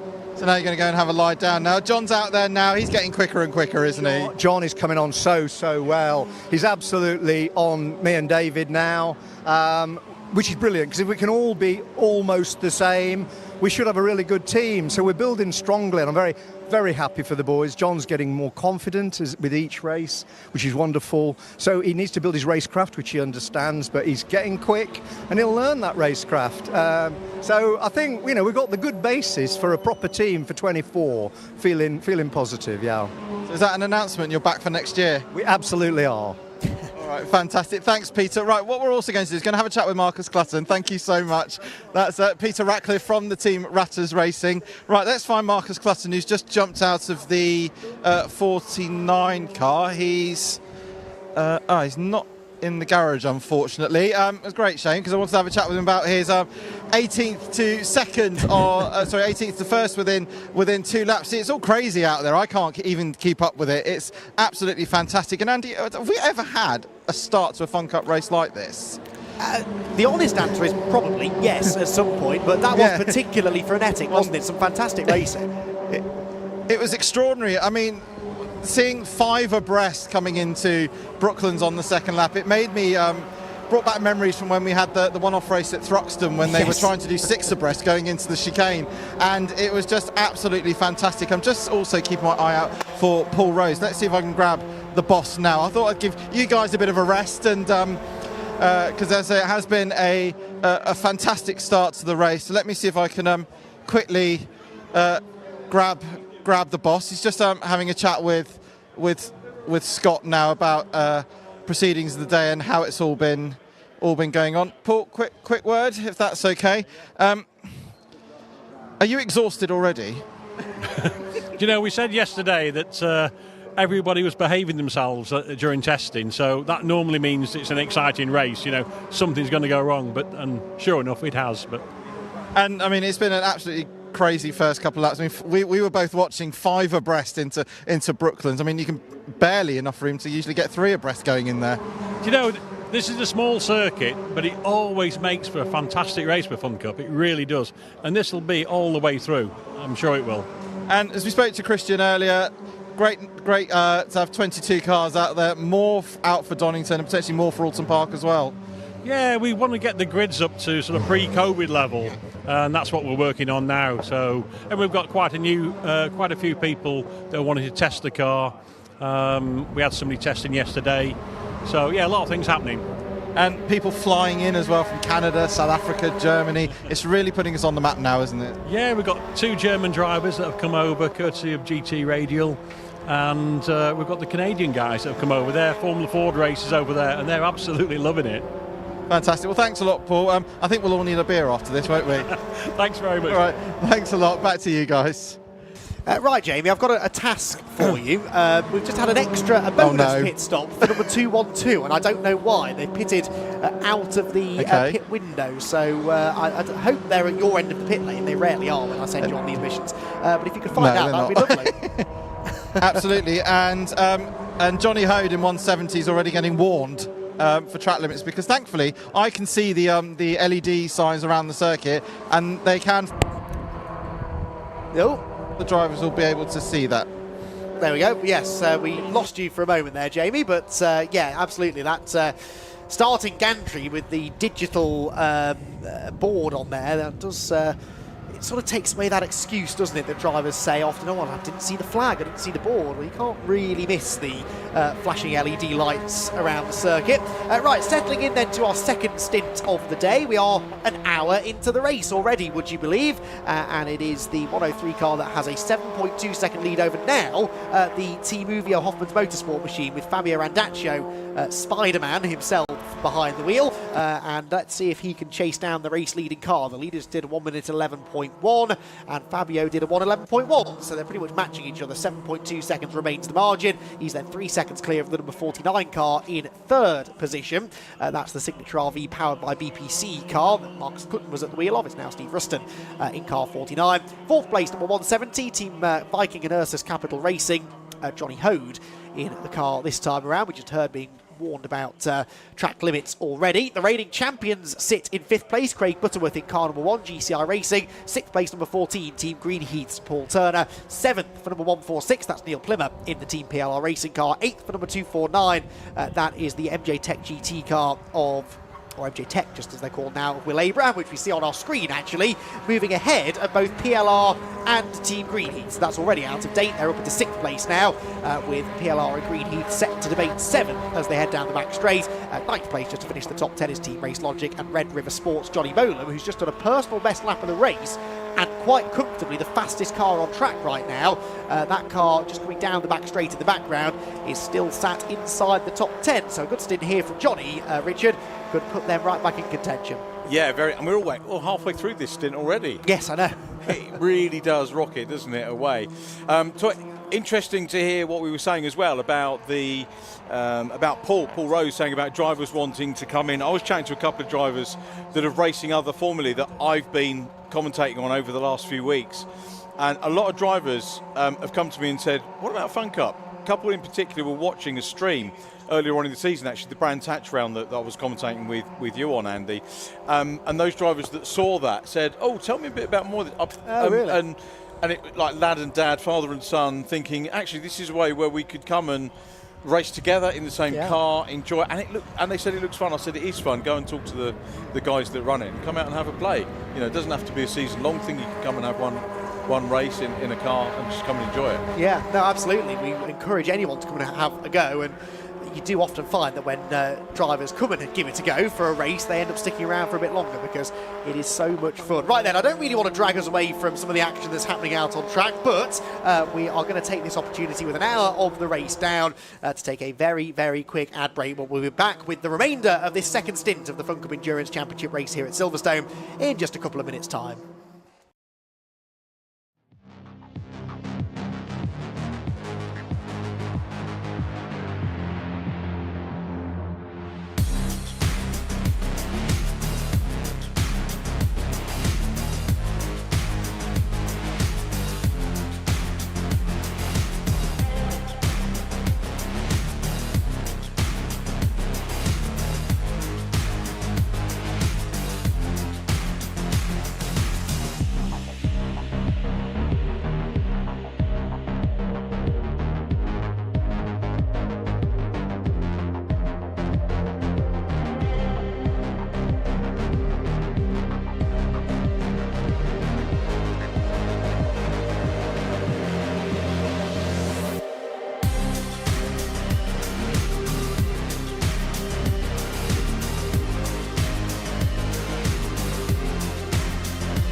Welcome back, everybody, to the Silverstone National Circuit, round 6 of the Fun Cup Endurance Championship, and with 50 laps complete, we are into the second hour of the race. This is how things look. Car number 103, Axiometrics with GRD Racing, leads the way by now just under 7 seconds over Team Uvia Hoffman's Motorsport in second position. Signature RV, powered by BPC, are third, ahead of Team Viking and Ursus Capital Racing in fourth place. GCI Racing are in fifth. Team PLR Racing in a good championship position now, sixth place on the road, seventh for MJ Tech, 8th Team Greenheath, 9th for Team Race Logic, and Red River Sport inside the top 10 ahead of Team Ratters Racing, EDF Motorsport's 2-on-2 car, the Team 3 Motorsport car, and Vape Club with EDF Motorsport 14th. Britain West Motorsport started on the front row, hung in that lead group for most of the first stint, but they've slipped down to 15th place now ahead of Team Fueled Up Racing, GT Radial, then another 2 EDF Motorsports cars, 158 and 104, and then you get to those who have had drama. Team Seed Data involved in lap 1 contact at Luffield, the 106 DW Motorsport car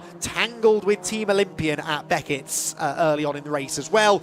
That brought about a safety car on the 24th lap of the race, and it means that the championship leaders, Team Olympian, are not going to score well at all here today at Silverstone. It's going to turn the championship table on its head, not for the first time this season, that's for sure. Andy McEwen and Richard John Neal here in the commentary box, and more dramas for EDF Motorsport. Richard, this was a car that we saw going quite slowly in qualifying at times, and it looks like it's had another drama here through Luffield. Yeah, Gary Summers recovering, that's what it's all about, isn't it? Getting it back on track, trying to get back up to speed, regain your confidence, regain a little bit of momentum. Momentum is what the lead car has.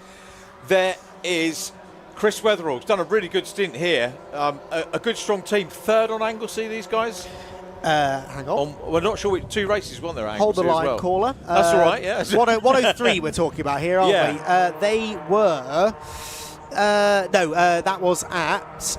Yes, Anglesey. First race at Anglesey. You're absolutely correct. I remembered something from Scribbles earlier on. Thank goodness for that. So that momentum's building, isn't it, since they've come in? And, you know, not a bad position to be. This is the 5th position battle going on here. Or 4th position, actually, isn't it? It is, yeah. Craig Butterworth busy getting stuck in, Neil Plymmer in behind. This group have stayed pretty much together as we wanted the lead group to do, and that's the key, isn't it? You know, there might be a little bit of spatial separation going on up front, but never too far behind. There's a battle going on. Absolutely not, and that lead gap suddenly shot up to 9.2 seconds last time as we go 3 wide through Brooklands Corner, and it's going to be GCI Racing who come out of that on top. GCI making their 2nd appearance this season, made the decision not to try and defend their championship that they won last year, but they did come back and do Snetterton the 2nd round, where they finished 2nd, and they're definitely podium contenders again here today, and they get themselves to the front of that little battle pack for 4th place for the time being. But yeah, that lead gap, Richard, suddenly shot out a couple of laps ago. Remember I said it was just under 7 seconds at one point. It was over 9 seconds a lap ago before Fabio starts to reel in the leaders again on the next lap. So traffic perhaps now starting to affect lap times a little bit. Yeah, it will do as the race goes on, for sure, as we head down towards the 2nd set of pit stops. And yeah, loads to play for. Pretty good conditions here as well. Looks dark over the back there, but as I look out of our commentary box window, a little bit of lighter cloud, the blue sky is shining through. It was scheduled to be, or forecast to be, 24 degrees outside. It was nice and pleasant in the lunch break. So ideal conditions for Fun Cup racing. Yeah, exactly. If we do get any rain, which we're not expecting, but if we do, they won't have to change tyres. These GT Radial tyres work just as well in the wet as they do the dry, as there's a very wide line taken by the Vikings there at Brooklands. Looks like we've joined this right as it's all kicking off. The MJ Tech car with a huge slide right up the inside of GCI Racing, and I think that's PLR Racing now at the front of the group. It is, isn't it? So Neil Plymmer. Neil Plymmer, yeah. Wow, what a drive he's putting in. He is. Who'd have thought, when I was watching him pedalling around Mallory Park in Formula Ford all those years ago, that I'd be enjoying, let alone commentating on him racing and delivering as well still on track. Absolutely superb stuff. And what a fantastic season they put together so far. They were 2nd in the season opener, which was at Brands Hatch. They had that brilliant battle, didn't they, for 2nd place in that race with Team Uvio, who they came out on top of. That was a spin for GT Radial, though, at Copse Corner. Not sure if they jumped or if they were pushed, but the 97 car pointing the wrong way, and it's very easy to stall these cars. Thankfully, that doesn't seem to have happened, and it looks as though Simone Bush, who's at the wheel, is going to carry on again without the need for a safety car, so that's good news. But yeah, PLR 2nd back at Brands Hatch, then they were inside the top 5 at Snetterton and in both the races at Anglesey. They were third last time out at Alton Park. It's been a wonderfully consistent season, this, and Neil Plymouth picking that car up the order now into 4th place, and I think gaining time on the 3rd place car ahead. As for the 2nd lap in a row there, Richard, the Vikings take an interesting line through Brooklands. Yeah, they're all getting stuck in and wanting various bits of track. Johnny Molan fastest lap, by the way. I'm not sure if that was a change, whether I was picked it up through graphic. It wasn't me spotting it. It was graphic that was on screen while we were looking at that. But 8.9 seconds still the lead gap at the moment. But remember, fastest lap point is absolutely key. Whether we'll see the 267 car in shape to get out and maybe grab fastest, that remains to be seen.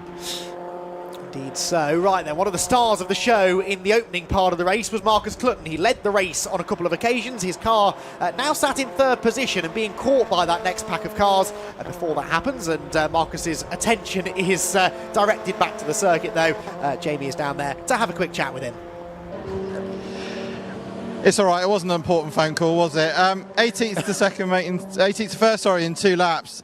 We think we can say you had a busy first half of your stint. It was good. It's been a long time since I started a Fun Cup race, and predominantly I let the amateurs go first, but they decided they wanted me to go first, starting 18th, and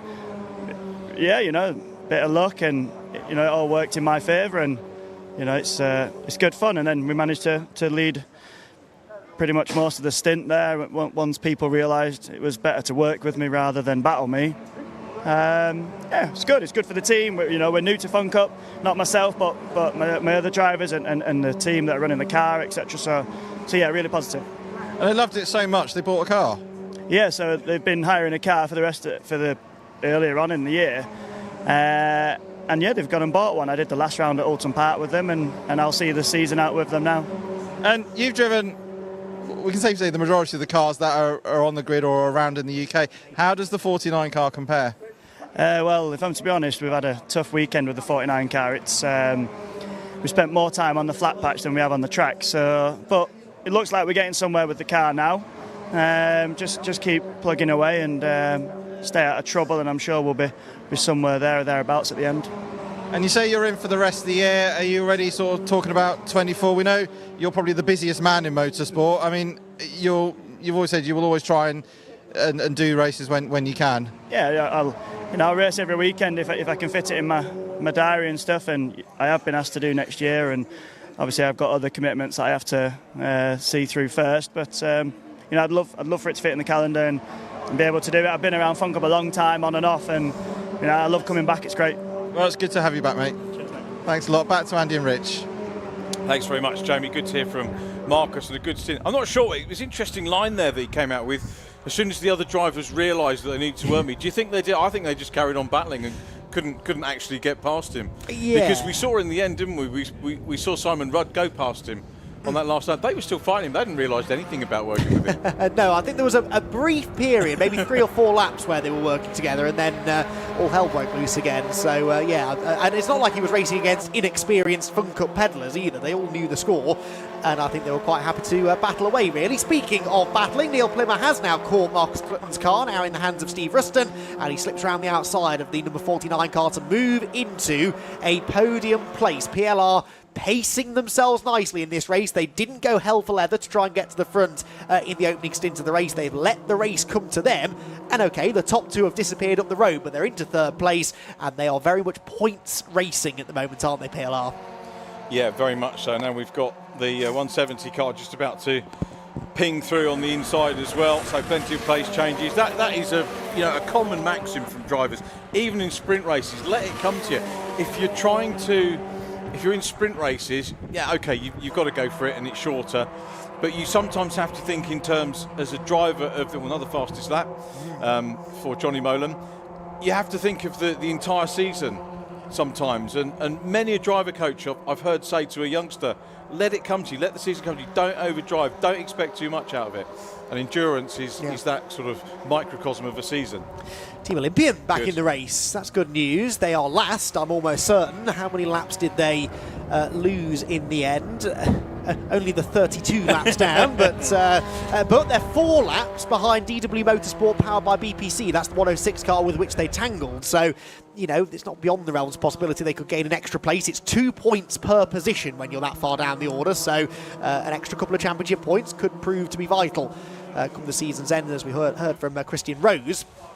Who should be in the car for this stint, I think, if they stuck to their original driver order. He wants that fastest lap, doesn't he? That bonus point for fastest lap, not necessarily for them, because this will likely become a drop score, but they can take it away from another car. Right now, though, it's not a championship regular that has that bonus point. It's Red River Sports number 110, as we've seen. Johnny Molan, fastest car on track quite considerably right now, and he has caught Team Race Logic, and they are about to do battle for 9th place. So Neil Plymouth coming under a bit of pressure. Here goes the 170 guy. And there's still racing going on. They're making progress through the order. So that's a new third. It is. 14 Viking. And the Team Viking with Ursus Capital Racing squad. That car now driven by Johnny Hode. And I wonder if they'll try and work together now to gap that group of cars behind. There goes the MJ Tech car of Will Abraham slipping up the inside as well. That car's got some decent pace regardless, really, of whether it's Scott Jeffs or Will Abraham behind the wheel. In fact, this whole group of cars, really, pretty inseparable. We've had a round of driver changes now. We're actually only 4 minutes away from the next one, but there's no real separation between this group. The whole train of cars have been battling each other since the start of the race. Doesn't seem to matter who is behind the wheel at any given moment. GCR Racing now moving up to challenge the Signature RV powered by BPC car for 6th place. And he will get a nice little slipstream here out of Cops and likely make the challenge down to Brooklands. There is our race leader, though. It's Team Axiometrics, the 103 car of Chris Weatherall, turning his way through Brooklands, 10.7 seconds up the road. There are not many teams out there, Richard, who can pull a gap like this over Team Movie Hoffman's Motorsport to get a 10.7 second cushion. It was, what, 5 or 6 seconds, I think, after the pit stop. This has been a really, really good stint, this, from Axiometrics. It has. We've got Neil Burrows to come out, who I've enjoyed many a time watching in Sports 2. Yes. Put in some good drives. So, yeah, they're all good teams. And evenly matched. You made the point, about how all of those cars were together before the pit stops. They've sorted themselves out, had the pit stops, ebbed and flowed, gaps have grown, gaps have shrunk, and they're all still together. Yeah, exactly. No separation at all between that group. There really are only 2 cars that have broken away from the pack, aren't there? These top 2, Axiometrics and Team Uvio. Uvio looking to try and reclaim the championship that they lost a year ago. Big dive up the inside for the 210. That's fueled up Racing's Wendy Ellis-Smith with a bit of a snatched break there through Beckett's.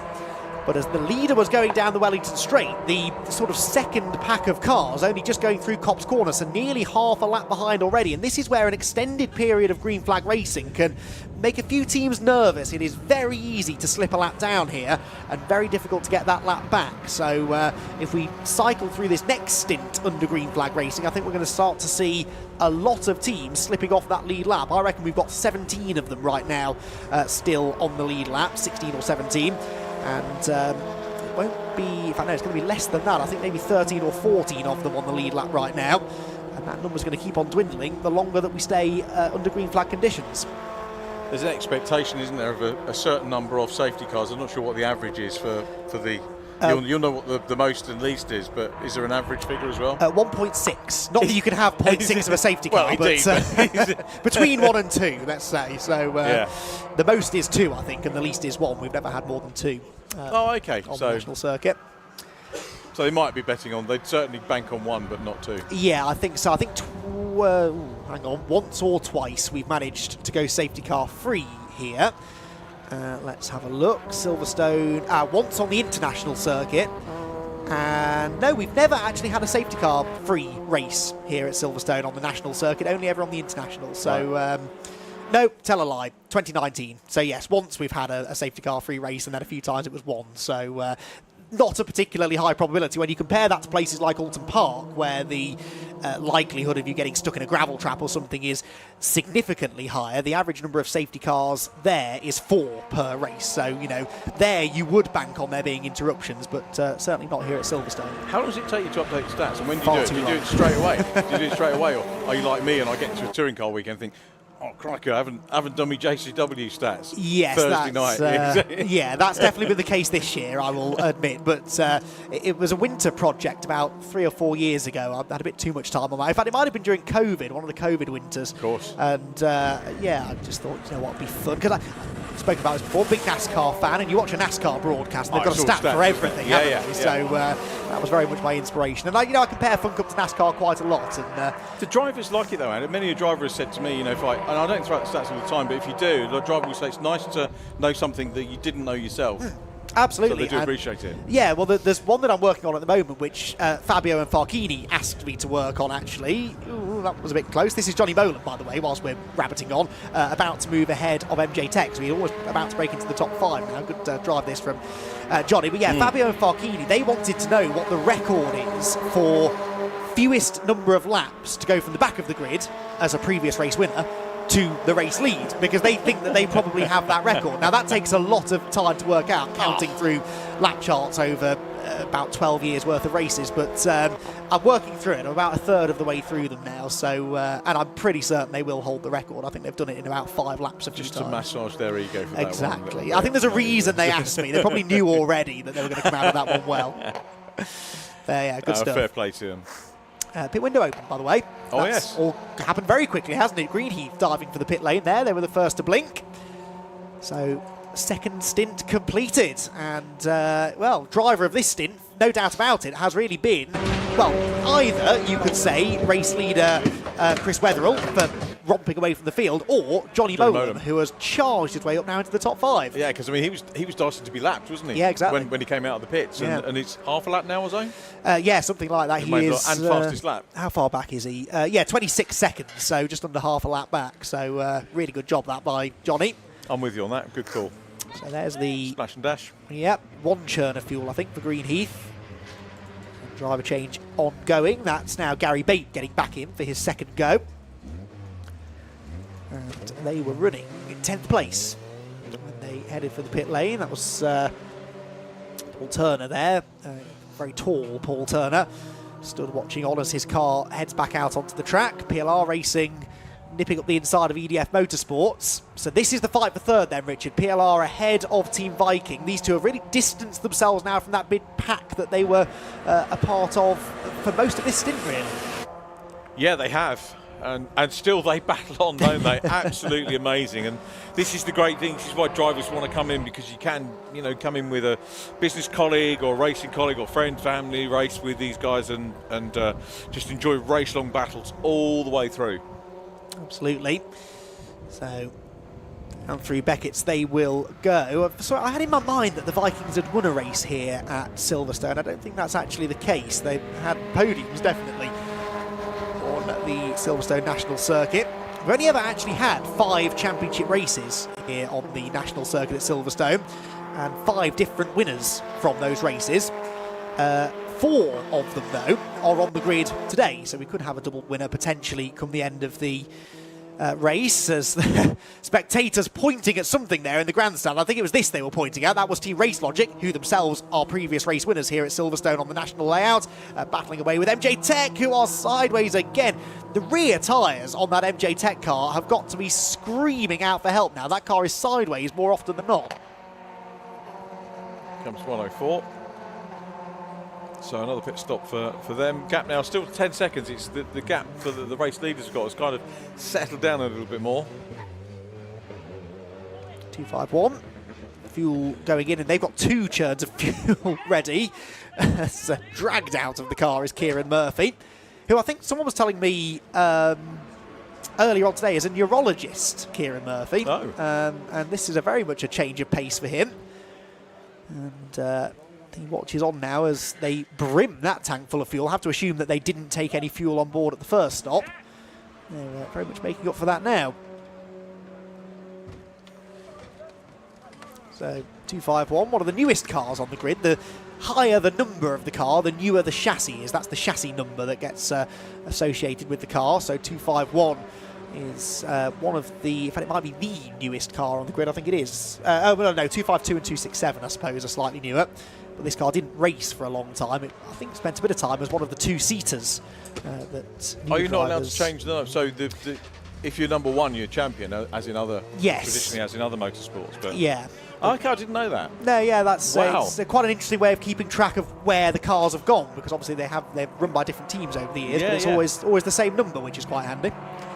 So, Stuart. I bet you've got a register of trashed ones as well. I know Paul Rose definitely does. There are a few that are no longer with us, Right. certainly from over the years, but not that many. To be fair, they've salvaged a few that looked as though they were going to the Fun Cup graveyard. I love that kind of thing. In other areas where I'm archivist, so I appreciate what you're doing. Yeah, knowing where a car's gone. Yeah. That's fascinating. That's really good stat. Yeah. And some of the earlier numbers still going well. Absolutely, yeah. The 49 here is one of the older cars on the grid, and it's been leading the race in the early stages of this one. So, yeah. Do they have to get a rejig at any time, or? Oh, hello. This is drama. Get to that in a moment. That's PLR Racing not firing up, but yeah, the cars are fettled and refreshed quite often by mainly JPR, Paul Rose's company, but of course a lot of the teams do own the cars privately. They'll still send them back to JPR though to do they have to do the work on it to get it certified, or? Yes, yeah, JPR, yeah. Although of course the cars, the Championship Belgian origin, and it was WRT who originally were building these chassis, but yeah, if you buy a Fun Cup car in the UK, it almost certainly came from JPR, as the GCI car again finds itself getting squeezed out a little bit there through Copse Corner. So 158 back in. Again, no rush really to pit here, is there, for most of the front runners? I think they're all quite content to leave this till the end of the window. Yeah, absolutely right. Gap down to 9.3 now over second place, so a second has come out of Chris Wetherall's lead over the last few laps, but he's getting to the end of his stint, so we can forgive him that for the moment. Yeah, definitely. This has been one of the better stints I've seen out of Chris Wetherall, actually. Really rapid driver these days, but this is, like I said, to gap Fabio is not an easy thing to do. Fabio Randaccio, multiple race winner and former champion in the Fun Cup Endurance Championship, and yeah, it gets gapped down to 8.9 now, so it's back under 9 seconds. 4 tenths gained on that previous lap, but they're going to have to keep pushing here. Like I said a few times, no guarantee of safety cars to bunch them back together, so Fabio's going to have to do this the hard way if he's going to drag that car back onto the tail of the race leader. Of course, he'll hand back over to Farkini at the next stop, whereas Axiometrics have 3 drivers. They've got Neil Burrows coming in next. That could be a pretty tasty battle, actually, Farkini versus Neil Burrows, so we'll see. Axiometrics took a chunk of time out of them last time, but remember, Uvio, I'm pretty certain, put fuel in, whereas Axiometrics I don't think did. So that 9-second gap likely to shrink anyway. Yeah, could well swap over, couldn't it? Well, that's going to be fascinating to see. We are 2 minutes left of this pit stop window, and as you say, last time they did it very much last knockings, didn't they? The race leaders. Yeah, I'd expect the same again this time, to be honest. If your car is running at a strong pace, there's no sense in bringing it into the pit lane any sooner than you have to. 49 there, that's another 3-driver team, so John Whitehouse will take over the 49. In fact, I think he already has taken over the... no, one stop still, yeah. Yeah, still one stop, so that car not yet heading in. There is Uvio, so Uvio blinked first. That's interesting. Fuel. And more fuel, yes, okay. So didn't expect that. Just the one churn, and this will be a very quick driver change, a very well-oiled machine, the Uvio Hoffman's Motorsport team. But where will they come out? Doors are both closed, out they go. I'll have to wait, of course, until Axiometrics pit before we get a full picture of that, but they're obviously planning for later in the race. If you keep on pumping fuel in early, usually you're planning on having those shorter pit stops later on. And the lead gap, therefore, may well stay a bit more static than we expected, because I'm fairly certain 103 will need some fuel. But they're not pitting this time, Richard. No, they're going to stay out for another lap. The gap's gone back out to 10.605 seconds first to second place here. Maybe ebbing and flowing with traffic, and Chris Wetherall might be responding to a little bit of lappery that he's having to put in. But there's the 103 car. Then we've got the Tacos' car behind, blue and white. Yes, it is, yeah. With WD Motorsport and that. Did Wayne Easton get involved in these as well? Ooh, yes. I think you're right. I A little while back, yeah, I think you might be right with when that Paul one. was doing it. Paul's always been a driver with Wayne Pops and the boys. Right, so, that was the MJ Tech car, which has had a pit stop, barrelling its way through as well. Right, more news from the pit lane, I believe, as we approach the end of this second pit window. Let's head down to catch up once more with Jamie. Yeah, I'm down with Neil Plimmer, who, like Ben Pitch, had a very busy 40 minutes in the car. But you've just told me you got no clutch. Yeah, clutch pedal's on the floor, so car's all right on track, but we're compromised now when we stop and then when we start. So pit stop's a compromise, car's good, car's flying. And it was a bit of a feisty first two stints, wasn't it? And as we know, the nature of this circuit is, it's good for the cars because it, encourages close, hard racing. And of course, more cars out this weekend, of course, it gets harder and harder. Yeah, it's great having more cars on the grid. Obviously, we got a really good draw and started on pole today. And then Ben just got swamped on the start and finish straight. So many laps in, and 6 or 7 came through, 3 and Brest. And we dropped back down, but we were back up to, I think we were back up to P3 in that stint. Obviously, we'll take a knock now because of the pit stop. But we just got to see how the race pans out, because anything can happen yet, can't it? Yeah, I think we're not even sort of to the halfway point yet, and it's just been very, very lively from lap 1, and it's continuous. Calmed down a little bit, but as we know in Fun Cup, anything can happen. Anything can happen. There's a long way to go yet. And 20 years later, you're still loving it. Still loving it. Thanks a lot, mate. That's Neil Plimmer, who's affectionately known as captain. So we'll hand you back to Andy and Rich, who will take you through the running order after the first hour and a half.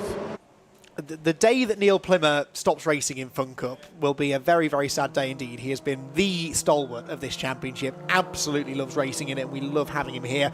And still as quick now as ever he was, contending for a championship again in, as Jamie quite rightly says, I think his 20th season of racing in the Fun Cup Endurance Championship, or series as it was back when it first began in 2002, would you believe.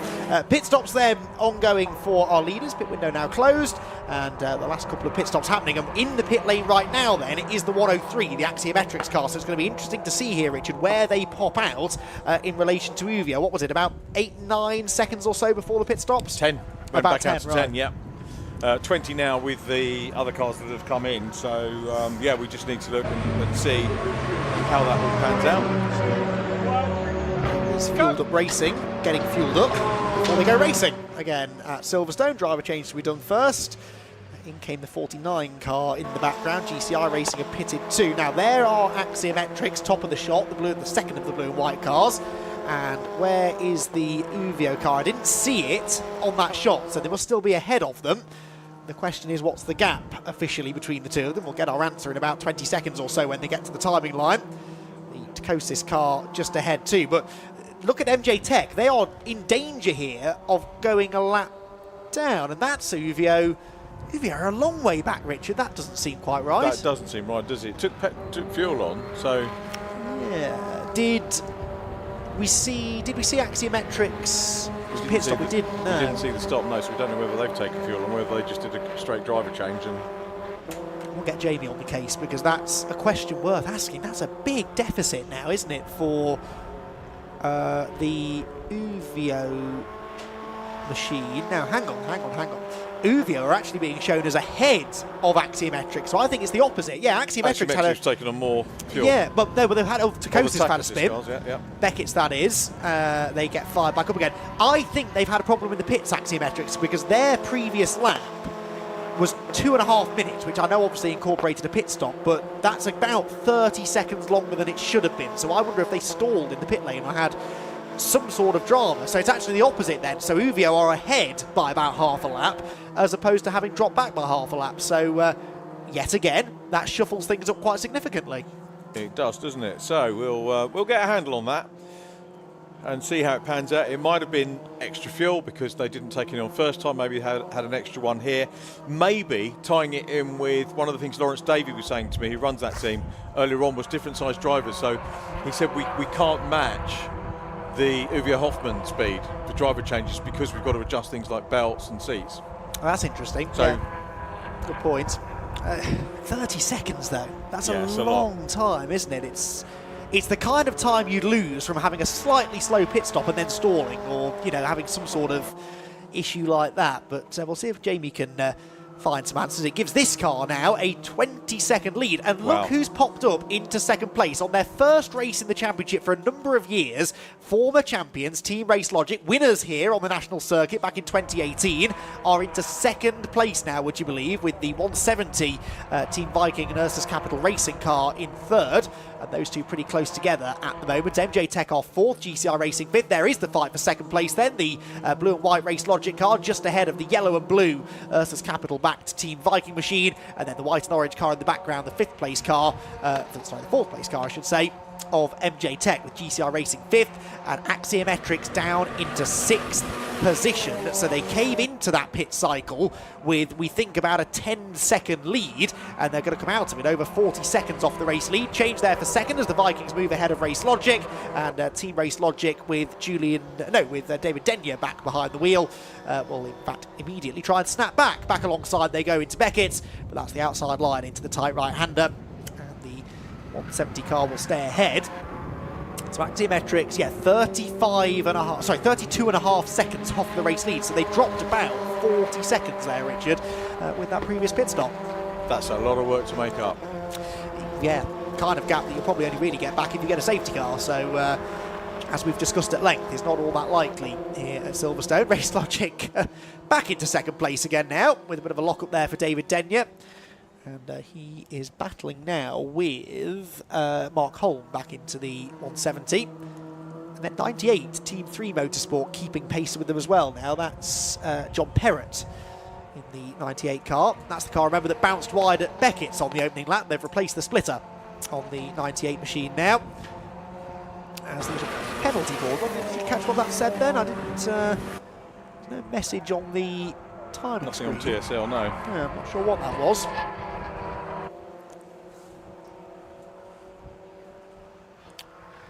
So, Denyer and Holm having a good old workout here, aren't they? It's good fun, this, isn't it?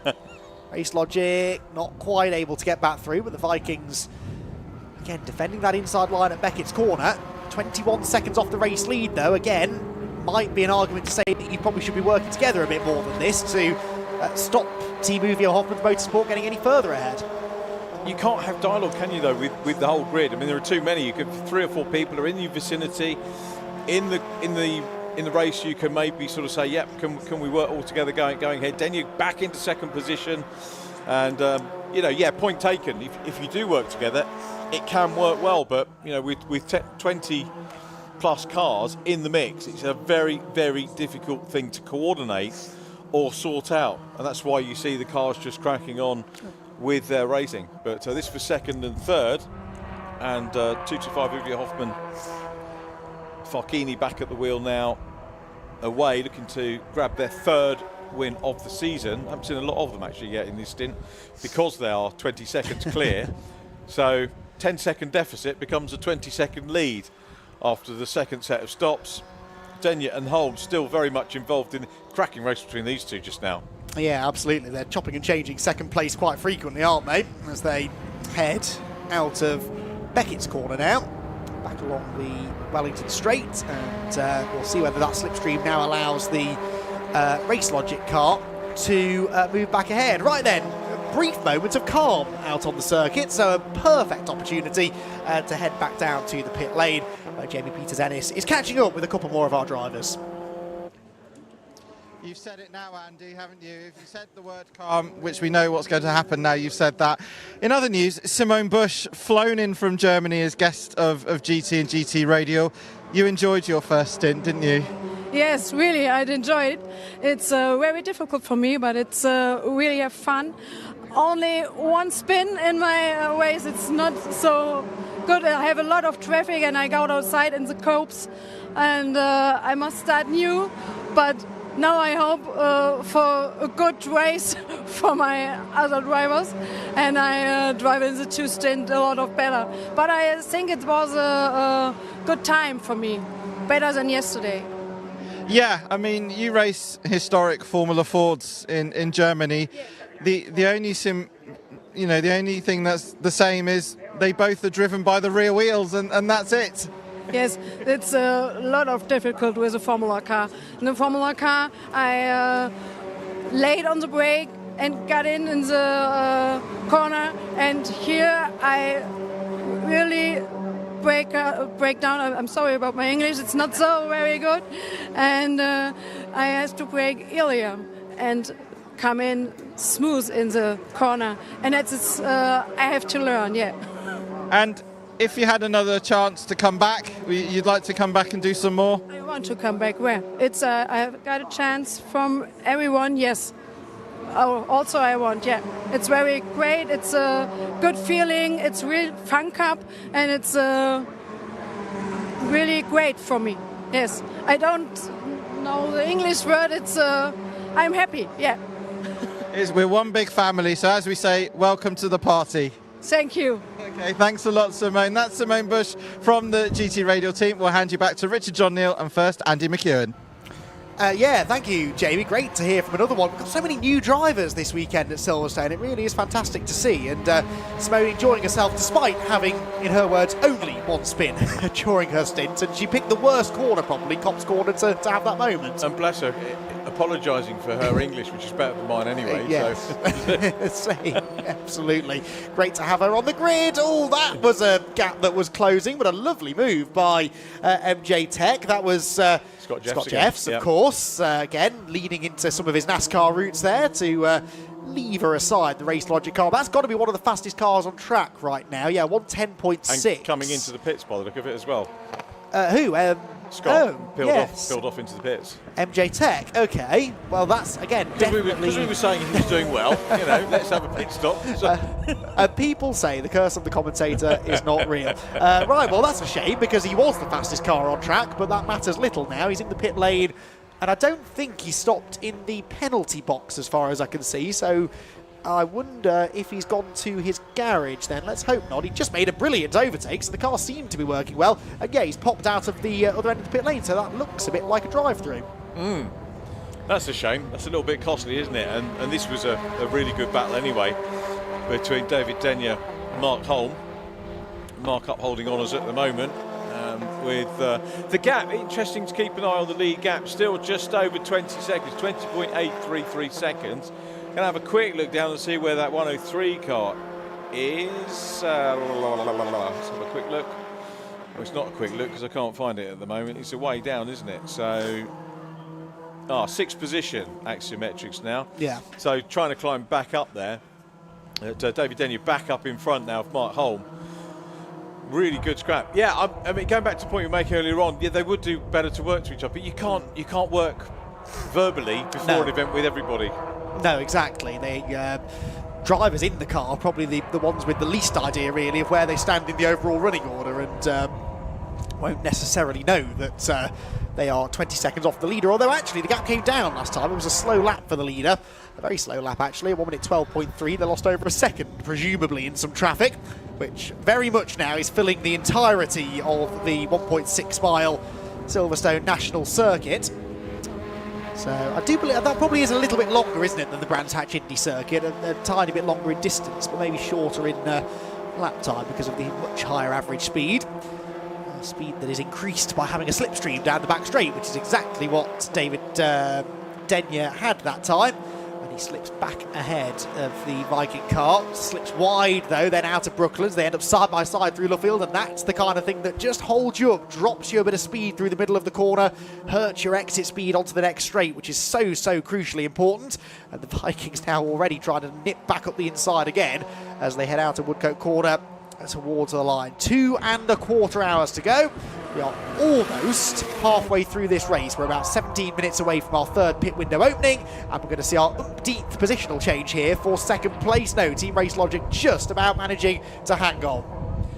Place change there, 103 car as it went across the line, now up into fourth position ahead of GCI Racing. Yes, good spot. So how far back are they now from the leader there? 28 seconds. That was 35, wasn't it, before? It's gone down, isn't it? Yeah, so really good stint this from Neil Burrows. Neil Burrows, yes. So, as you'd expect, I suppose, from someone like Neil. Can they get themselves back in it? It wasn't looking promising, was it, at the start of this stint, but he's working hard. And in fact, if we look back, we'll see him. There he is in the in the group busy chasing now, so trying to hunt down this group. As we've said before, safety car would have been really helpful. The fact that these two are swapping places with each other ad infinitum is going to be helping him for sure. Well, his last lap was a 1 minute 10.9. These two both were in the low 1 minute 12, so he's gaining about 1.3 seconds a lap at the moment as they keep on battling. Slower than Farchini though. Yeah, well, no, Farchini in the mid-12s as well, actually, on the last couple of laps. His best is a 1:10. I'm looking at the best, yeah. Yeah, no, easily done. And that lead gap's under 20 seconds now, so I wouldn't mind seeing a bit of Farchini, actually. Is he in traffic, or is this just a lack of pace? Because that car wasn't that rapid in the previous stint, was it? It dropped away from Axiometrics in the second stint of the race, and doesn't now seem able to increase upon that 20-second lead in stint 3. No, he's not building on it at all, is he? So this is shaping up for a fascinating second half of the race. Please no breakdowns, please no accidents. Straightforward run, thank you very much. Mark Holm wants the same. He's in third place there in the black, yellow and blue. He's going to go for another pass. Pops to the inside run.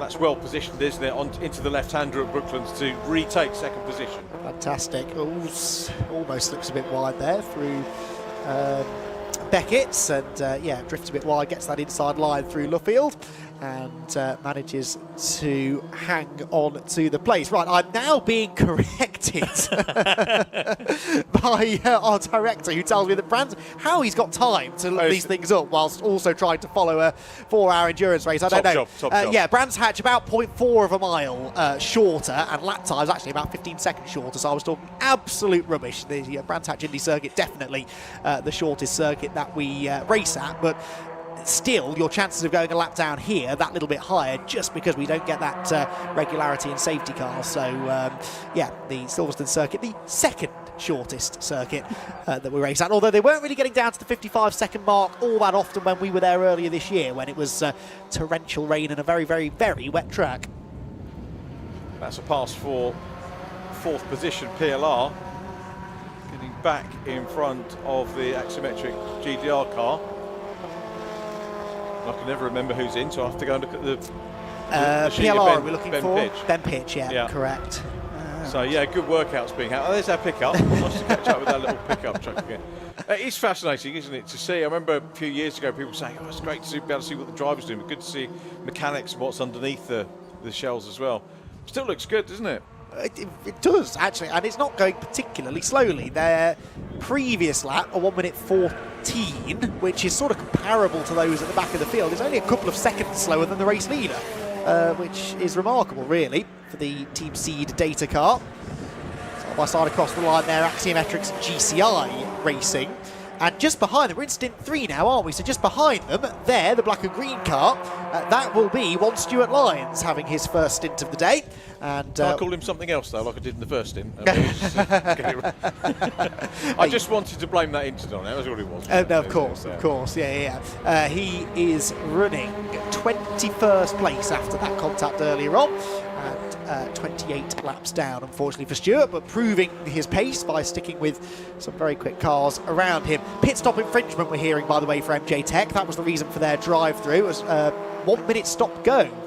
For 2-on-2. 2-on-2, I beg your pardon, 2-on-2. So that wasn't MJ Tech, that was the EDF car that pitted a little while before that. So MJ Tech still none the wiser as to what happened with the 249, but we're believing it may be track limits related. I did see he was being given, actually, Scott Jeffs, a black and white warning flag before, so it's possible that he picked up a drive-through penalty for doing that once too often. So clearing up a few things there from the pit lane. He's still 7th place, though, and on the lead lap is the MJ Tech car. It's an intense little group we've got going on here, isn't it?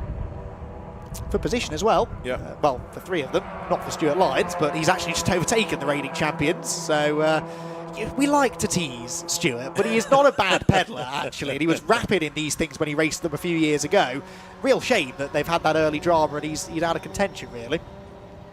I give stick to drivers, but fair play to anybody that's out there in any of the formulae that we get to commentate on. And generally, you give stick as a commentator to drivers that are happy to take it. There are some that can be a little bit touchy. I've made errors of judgment and having a go at people who really don't like it, and it's not fair for them. I apologise to them if you've ever done it. But yeah, Stuart's an easy target, but as I say, I take my hat off to anybody out there. Absolutely, yeah, takes it well, does Stuart Lyles. He was really looking forward to it. Chatted to him this morning. He was really, really up for this, and yeah, he is, I'm sure, enjoying himself. Right then, here is the race leader. I was intrigued to see whether they were in traffic because the lap times hadn't been all that impressive from Farkini of late, but he's back into the mid 111s now, which is a bit quicker than the chasing pack. The lead is down to 18.8 seconds, but the car looks okay. He's not really got any traffic now. I wonder if he's just pacing himself, knowing that he's got this nice little lead now over the rest of the pack. There's no sense in pushing too hard and putting too much wear and tear on the car if you don't really have to. Which is the more iconic livery for you, Andy? The Golf or the old black and gold Lotus? Which one? It's probably the Golf livery, isn't it? Because I think you see more of that in modern racing than the black and gold, maybe. I think that was sort of, it's very much a retro livery, whereas there are lots of modern racing teams that still go for the orange and blue. But and that's very well done, isn't it? It really is, yeah. I think I prefer the black and gold as a livery, but yeah, I think more iconic maybe the Golf colours. But there is rarely a race meeting that takes place in this country where you don't have at least one of those liveries being replicated somewhere. So we're good to see the two of them together there, heading down the back straight. Right, more news from the pit lane, and let's see who Jamie. We're about to be proven wrong, I believe, because guess who Jamie's catching up with. I couldn't resist. You're banging on about Stuart being in the car, but he's here. Hello. 6 years since you've jumped in one of these. Have you missed it? Yeah, it'd be good to get out there. Obviously, the car's had a little bit of a prang, but I think we're 30 laps down, so unless something major happens, like there's an ice age or something, everyone crashes, so I don't think we're going to get anywhere. But it'd be nice to get back out and have a bit of fun. And it's still as competitive as ever, isn't it? In fact, over the years, people have said it's actually been getting harder and harder. I suppose, cast your mind back to 2017 and compare it to now. Would you say it's now tougher? Yeah. I think the drivers have changed. Some young lads in here, they're obviously not. I mean, I'm quite heavy now, as you know. You need to be a light kid and a fast kid in these cars. But I think some of the drivers, they're obviously from karting and stuff, and there's a bit of progression for them. And it is like a big go-kart. Drives exactly the same. So, they're really quick straight away. And you also mentioned yesterday, this isn't a one-off, is it? Because you've also down to do Donington? Yeah, if I do Donington, I want to go first. So if there's a crash, it'd be my fault then. So you got Harvey Ryby in the car now. He's more used to front-wheel drive. Have you been giving him some tips? No, he's from KZ Karting, and KZ Karting is super fast. I mean, it's natural for him, I think the front-wheel driver he must be doing must be the opposite. But, I'm from front-wheel drive, but they're quite nice to drive, I think you can, you don't, it doesn't make much difference, to be fair. You can drive them how you want. And as we say, you're down to doing Donington. Is the bug biting that you might want to come back and do, time permitting, because we know you're really busy, but maybe come and do a few more next year?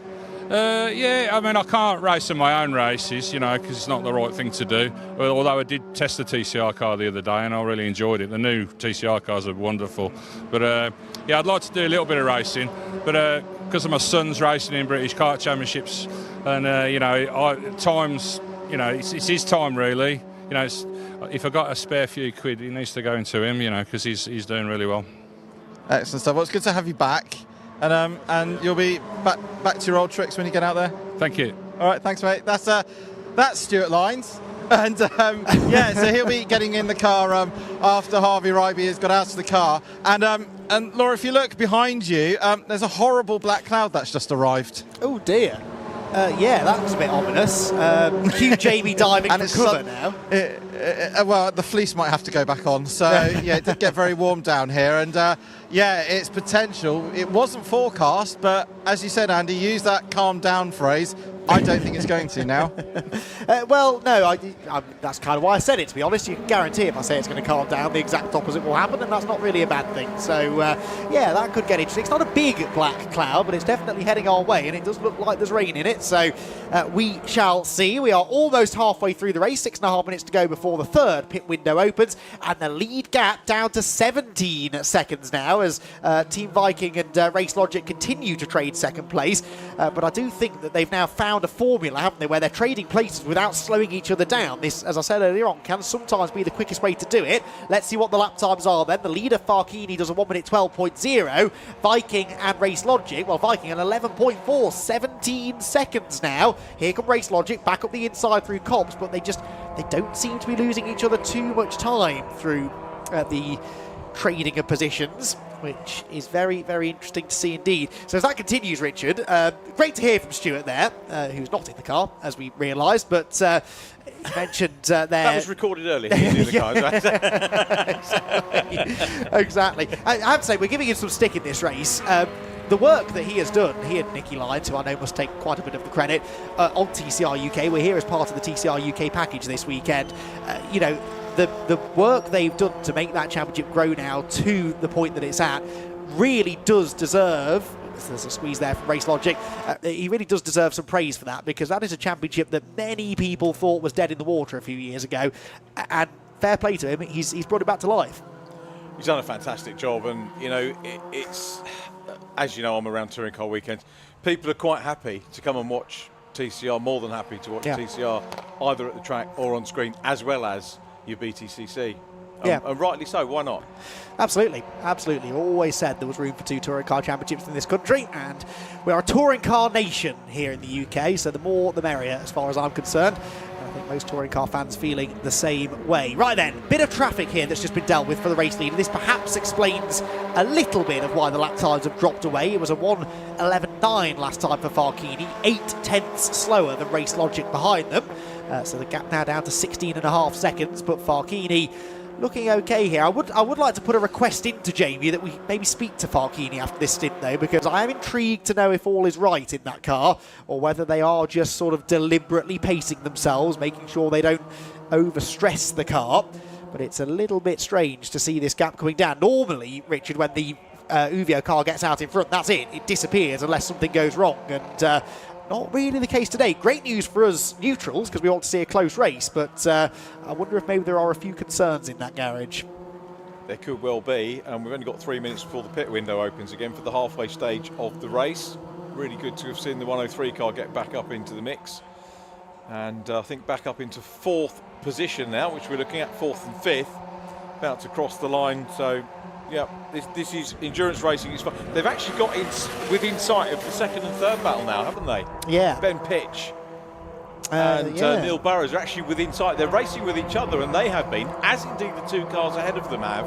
But they've got them in their sights. I do think they're working together. I think this is that sort of leapfrogging tactic that I mentioned earlier on, where one of you leads down one straight and then the other one leads down the next. And as long as you're not going side by side through the corners, you're not losing yourself time. But yeah, really good lap times. 1:11.0 for Axiometrics that time, compared to a 12.0 for Race Logic ahead. So a full second gained, and they're within 6 seconds now of that second place gap. There you can see 2nd and 3rd, and then the next group of cars 4th and 5th, with a couple of back markers, and then the 6th place GCR racing car also in that shot.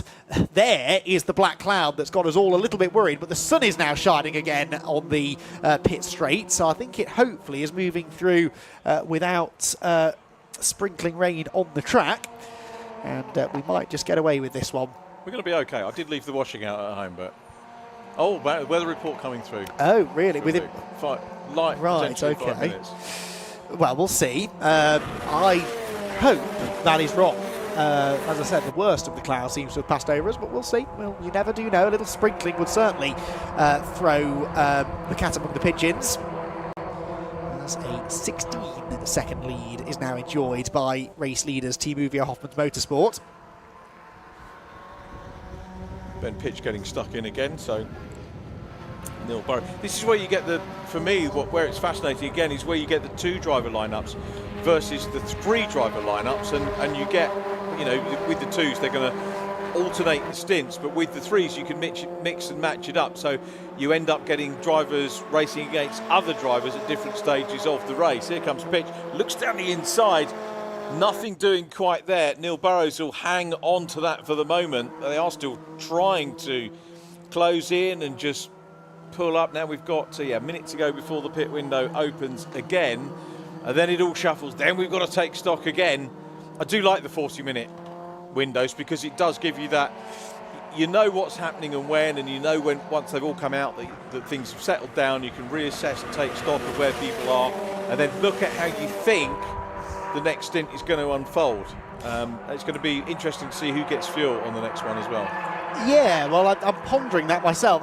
We still don't know what happened to Axiometrics, do we, in that last pit stop? They definitely lost some time, so I'm intrigued to know whether that was fuel-related or whether it was another issue of some sort. But, yeah, if we see another big swing in pit stop time, then you never know, Uvio could yet be caught. There is the Axiometrics car just ahead of PLR. The GCI car struggling a little to get past the rolling remains of the number 98 there. Which, wonderful way to put that. There's not as much of that car left as there was at the start of the race, unfortunately. But as I said, still plugging away. PLR back ahead of Axiometrics. That's for 4th position, but they keep on catching that 2nd place battle. So whatever they're doing, PLR and Axiometrics, it's working a little bit better than whatever Race Logic and Team Viking are up to. In this stint, they've halved the gap. Yeah. To the 3rd place car, the 2 podium place cars, which has been a pretty good stint. When they look back at it, this might be the one that A, gets them on the podium, B, who knows, up towards perhaps a race win. But either of those scenarios are not going to be easy to achieve, and you can see every time they swap that there's no real advantage out of it. Back with the 2nd place battle here, David Denyer still there at the moment over Mark Holm, who had the opening stint as well. And then actually closing up even more here, this pairing, they looked even closer on camera that time. And Ben Pitch just stays in. Here we get a great shot. There it is. Okay, not as close as I thought, but it is closer than it was at the start of the stint. Well, they gained a 2nd on the last lap alone. Okay. So, yeah, you are right. They're definitely gaining. And this side-by-side stuff down that length of straight, it slows you both down. You need to be sat hunkered up in that slipstream for as long as possible and not running wheel to wheel for too long. So they swap back around again for 2nd place. PLR settle back in behind Axiometrics as well, so that was another change for 3rd position, a little bit further back there, as their GCI Racing finds itself still swamped by a group of cars that are laps down after their various incidents earlier on in the race. The line goes the 2nd and 3rd place battle, and they're no longer gaining on the leader. The leader back into the low 111s now. 111.3 last time for Farkini, and 11.6 for Vikings, 11.9 for Race Logic, a 10.9 though for Axiometrics. So the Axiometrics car, or the PLR car, whichever one happens to come across the line first, they are the fastest cars on track. So this is the fastest pair. They've got this down. The teamwork that they seem to be deploying is working perfectly well. And as we do now enter into our 3rd round of pit stops, they are definitely gaining on the cars ahead. Ben Pitch was well placed there, wasn't he, with his entry into Beckett's to maybe get that faster exit, carry the speed through, possibly down the straight. We're going to get another change. I've forgotten who's in 2nd position and who was in 3rd. I think they're pretty much as they were on the last lap. Yeah. But yeah, it is closing up. It's almost, again, you get to a pit stop when you go, it's a shame we got the pit stops because it's developing, but it will give us another scenario that we can marvel over in 5 or 10 minutes time anyway. Absolutely. And who is going to gain the most in this round of pit stops out of this particular group? None of them diving for the pits just yet. Worth pointing out that we have, as with most BRSCC championships, a Masters class within for teams who have at least one driver over the age of 45. Team Race Logic leading that class at the moment, with Team PLR in 2nd place, and Team PLR are leading in the Masters Championship so far. So, in fact, no, that might not be the case. It will be Olympian, won't it? Because they're also a Masters team. But they are, of course, some way down the order. The 110 car there having a pit stop as well. And 97 GT Radial with fuel going on board too. So, quite a bit of action down in the Silverstone National pit lane. How has Gareth Williams, which is a very Welsh name, got a Saltire on its overalls? How does that work? I don't know. You're right there. You would have expected a Welsh Dragon, wouldn't you? Not the Scottish flag. Gareth, not a driver that I've met actually this weekend to have a chat with. A little bit of panic there maybe as they tried to get the... Yes, I don't think they were happy with that pit stop at all, a GT Radial, bit of time lost maybe. Right now Stuart Lyons I think is jumping into the 106 car, just behind what's left of the 99. The fact that that car is still circulating at any sort of speed is quite frankly amazing. The shape of it, not even just missing the back bodywork, but it's all sort of squished in from the corners as well, isn't it, at the back, and yet it's still in the race.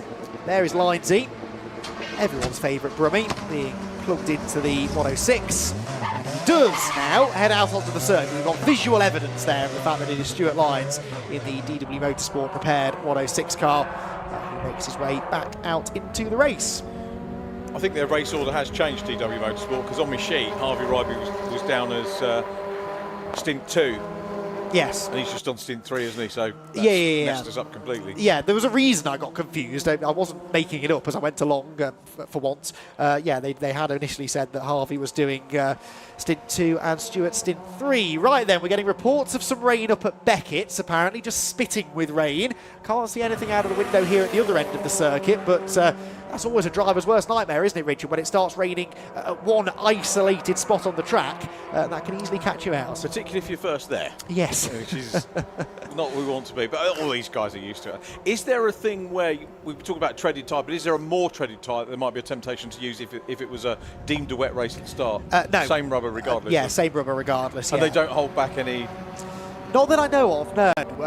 There's not really much merit in doing so unless it starts as a wet race and you know it's going to stay wet, because with them being long races, if you start on a sort of dedicated wet tyre, you wouldn't plan on changing that if it then dried out, and you sort of lose too much time later on. So the best time for it to rain is early, because you've got all of the tread on your tyre at that point. Of course, by the end of a 4-hour race, the tyre's worn away and they're perhaps slightly less well equipped to deal with the conditions, but there you can see the rain clouds making their way towards that top end of the circuit. This is where the sprinkles of rain have been reported, but so far no one apparently getting caught out by it. All pretty good. It's another draw actually for the championship. You don't have to mess around buying a set of wet tyres that you might not use as opposed to a set of dry. So yeah, another really good selling point for this. Yeah, the set of tyres will do multiple races if you want them to. We had an 8-hour race at Anglesey a few years ago, and no tyre changes at all during that race. They managed to go the full 8 hours on the same set of tyres. Great value for money. And yeah, anything that saves a little bit of cash in motor racing can only really be a good thing. Here goes the Viking car back into second place now. I have lost track of how many times these two have swapped positions. It was Race Logic ahead at the line by 84 thousandths. Vikings back ahead now, but they're only 2.5 seconds now clear of Axiometrics and PLR Racing. That gap has more than halved in the last 15 minutes or so. It has. We're going to need to watch the PLR car, don't we, with that dodgy clutch on the restart. So they're going to lose a little bit of time in every stop now. Good point.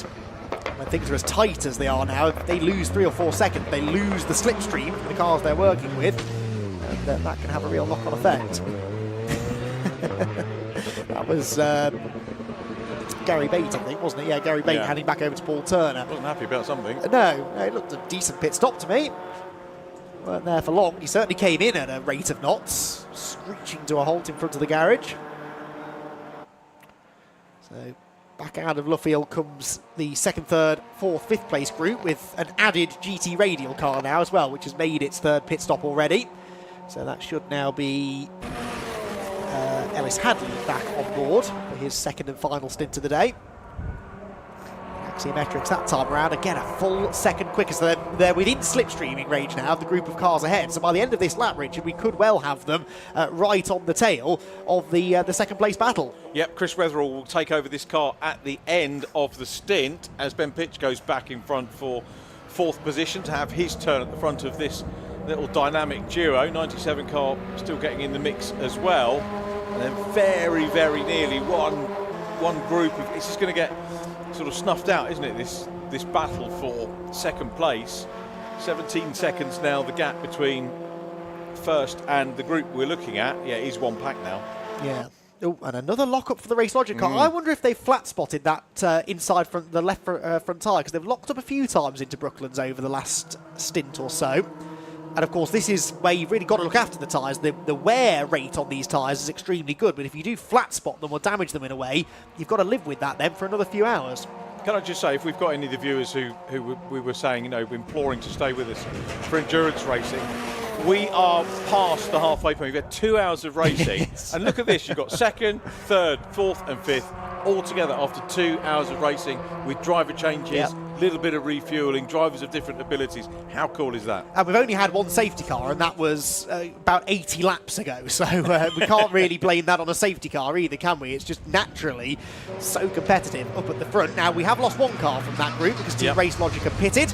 And so this is David Denyer, I think, getting out to hand back over to Julian Thomas, who these days races a whole host of different historic race cars, including a lovely ex-Andy Rouse Fortiera RS500.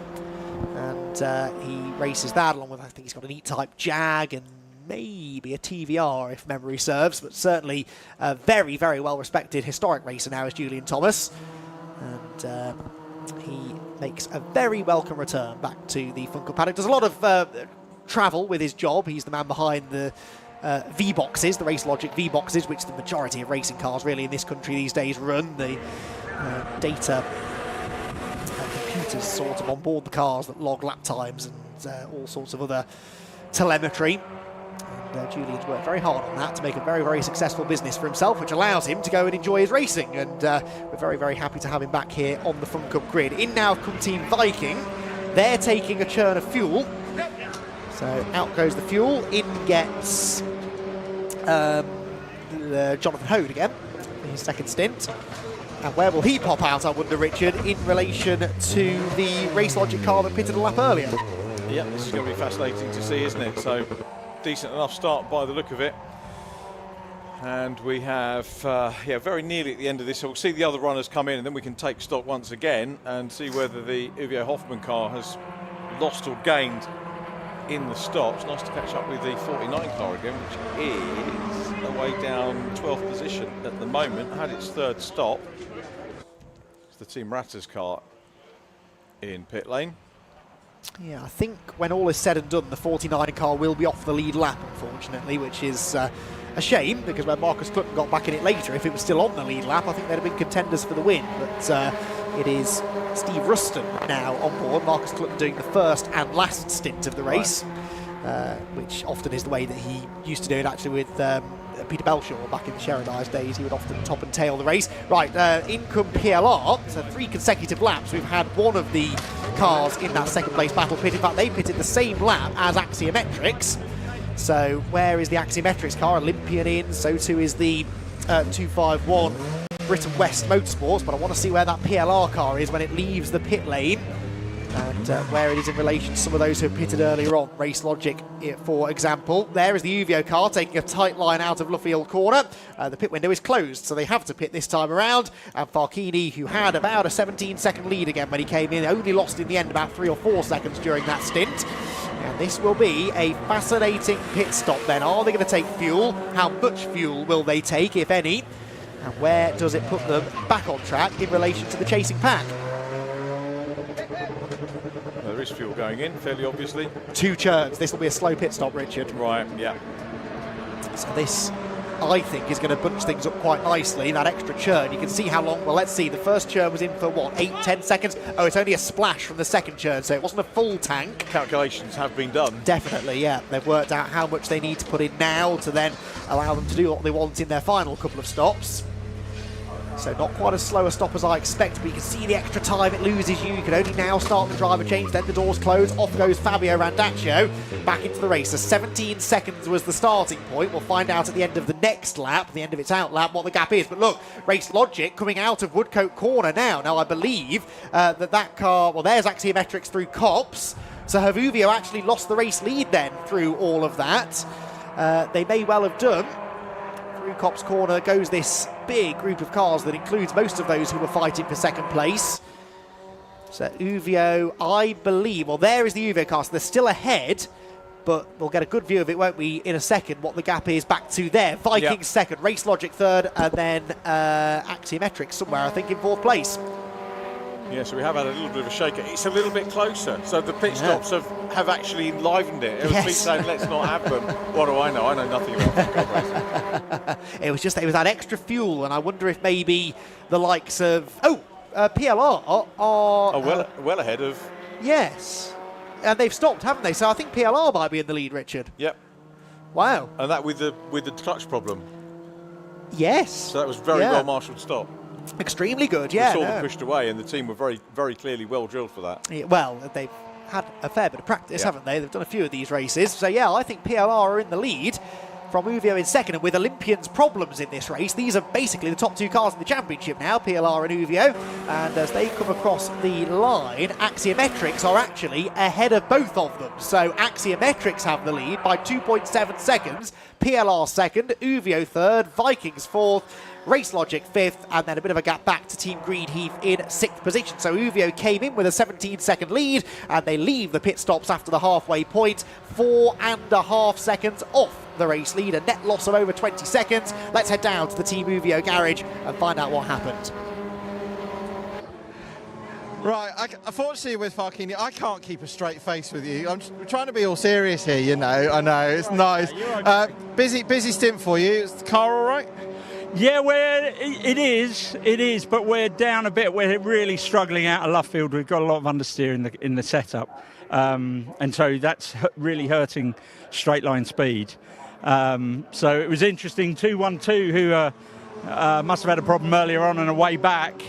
It was lucky to be in a similar place on the track with them, and I could use them. I was just following them, and they gave me a nice little tow all the way round. But yeah, we'll see how it shakes out. We're in a nice position at the moment.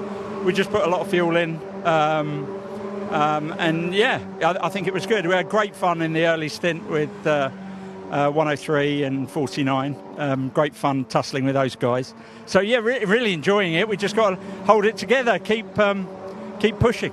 Yeah, it was a really crazy first two stints, wasn't it? I mean, watching, as we were saying earlier, 5 abreast into Brooklands. I mean, Fab must have been absolutely loving it out there. It's also now trying to rain. Oh, bring it on, I suppose.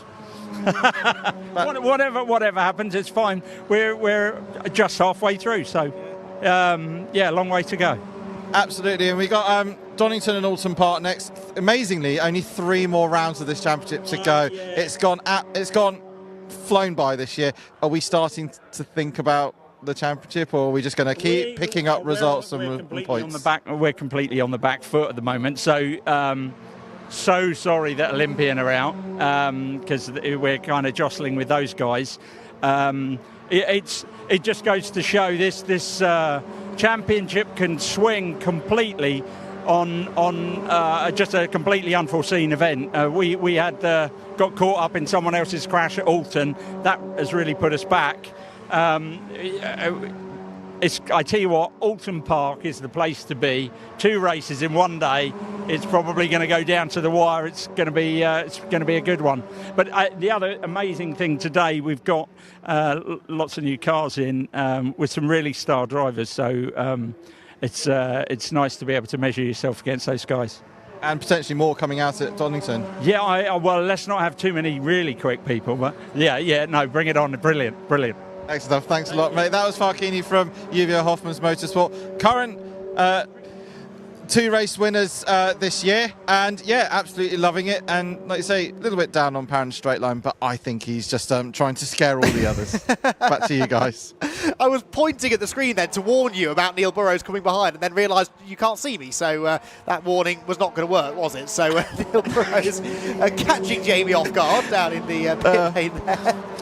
I'm trying to be all serious, and everyone that looks at me tries to put me off, and yeah, I can't. It's just great down here. The atmosphere is fantastic. I know Laura and Rob, first time for these guys, Alpha Live covering Fun Cup, the Endurance Championship, and you're both loving it, aren't you? So it's great fun to be down here and stand back out for live streaming at Donington as well.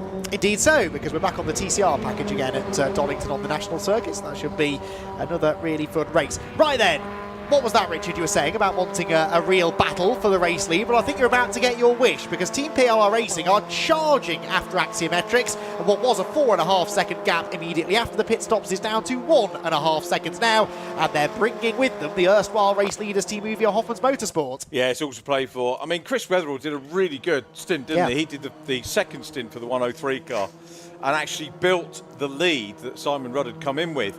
Simon's going to do the last stint, I think, or the second to last, penultimate one. So, yeah, he's still driving well here, but we've got Neil Plimmer closing in now in that second position. So, and again, just to reiterate it, we're very nearly 2.5 hours into this, and still they are all there, which says great things about team setups, driver ability, more importantly, racing machinery is delivering this racing. It's been an hour and 40 minutes since the green flag flew after the safety car, so this is an hour and 40 minutes of green flag racing, and we have the top 3 cars covered by 2.5 seconds and getting closer by the laps. Oh, big moment there for Fabio. Almost ran straight into the back of the 110 car. He headbutts a cone coming out of Beckett's corner. Was that a brake issue, or was he just caught out by the 110 slowing in front of him? It was rare that you see a mistake from Fabio. Doesn't look happy, does he, after that as well? That's dishevelled him. Yeah, well, that was a big moment. I mean, could very easily have been their race over, really. And now the 110 car not exactly jumping out of the PLR car's way either. That, of course, now being driven by Neil Plimmer again for the second time. But that definitely cost Uvio a fair chunk of time. Yeah. So, scary moment. And it goes to show, even deep into the race, you can just so easily get caught up with another car. And that can end your race in a flash. There's the race logic of the Team Viking car, 4th and 5th places respectively. So you've got the top 5 cars all on the pit straight together. 5.3 seconds covering 1st place back to 5th place. It is going to be a fascinating second half of the race. We're already into the second half of the race, actually. An hour and 40 minutes to go. Tell you what, before it all really kicks off out on the circuit, let's have a brief moment to catch our breaths. We're going to take a very, very short ad break here from Silverstone. We'll be back with all of the Fun Cup action in just a moment or so.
Welcome back to Silverstone. It is getting ever closer here in the 4th stint for us here in what has been a fascinating race so far. It's Chris Wetherall still out front at the moment and has managed to just put a bit of a gap between himself and the 2nd place car by virtue of some traffic, which finds itself a lap down, but it is all go at the moment. There is the 146 car, which is in 2nd position.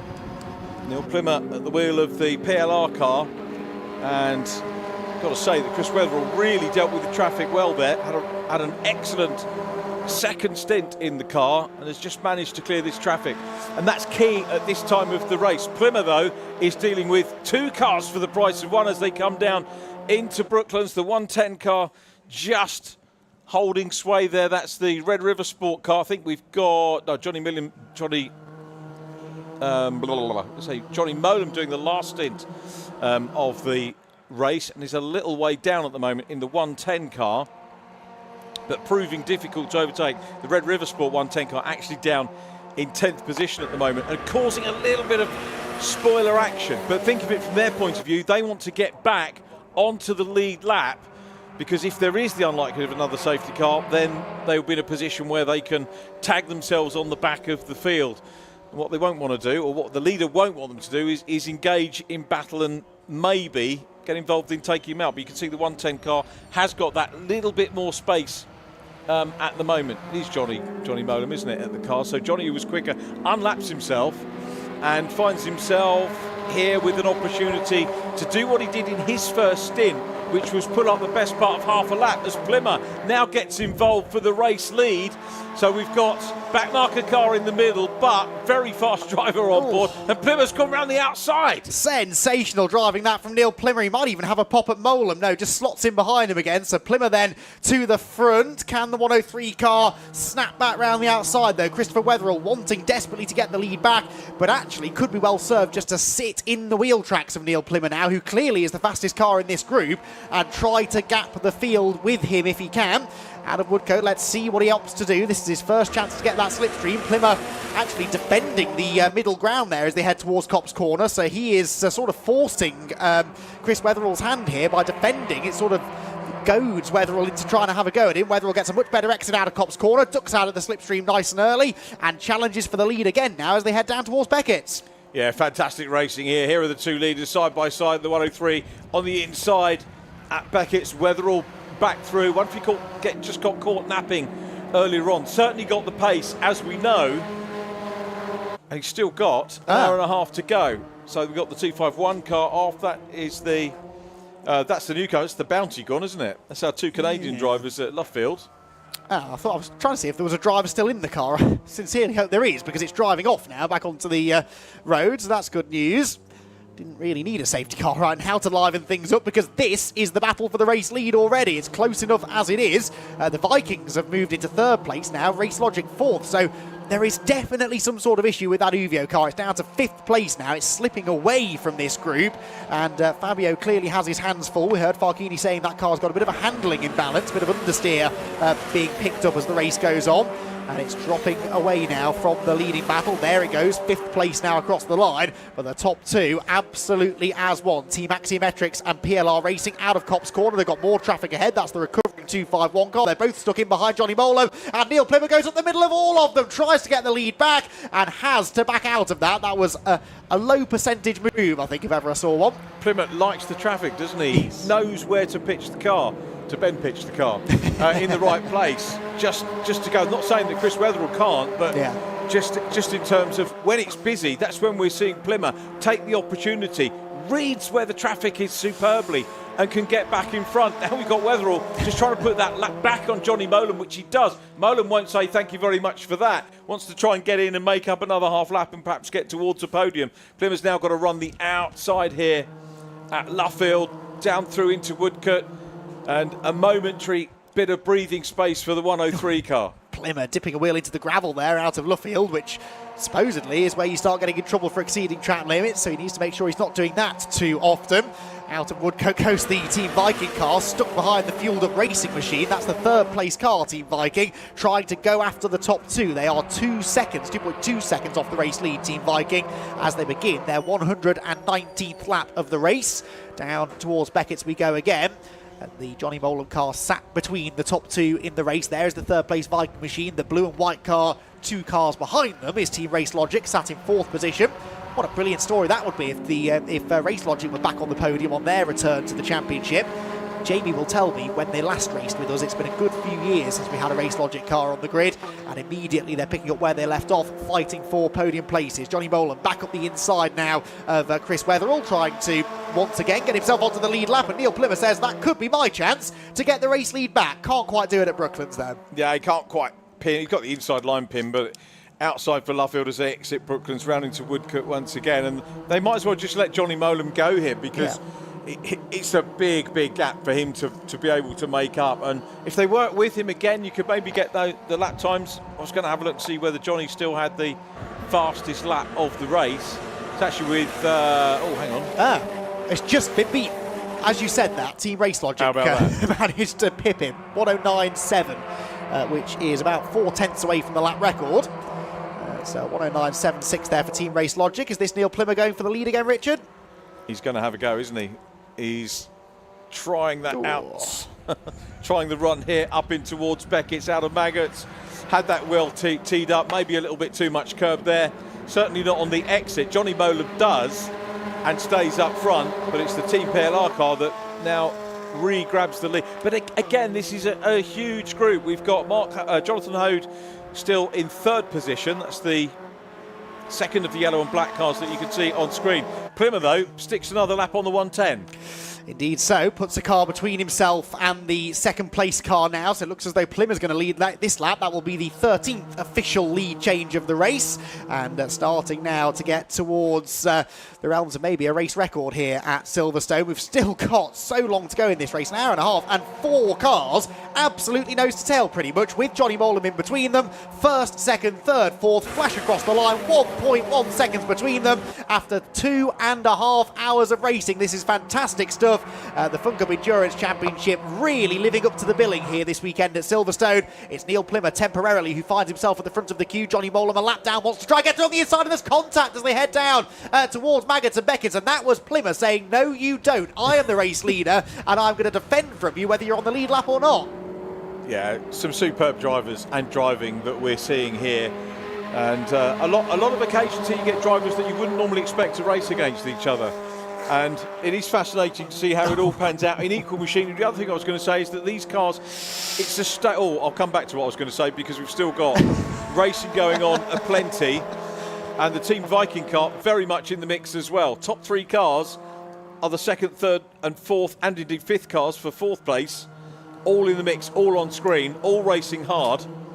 Exactly, and yet Uvio are about 3 seconds behind them now. Well, they're just tagging on to the back of this group, aren't they? But they do not have the pace of the leading 4.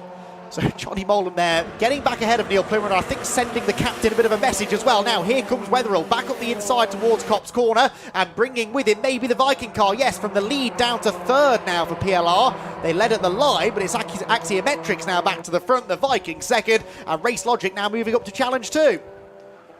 Yeah, this could go anyway. And now we've got that, I'll say back marker, but just pulling a little bit more clear as they continue to squabble over the lead. Plymouth sees a little gap, comes through. The Race Logic car's going to come through on the inside as well. And the Viking car is going to be dumped down to 4th, although he's got the inside as they run down the Wellington straight. So he's going to be on the right part of the track to just nip through. But side by side for the lead. Let's see whether a little bit too far back. I think at the moment it's Chris Wetherall, but the Viking car back into P2. What a move that was. Back into 2nd, Plimmer back to the front again. So PLR have gone from 1st to 3rd to 1st in less than a lap. Vikings into 2nd, Axiometrics 3rd, and Race Logic 4th. It's just so boring, this Fun Cup racing, isn't it? I don't know why anyone wants to come and race in this championship. Fantastic action at the front, and we still have a long, long way to go. Nearly 9 minutes before our penultimate pit window opens, and 4 cars contesting the lead as if we're on the final lap of the race. Down towards Copse Corner we go again, and Neil Plimmer defending from the Viking car this time around. That tight line on the way into Copse Corner, likely to slow down on the exit. Actually, Plimmer gets off the turn pretty well. Yeah, he does. Johnny Molam starting to break away, and that leaves us that little bit of focus on this lead group. Let's have a look and see what Chris Wetherall can do. Can't quite manage to ping up into 2nd. He's got the Race Logic car. Runs a little bit wide over the curbs. Probably the officials will look at that less when you're in a battle, unless you're getting a big advantage out of it. But this is really, really good stuff. As look at that, under 2 wheels very nearly on the grass for the Viking car. Makes it up. Doesn't need that ultimately, because Plimmer went wide to take the racing line here into Brooklands Corner. That left the door open for the Team Viking car, the 170 with Jonathan Hode at the wheel, to go back through into the lead. So another lead change here. So it's Hode now the leader for Team Viking. Neil Plimmer 2nd. Chris Wetherall is in third place. And then back in fourth, we've got the V-Box car, super racing from these. The other point I was going to make, and I'll come back to it, because to me it's an important point, Andy, which is about these cars and the lap records. You know, we've got long-standing lap records. The race organisers don't keep throwing upgrades to the cars to make them faster and to make people buy more parts. They keep it as a stable formula. It's a stable specification, and that surely is a big draw for drivers coming in. Exactly, yeah. You don't have to spend a fortune to make your car competitive. As long as it's prepared well, it should be capable of running right at the very front, and that's exactly what we're seeing. Race Logic, for example, I believe that is the same car. They own their car. Same car they raced for many a year. They've been out for a few seasons. They've come back. They've dusted off the cobwebs, and they're in the lead group as Neil Plymouth slides up the inside of the Vikings. That was a proper Formula Ford move, that wasn't it? And he's back to the front of the pack again. Neil Plymouth just does not want to give this lead away, and it is mightily exciting to watch. As if it wasn't exciting enough, we've got a fifth car now joining in the battle, because that is Fabio Randaccio, the Team Uvio Hoffman's Motorsport car. If it can get past the 212 car, which is laps down, it will make this well and truly a five-way scrap for the lead. It's like he was watching and said, no, I'm going to show him how to do this properly. You can never resist, can Fabio or Fokin or Vikings up the inside at Cobbs, and that very nearly ended in contact. Now that will really slow down their exit. Plymouth had to run wide over the runoff area, and look at that loss of momentum. The Vikings get absolutely swamped. Race Logic go one way, Axiometrics the other, and the EDF car sees a chance to get a lap back. Look at Fabio, he's back into third place again. How second did he place. slot through that? Wow, how did he spot that gap and just kept his foot pinned? He's gone from fifth to second. Incredible stuff, wasn't it, from Fabio? And could be a race leader again very shortly, and we were writing him off. Yes. 3 or 4 laps ago, no, he's well off. Problem with the car, and up into P2, and closing in on Neil Plymouth, just making their way past the Coles Croydon EDF Motorsport car in 212. He must be wondering what is happening to him. He's got a Viking invasion, but he's got Fabio right behind him, then the V-Box car, then Chris Weatherall from the race lead back into 5th or 6th position, and work to do. As long as he's there, it doesn't matter, because the pit stops will sort themselves out again. And we've got another 5 minutes before the pit stop window opens again. And again, we stick our hands together and pray that we don't lose this wonderful battle with the lead group.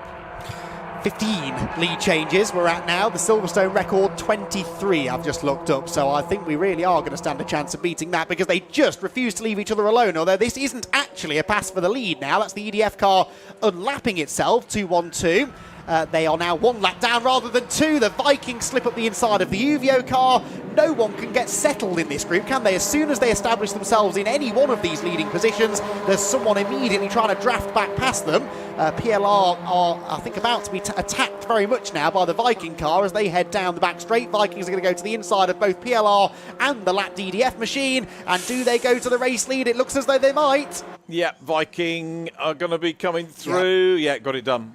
Are you counting out as a lead? But it's not lap led yet, is it? If he leads at the line, it's a 16. Just checking as to not changing the rules as we go along. Can you imagine how many lead changes we've actually had in this race, though? I mean, incredible, yeah. Absolutely remarkable. What a fantastic race this is. Brands Hatch was good when we last covered this championship together, but this is on a whole other level. So, 16th lead change of the race. Team Viking with Ursus Capital racing back to the front. PLR in second, but probably not for much longer, with Race Logic now back into a podium place. Yeah, absolutely incredible racing, and thankfully still got an hour and 23 to go. This is just going so quickly. Here's the change for the lead on again. Oh, outside of Beckett's, that's risky. There's a bit of a grudge match between these two, isn't it? These have been really close side-by-side exchanges between Vikings and PLR. And not really a huge amount of space being left, but they've avoided contact so far, and it is the Viking car that once again leads them down the back straight. Neil Plymouth in the slipstream, though. He's going to have a better run underneath the bridge. He pulls to the inside line, and he will now try and do to the Vikings what they did to him a lap ago. Up the inside, actually made that look quite easy. Yeah, textbook stuff, wasn't it? And how many other championships would you see this many cars in a 10-lap race? Yeah. With safety cars, red flags, cars pinging off left, right and centre. and these aren't just one driver cars, these are at least 2, many of them 3 driver cars, and all behaving exceptionally. I want someone to hide the pit window open board, please, because it's due to be shown in about 2 3/4 minutes, and inevitably all of these cars on slightly different strategies, they will separate slightly. PLR led at the line, but the Vikings are back ahead by the time they get to Copse Corner. And so 17 lead changes. Here comes another one because Race Logic are up the inside. 4 wide down towards Beckett. There is a little bit of paint traded, and Race Logic go through to the lead. Fantastic stuff. Andy, I nearly looked away there. That was terrifying. I don't do that very often. Oh, there is contact now. 98 into the back of Neil Plymouth. The back markers just doing their best, really, not to get too involved. But where can they go? Absolutely, that's incredible. And here we go again now, not deterred, even slightly. The Vikings back up the inside again. Uvio are challenging PLR for third. I cannot keep track of this. This is some of the best Fun Cup racing I've ever seen, and that is saying something. Through Brooklands they go then. PLR sideways in third. Axiometrics, sorry to cut, Axiometrics have taken this opportunity to pit. I was just about to, I just noticed they weren't there anymore. I was panicking for a second, so that could be a stroke of genius, really. Yeah. Get themselves out of all of this silliness and stop losing time, because no doubt about it, these drivers are not going as quickly as they could be. Yeah, I was just looking, where are they? It was their turn to get back in the lead. Yeah, that's true, actually. But that's not happened, so these guys still squabble. Viking looking the strongest out of the quintet for me at the minute. Yeah, I agree, actually. They seem able to go and take the lead from other cars, whereas teams like Uvio and Race Logic, they're sort of taking advantage, aren't they, of a bit of a bobble from the cars in front. There is the Uvio car going around the outside of the PLR racing machine. And out wide, oh, that's the Axiometrics car. So straight out of the pit lane and straight back into the fight for Axiometrics. Wow. Hang on, the pit window wasn't open, was it? I don't think the pit window was open yet. No, it isn't. But, but it was showing in the pits. Yeah, no, you're right. They pitted out of the pit window. So they've lost a lap? Yeah, no, they have. So what's that all about then? A penalty, perhaps? Could be. Very possible. That's a shame. Shame for them. So we'll see if we can find out. Jamie will be scouting around trying to find out what happened there. But even more bizarre, having pitted, then come out with the lead group. So they lost exactly a lap, didn't they? That is bizarre. It must have been a stop-go penalty. That's the only thing I can think of. Track limits, maybe, a pit stop infringement, perhaps. I don't know. The pit window is now open, but it was not open when they came into the pits a couple of laps ago. So and that would have been the thing to do, wouldn't it? Just dip into the pits if it would. And I hadn't clocked. Well done, Andy. I hadn't clocked that the pit window wasn't open, but there we are. Yeah. No, well, because it's opening fractionally early, I think. I think it's opening about a minute earlier than I was expecting it to, but that was a good couple of minutes early when they came in.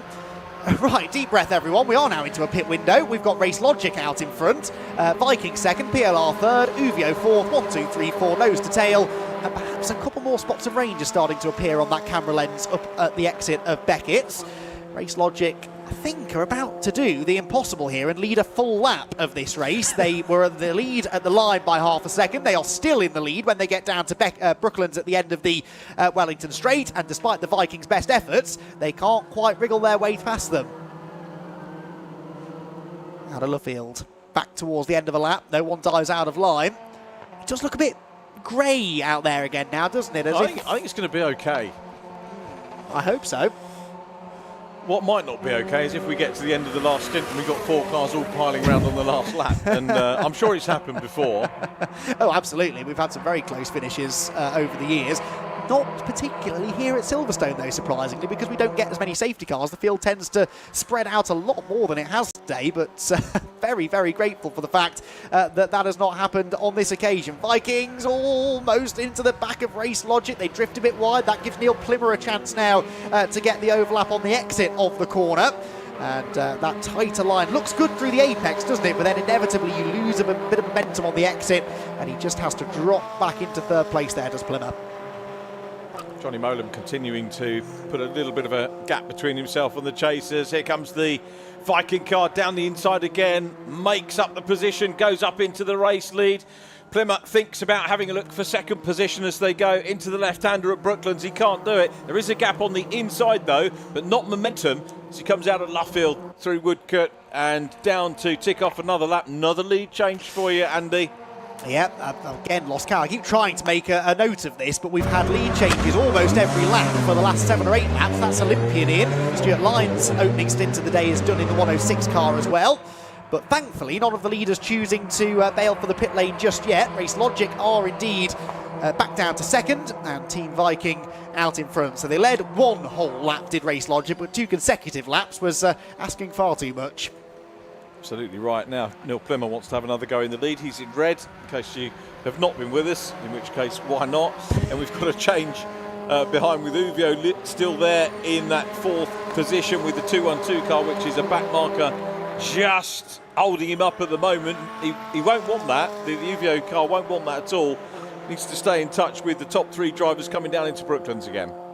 Indeed so. Through the left-hander they will go. Race Logic still just ahead. We've just had a report from Anthony Jordan, by the way, that it is starting to rain. There's just a few sprinkles, and that's at our end of the track as well, up at the start-finish straight. So not a downpour by any stretch, but just a bit of psychological rain maybe on the windscreens, just enough to make the drivers think twice about carrying that extra mile an hour or so into the corners. Past the pits they go then. Slipstream starts to take effect again. The flash of the camera there from the pit wall standing out on the wall. And there is the rain. You can see it on the screen now. Proper rain that was as they went down towards Copse Corner. So they've got plenty of heat in the tyres, that's for sure. They should be okay unless it really starts to get slippery. But just an extra thing now for the drivers to think about.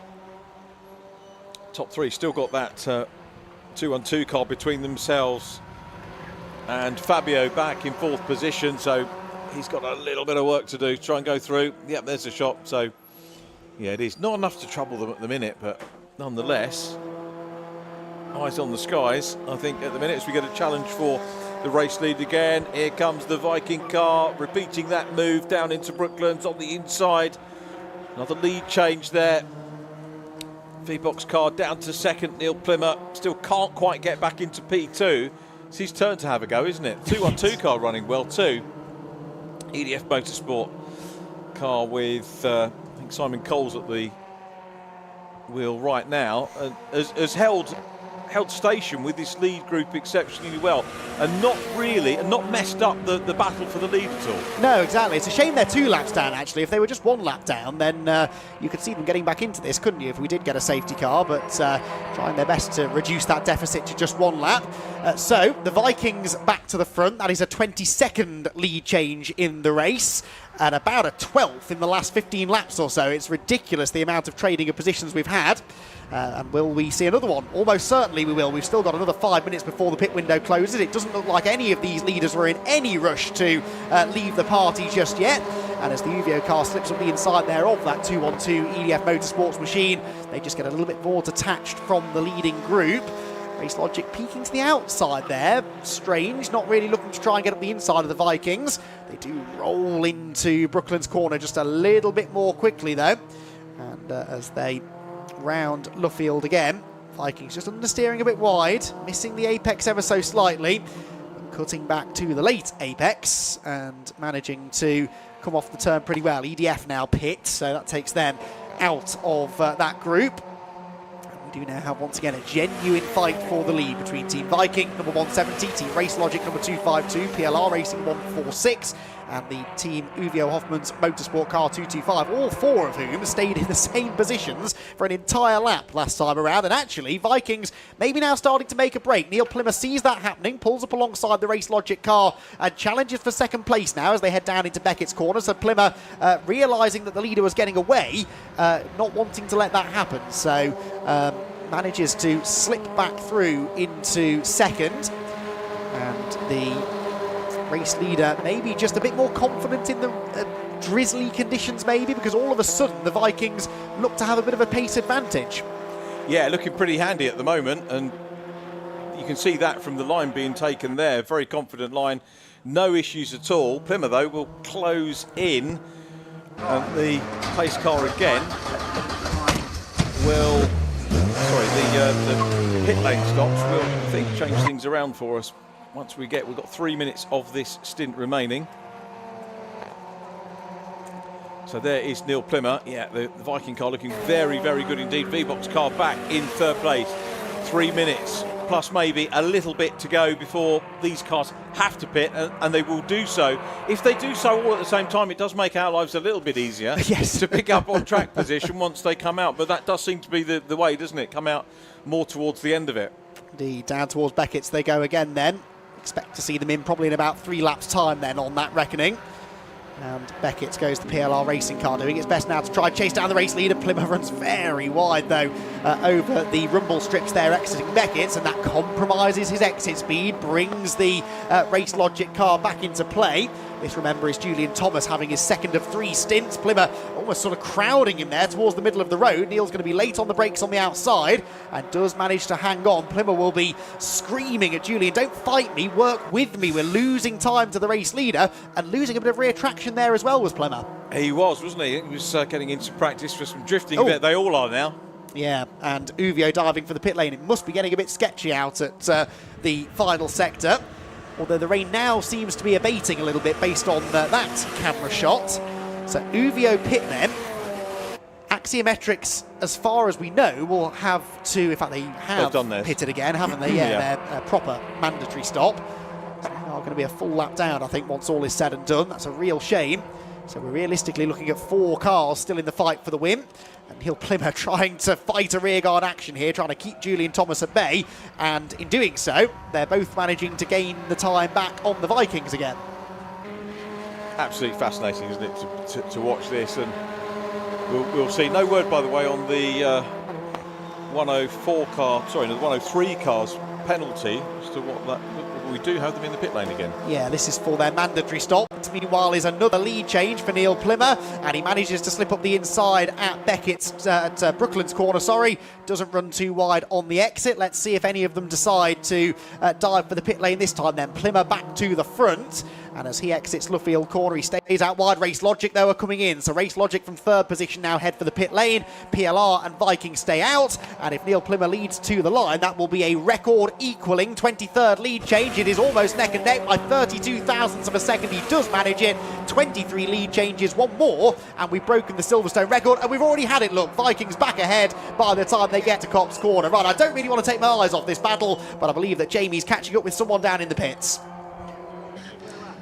Yeah, I'm down with Chris Weatherall, who's just jumped out of the Axiometrics 103 car, but Chris had to make an unscheduled stop for a left rear puncture because it was getting rather feisty out there, wasn't it? Yeah, a lot of unsportsmanlike behaviour out there by certain people, but there we go. I think everyone else is racing very well, but I think one team just doesn't understand the actual ethos of this championship, which is to have fun. Completely deliberate to smash into the side of me and give me a puncture. So, okay, and now it was a quick. Thankfully, the guy's got it changed quickly, but of course it was a minute outside the window, which meant you've then had to come straight back, pretty much straight back in again, haven't you? Yeah, but that's endurance racing, Jamie. You know that. We can't have an accident just when we need to have one. So, and you can't have a safety car just when you need one. So, yeah, a little bit unfortunate and all of that stuff, but there we go. And it's been a very energetic race, hasn't it? And probably one of the most energetic ones we've had in a long time. And as you see, you're pretty worn out after your 40 minutes. Yeah, to be honest, actually, Silverstone isn't that difficult. It's not the most demanding. Certainly, I felt more worn out at other places than this. The heat doesn't help, but yeah, it's absolutely fine. You know, yeah, we're all athletes, as you can tell, Jamie. So yeah, we're absolutely built for this. No problems at all. Still doing your park runs? Yeah, moving swiftly on. Yeah, and me as well. Right, thanks a lot, Chris. Right, let's have a word with Julian Thomas, who's just jumped out of the Race Logic car. I'll just quickly grab Jules. He's just having a quick word with the lovely Jade. Hello. Can we have a quick word with you, Jules? Have a quick swig of water. 3 years ago, you last sat in one of these. Yeah. First test session, you had to remember how to drive it. It all came flooding back. I'm just copying what they're doing. What fun! Oh my God! I know all the guys around me, so I know they're fantastic racers. So you can give them an inch, just an inch. That's all they need. It's brilliant. And at the minute, we understand it is a one-off because we know you're so busy, obviously, with your businesses and other commitments. But are you wanting to try and come back and do some more? You've always said never say never, haven't you? Yeah, exactly. Yeah, let's see what the future brings. So I love it. I'm not going to swear. I absolutely love it. That's good. And 2024, maybe, if, as we say, you got time, try and do a few more? Definitely. Yeah, it's the best. Yeah. Well, we can officially say welcome back. Thank you very much. Thanks a lot. That's Julian Thomas from Team Race Logic. As we got PLR racing in at the moment, they're just having a single fuel stop for Neil Plymouth just jumped out of the car. Ben Pitch is getting back in. Fuel turn release. Ben Pitch gets in, and the team very quickly on the belts to make sure that the belts are all done up securely. The seat is adjusted for for Ben. Engines fired up. Now they've got to push start the car, not taking Sam with them. They've got to push start the car because they've got no clutch. So there's a little bit of a trouble with the belts. They're losing time and doors closed. They're pushing the car now and they're away. But that was a much delayed stop. Back to Andy and Rich. Yeah, although the car that went out past them was the 110, which, remember, was only a few seconds ahead of them on the road anyway. That's the car Johnny Molan had been driving previously. That looks like MJ Tech going slowly down the Wellington Straight, so the 249 car crawling. Now, if that doesn't make it back to the pit lane, we could have our second safety car interruption of the race. Down towards us come the Vikings. They look to have reclaimed the race lead, I reckon. So at the end of this lap, we'll have another lead change. Uvio second, and that is then... who in third place? I reckon it'll be Race Logic third, and no sign yet of PLR, so that really was a costly pit stop for the car that had been leading an awful lot of laps in recent memory. So another shuffle of the pack, and this time around we do see now a bit more separation between some of the cars in that lead group, with Team Viking about to come through and lead another lap of the race. We'll let them come across the line before we officially call it, but there we go. That is the record-breaking 24th lead change, record for Silverstone anyway. 24th lead change in the race, and Richard, we've still got over an hour to go.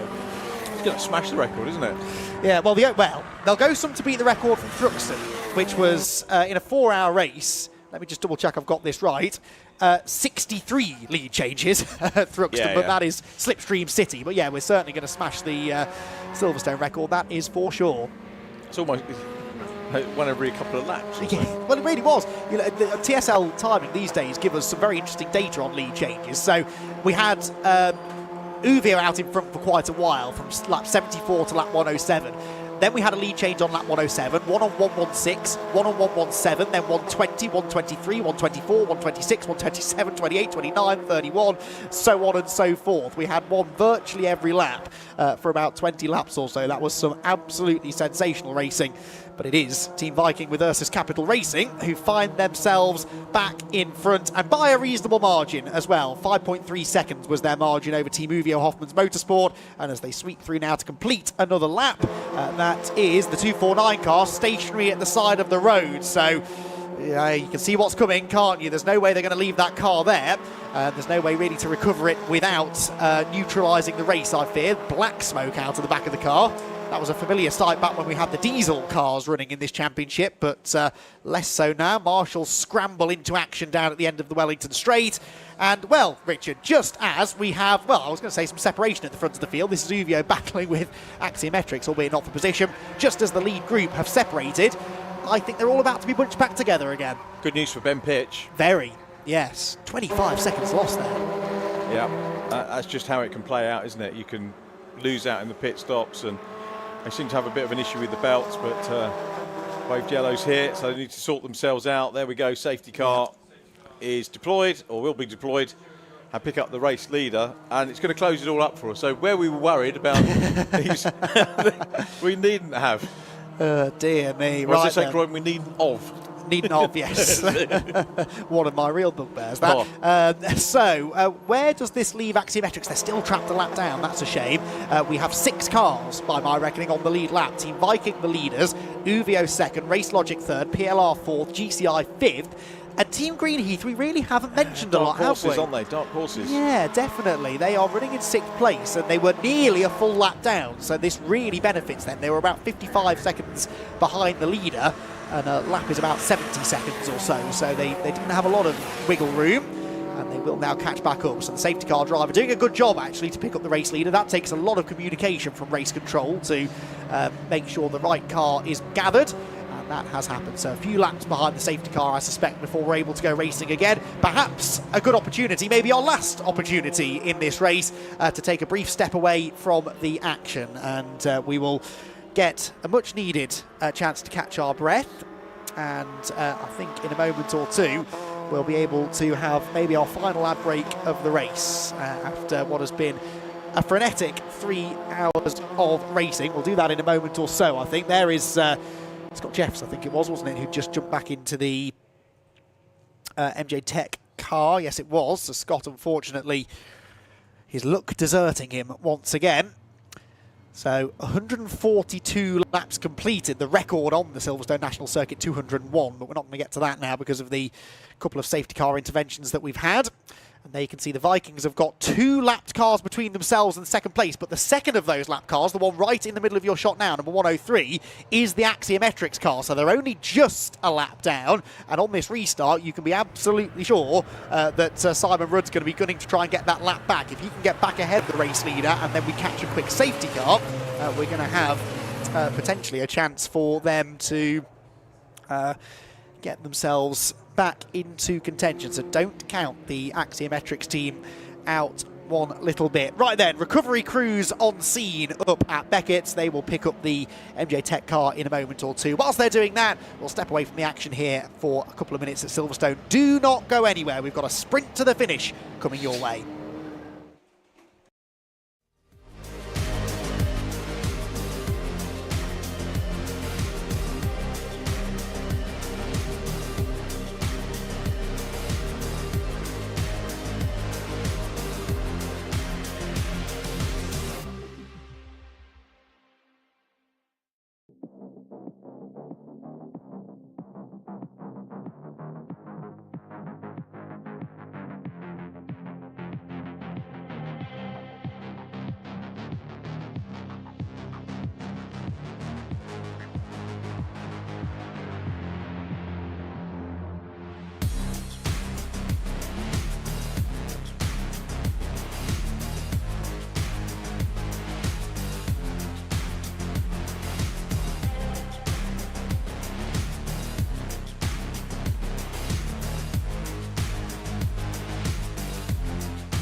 Well, welcome back to Silverstone for round 6 of the Fun Cup Endurance Championship. We're currently under a safety car period as we're recovering the MJ Tech car from the Wellington Straight. So I thought I'd come down to the pit-in end of the pit lane to speak to Katie and Eliza from Driven Minds, who have partnered with the BRSCC for this year, and it's promoting mental health within motorsport. Eliza, we'll start with you. Tell us a little bit about Driven Minds. So we launched in 2021, shortly after the pandemic, and we basically just want to promote mental health in racing. It's a very untalked about topic in many aspects of many industries, and as somebody that worked in racing and had many friends in racing, we saw a market, I guess, and wanted to basically prevent any issues to do with mental health, really, and help people find the correct help. Yeah, I mean, it's something that's close to my heart. And Katie, I mean, you've been around sort of the club this year with your other half, Nick, racing his C1, and it's something that is so important because, from my own personal experience, you know, talking about it was really tough. So to have something like Driven Minds it's really important, isn't it? Absolutely, and there seems to be this, I guess we call it a stigma. It's that if I don't talk about it, I don't want anyone to know about it. And I think there's a lot of strengths and a lot of kind of mental health issues that people might have that we need to draw upon and kind of celebrate as well. And I think the more people talk about it, the more people can then go, oh, actually, yeah, I've struggled with that previously. And here's how I got myself through it, and kind of share that life advice, I guess, really, and kind of create that positive community in motorsport that we already have. And what have you thought of the Fun Cup? Because it's probably the first time you guys have experienced it. It's a little bit crazy out there. It's been a very, very busy race, but you're obviously in prime position of seeing all the pit stops and everything, and it's great, isn't it? Yeah, we've done a little bit of Fun Cup in the past. I supported a team a couple of years ago, and the pit stops for me are so crazy. How you whip the drivers out and get them back in again, you blink and they're back out again. Absolutely such fun cars to watch. Some great racing. 4 wide we saw not so long ago. Yeah, great stuff. Excellent. Well, thank you guys, and obviously thank you for everything that you've done. That's Katie and Eliza from Driven Minds. So yeah, look them up online or through the BRSCC. As we go, green flag, it's back to Andy McEwen and Richard John Neal. As always, Jamie, your timing is impeccable. Green flag back out again. We're racing once more here at Silverstone with 57 minutes left on the clock. 146 laps are completed, but it's car 170 that leads the way. Team Viking with Ursus Capital Racing. The car right behind them is the Axiometrics 103, looking to try and get back on the lead lap, whilst everybody else fights for track position behind. There is the UVO Hoffman's Motorsport car, second place in the race for them right now. And in third position, the blue and white Team Race Logic car a bit further back in the traffic, with PLR Racing 4th, GCI Racing 5th, and Team Green Heat in 6th. And a really important restart here for Vikings. They need to try and bolt, don't they, Richard, before the chasing pack breaks through the traffic. Yeah, they do. Simon Rudd, though, taking the opportunity to get a lap back. I'm sure he's not going to get another safety car to join the lead group. And indeed, if he did, he'd still have an awful lot of traffic to negotiate. But at least he's got himself, I think, back onto that lap. He's not actually done too bad. He's in 7th position. I thought he must have been, with the top 6 on the lead lap, as you rightly said before we went yellow. And he's going to be away there. Remember, he's the driver that started that car and led as we came into the pits from the first stint. But loads going on. We've got 3 Masters in the top, and it's 55 and above, I think the graphic said. Yes, Masters. it is, yeah. So, the old boys, we can call them that, and I would include myself in that particular group, doing well. So I know Stuart Lyons was saying it's about youngsters. It isn't. No, certainly not. As I said earlier on, it really is one of those categories where experience, I think, will get you ultimately onto the podium. The quick youngsters might be good in the early stages of the race, but it's those with a wise head on their shoulders who will stay out of trouble and position themselves somewhere they can fight for the race win in the closing stages of the race. Down the Wellington Straight we go. There is the battle that's going on for 4th place, by the way. The red car of PLR Racing and the white and red number 1 of GCI Racing. They're nose to tail just towards the back of this group of cars. Race Logic, 3rd in the race, right in the middle of it, and trying to chase down the UVO Hoffman's Motorsport car. PLR, amazingly, just did a purple middle sector, actually, getting a massive slipstream from this whole group of cars ahead. Fastest of anyone through that section of track, but unlikely to be able to continue that through Sector 3. No, for sure. They're in the second of the red cars that you can see just to the left of shot as they tick off another lap. Lap's not necessarily important, all really about the timing. And UVO Hoffman, I think they're going to be in a good place. Still got one more stop to go, which is now, 14 minutes away. Again, it comes round, ticks round very, very quick indeed, even with the safety cars. As the 267 car, the erstwhile championship leaders, just right in the mix here, but not where they want to be. Trying to get that fastest lap point. Can't even remember who's got that at the moment. Oh, it's Race Logic. Race Logic. Yeah. 109.763. Yeah, and I suppose in a way for Team Olympian, if anyone is going to take the fastest lap from them, they'd prefer it to be Race Logic, not a championship contending car. Team Olympian, even if they get the point, likely won't keep it because they'll count this as one of their drop scores. The point was they wanted to steal it from an UVO or a Race or a PLR, sorry, or a Axiometrics, one of the championship contending cars. So right now, though, fast lap times not really likely to come from many in this group. They're all sort of trying to slowly work their way through. But again, good work in traffic from the PLR racing car. It is now Ben Pitcher at the wheel, not Neil Plimmer. But regardless of who's in that car, it does seem to come through the traffic nicely. Yeah, and that's absolutely key, isn't it? It's key at the start. It's key when you've got the traffic that builds up, and then again at the restarts that we've seen. So it'll be interesting to see whether that car can actually make it up onto the podium or not. As we look at the gaggle of cars, all disputing this second position. Yeah, Race Logic back on the tail of Uvio. PLR aren't far behind. There is the red car, the 251 there, drifting a little bit wide out of Beckett, so we've almost got second, third and fourth together, but the Vikings have done exactly what I said they needed to. They have bolted. They're 4 seconds up the road. They are quite happily tucked in behind Simon Rudd in the Axiometrics car, and those two cars are scarpering away at the front of the pack. Uvio coming towards us, still just about second, and Race Logic getting pinched in the middle. That was a dangerous place to be, and sensibly there, I think David Denyer got himself out of that situation. He did, didn't he? He's got Ben Pitch right behind him, so we've got a scrap on for that final podium slot coming up. But yeah, Vikings have got almost the perfect drafting partner, haven't they now? Yeah, absolutely. With Simon Rudd. Quick car, was quickest in the first section. Had a quick look outside, we're under yellows. No more rain coming. Good. We're done, I'm pretty sure. Good, that is good news. So we don't want anything now to put a dampener on this race, literally. The dry, the racing tends to be a little bit closer around a place like Silverstone, so let's hope that is the weather that we have till the end. 52 minutes of racing still to go. One more round of pit stops incoming within the next quarter of an hour or so.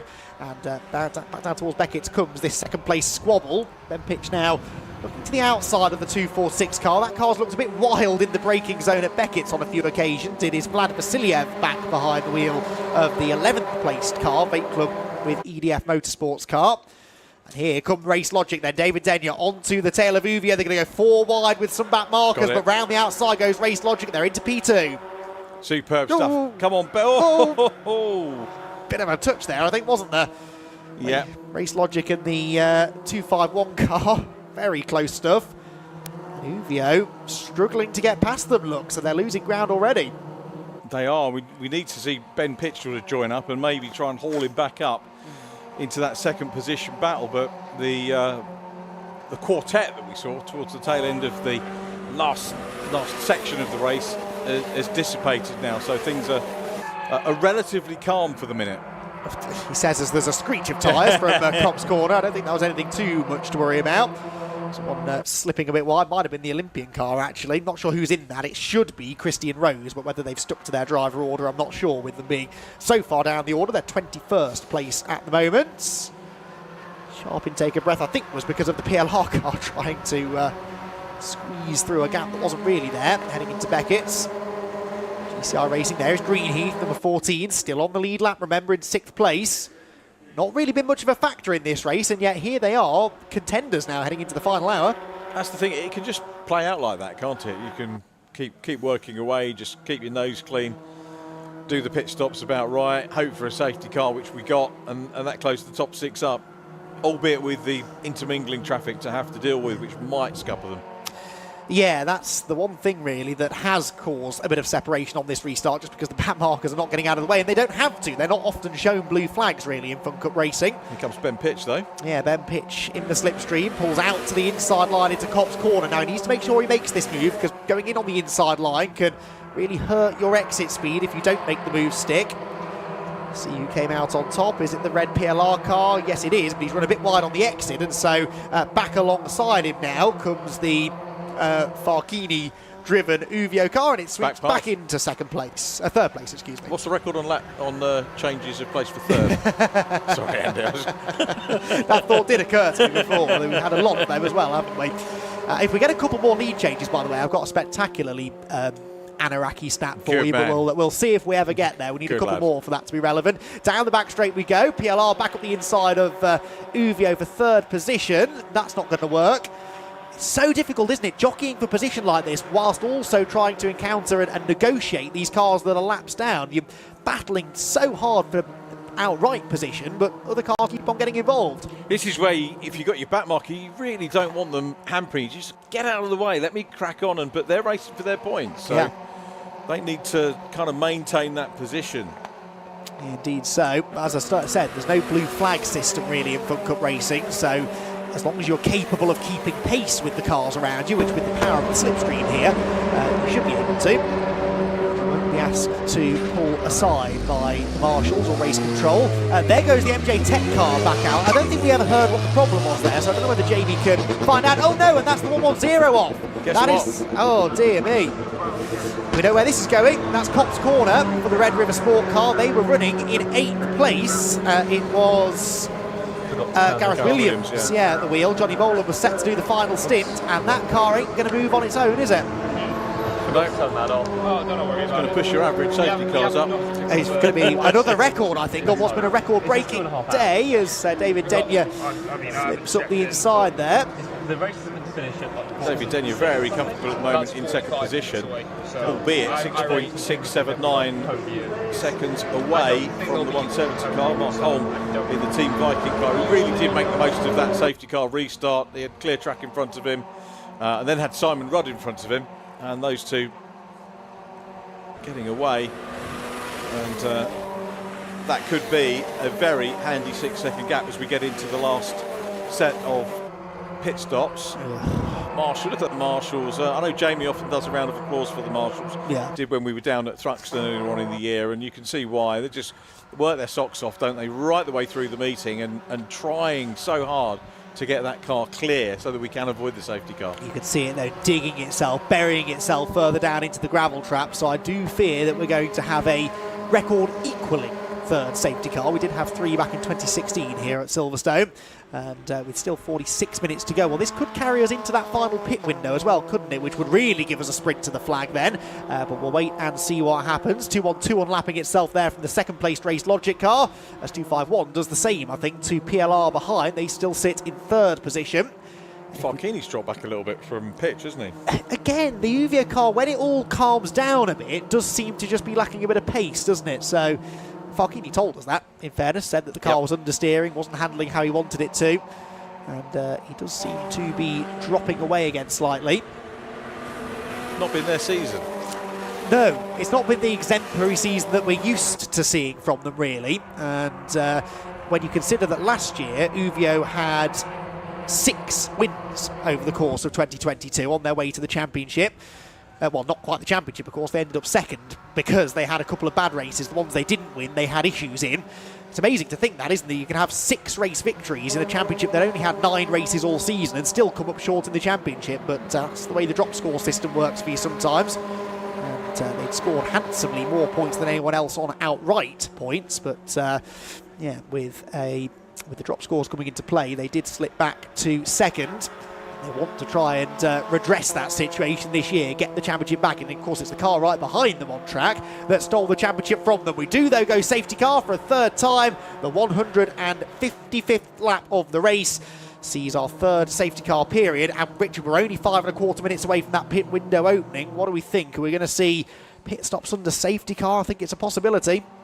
I don't think. I think they'll clear it quicker. Okay. It's only only in the gravel. That's the sort of thing Owie tells me off for. Oh. What do you mean only? Not that I can do, Paul, but you know. Yeah. It depends how quickly the rescue vehicle gets around there, isn't it, really? Yeah, it'll need towing out, won't it, from there. I suppose there'll be one in the pit lane somewhere, won't there? So it could just nip out a pit exit. And in fact, there comes the tractor in the background. So no, you might well be right, Richard. We might not have that long to go before we go racing. We'd better make a very quick visit then down to the pit lane and catch up once more with Jamie.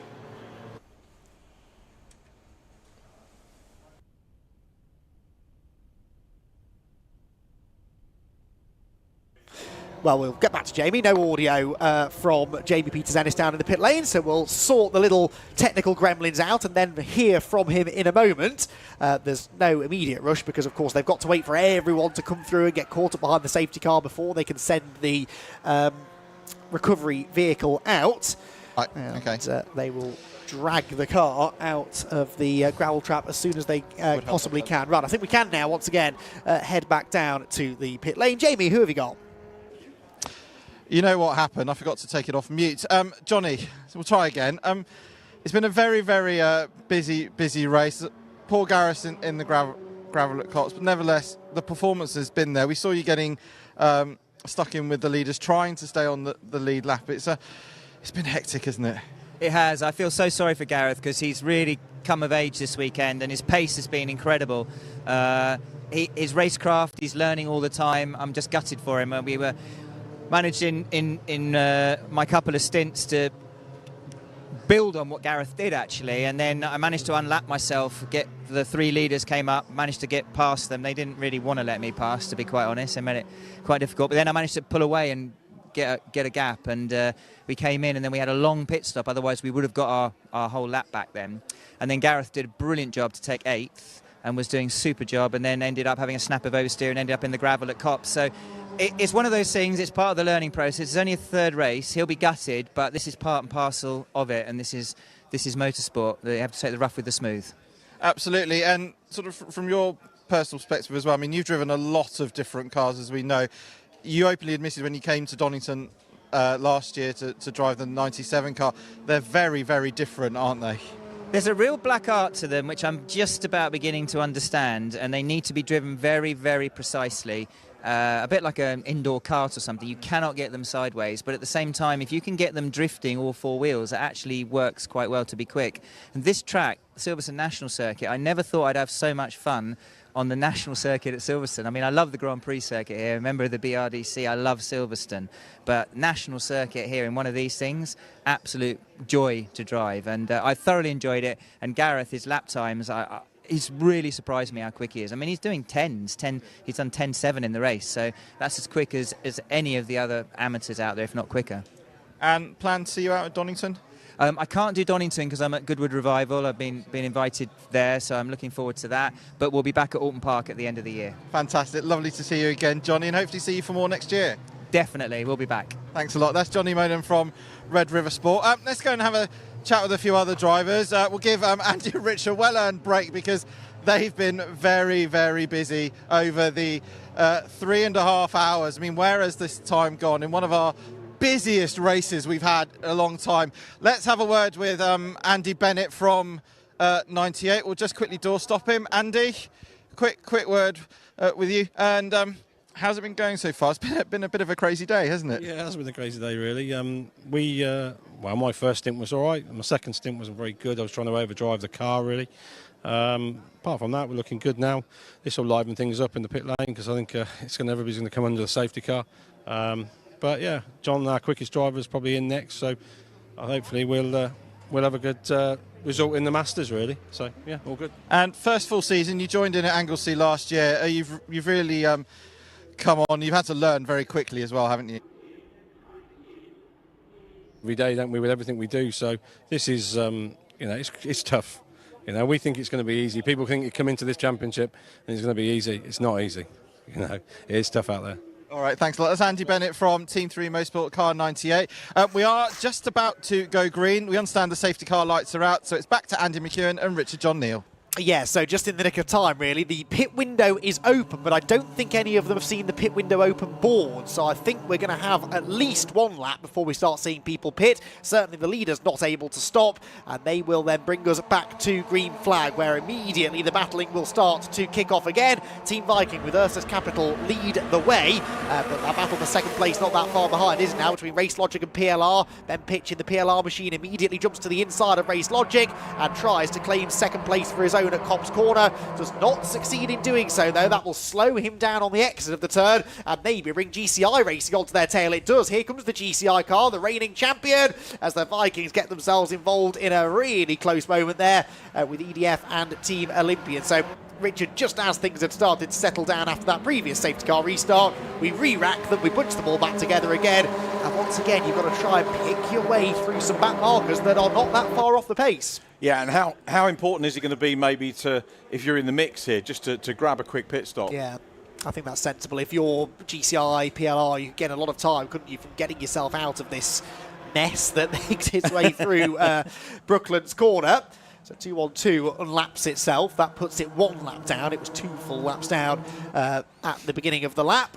And it means there's only one car now between the top 2 in the race. The yellow and black and blue Viking car, the blue and white Race Logic, the all red of PLR in third, just ahead of car number 1 GCI Racing, with Uvio, in fact, right on their tail as well. So we have got them all absolutely together as they cross the line and head for Copse Corner again. 1 or 2 of the stragglers pitting, but no one from the lead lap. And as they head through Copse Corner, intensity really starting to build now as we prepare for that final round of pit stops. PLR ducking out of the train, and Ben Pitch, I think, could be under attack here from GCI Racing into Beckett's.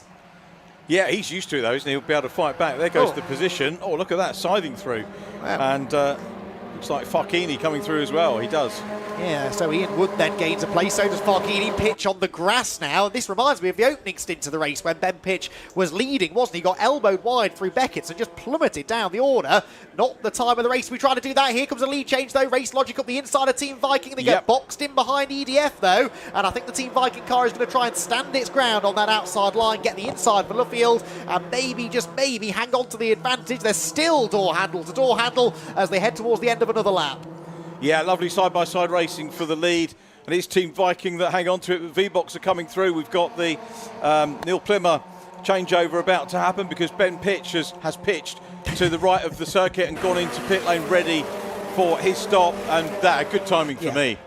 Yeah, he'd just been knocked out of his rhythm as well, hadn't he, there? So I think it made sense for him to come in and just try and hand over to Neil Plymmer. Neil should hopefully, if it's a quick stop, rejoin in some clean air and maybe be able to almost undercut this lot, put some really quick laps in whilst they're all busy tripping over each other. Right then, first, second and third getting themselves together. There is the final pit stop of the day for PLR Racing. If they put any fuel in, it was only a little splash, wasn't it? Because they've already done with that.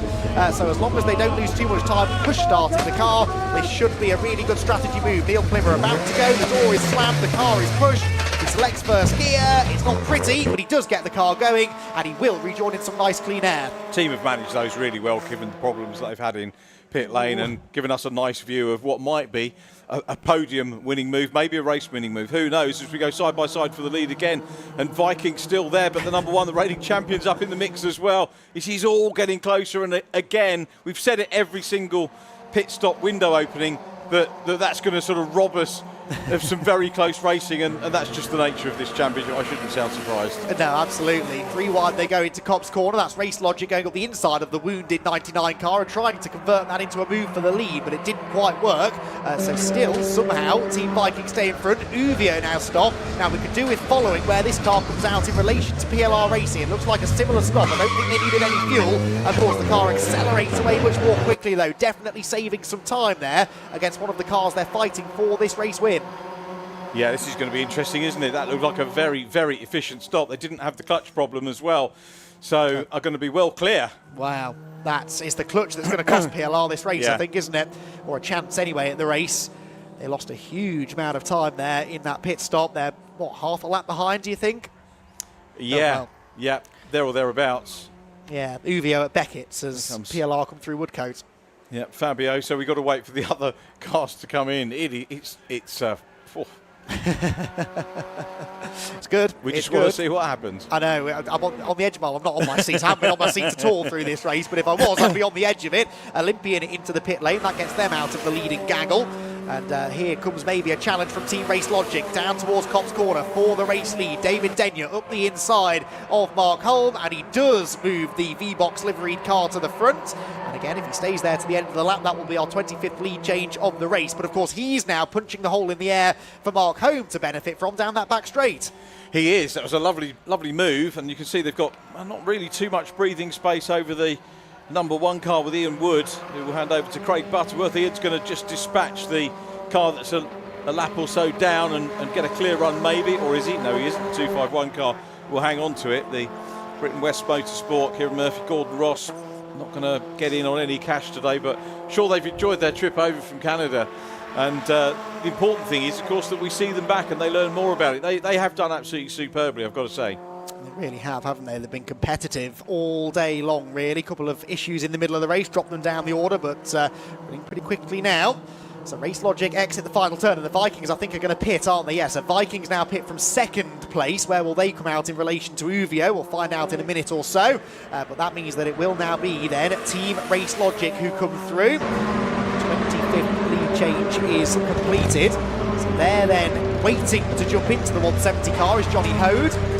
Winner Croft a few years ago was Johnny. This very car when it was actually run by a different team, Team Truman's. Johnny Hode is going to be taking this car to the flag. Could he potentially claim another race win in the Fun Cup Endurance Championship for himself in car 170? Work being done, but pretty smooth to me, Richard. Yeah, and everybody got their job, even the guy cleaning the screen for them, just so quick, so drilled, and back out. Where are they all going to finish up, though? They're taking for the last stop. They're all coming in a little bit earlier.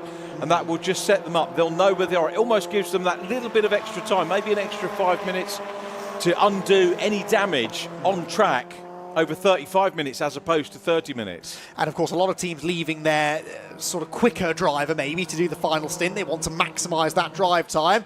Race Logic, I thought we're taking a tight line then out of Lovefield. Greenheath certainly won't. They got elbowed wide into the gravel. They are still on this lead lap, remember. We've got 3 of the lead lap cars that are pitted, they being the Vikings, Axiometrics and Uvio.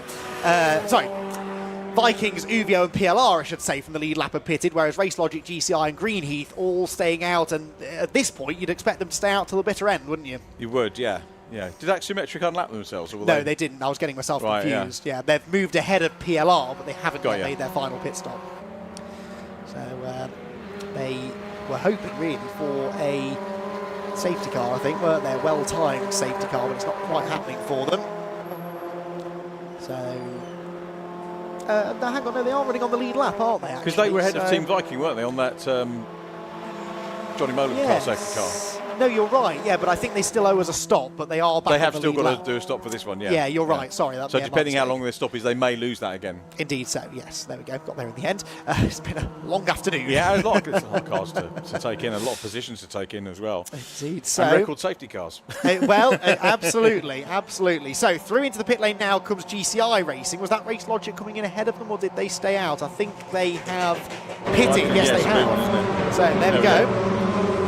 Julian Thomas, ready and waiting. Reaches to a halt. Again, no fuel. They're out really quickly there. Belt's undone before he stops. Probably not supposed to be, but possibly just very, very well rehearsed at this, having done many races, David Denyer.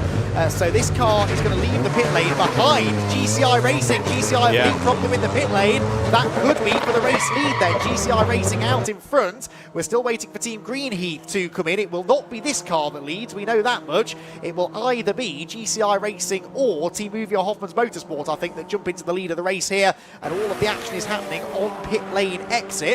So we'll find out in a moment or two what the order looks like. But there is the Uvio car. There, Viking behind, so too GCI. So after all of that, Richard, it's fallen into Uvio's hands. That is incredible, but we know the performance of the other cars has been such that we could still have a grandstand finish on hands, and he runs wide, and it could still all come undone for Fabio, who is the race leader at the moment. So keep your eyes on the yellow, black and blue car, just 2 back. That's the second position car, the number 1 in 3rd. Then we've got the V-Box car in 4th place. Wonderful to have the top 4 all in shot still at this late stage of the race. Back through Lovefield they go. The race leaders, Team Greenheath, have just pitted. They were ahead at the line, though, I believe. So they were registered as a race leader that time around. And that is of some significance, because that is a 26th lead change in the race, and, ready for this, Richard? Yep, go on. A 1200th lead change in Fun Cup Championship history. 1,200 lead changes since 2011. Not many championships can boast those sort of numbers. They can't boast the stats because they haven't got anyone clever enough and determined enough to do it. Well done, mate. Well done, Andy. All of the calculations done by a spreadsheet, I should point out. Super. It doesn't matter. You've still got to put the data in there. We all know that. You know, it's really commendable, mate. Well done. Fantastic stuff. So Greenheath then get a little slice of Fun Cup Championship history. It was actually Uvio who led the 1,000th lap back at Snetterton last year.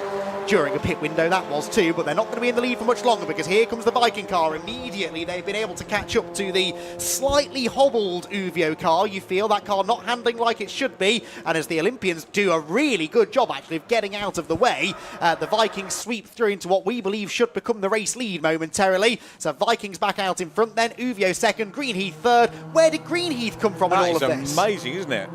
Fantastic. We said dark horses earlier on, and there they are, but this has got Viking written all over it at the moment, isn't it? Especially from the previous stint. So we'll see whether Jonathan Hode, I'm sure he's going to maintain the form of Mark Holm. They've been working as a superb tandem team over the course of the 3.5 hours that we've had thus far. The question is, what have Greenheath got? As we get into the closing stages, everybody's had their fuel on board.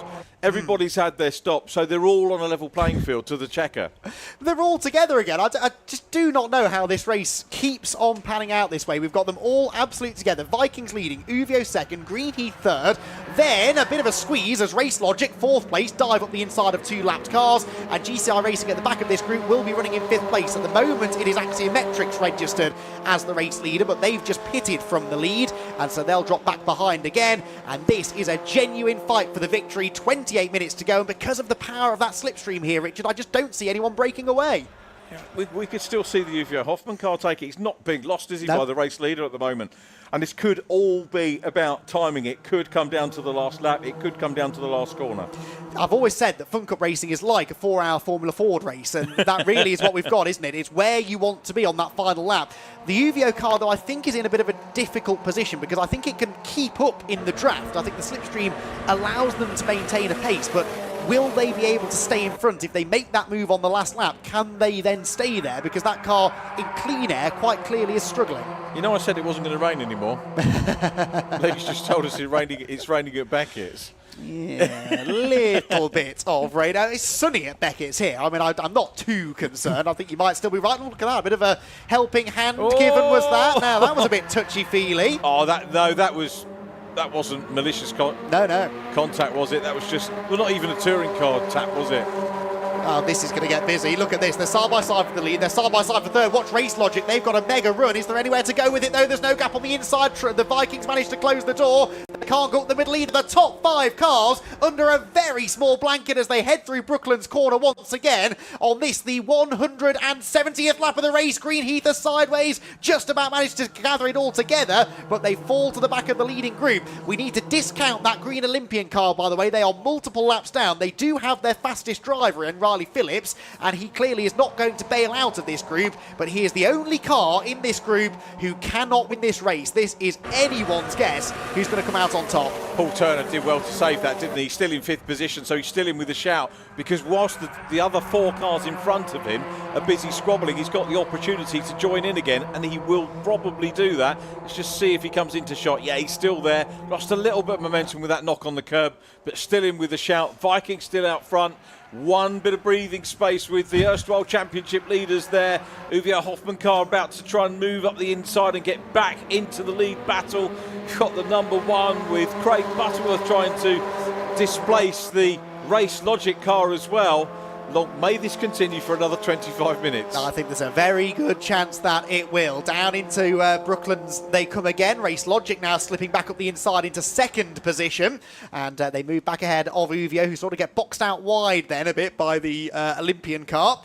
With Riley Phillips trying to hang on around the outside. I mean, there's an argument to say he should probably get out of the way and let them race, but he's not being instructed to do so with any blue flags. He's perfectly entitled to stay there, and he's every bit as quick as the cars around him, so he's not going to willfully put the indicator on and move out of the way, and he is definitely going to be a factor in this race, even though he is all of those laps down. Back through Cops Corner they go again then. Team Viking out in front, Race Logic right on their tail, and a move perhaps now coming down at Beckett's. I think so. I was just looking back to see where Neil Plymmer was, and he's actually been passed by the Axiometrics car as we got the lead battle still on, and the V-Box car is through surely here. Julian Thomas back to the front of the field. Riley Phillips tries to go with him, nibbles the curb on the inside, way wide goes the Team Viking car of Johnny Hode, bounces his way back onto the road, picks up a slipstream now from the Race Logic car, which interestingly goes to the left, to defend, but also ends up giving that slipstream to the Vikings, which they otherwise wouldn't have had. Vikings now go to the outside, they're fanning out behind. The 2-on-2 car is still a part of this group as well. Still running as it is, 2 laps down in 9th place, but again has the pace of the race leaders. There's more and more cars being added to this group every lap, Richard. Yeah, absolutely. So what a race we've got now, and it's the Race Logic car out front. Team Viking in 2nd position. Are we going to see a challenge? I mean, how the 14 car managed to get back up into 4th place ahead of number 1. Really good recovery there. What we don't want is them to be split up anymore. We'll get an idea here. Look at the big gap that we had back to. I think that Neil Plymmer's car was in the mix with this top 5 before the pit stops. Really did go pear-shaped for them, even to lose 6th position. Here comes the Viking car again, piling the pressure on Fueled Up Racing. Or is that worry you're going to get another safety car? Yes, thankfully they've got going again, Fueled Up Racing. I think they've had a couple of moments in this race, but yeah, we don't need a safety car right now. Often you get to the end of a 4-hour endurance race and you're sort of praying for something to bunch everyone together. They can't be a lot closer than this, can they? We're going to have another challenge for the lead now as Johnny Hode, pushes the Race Logic car down the straight, chooses not to dive to the inside. Johnny Hode, I think, has spotted an opportunity here to break away, yeah. Well, that's interesting. Heads-up driving there from Johnny. Yeah, you'll see that tactic a lot, and drivers might work together, and that means that he thinks he's got the ability to be able to get past and sort it out once they break away.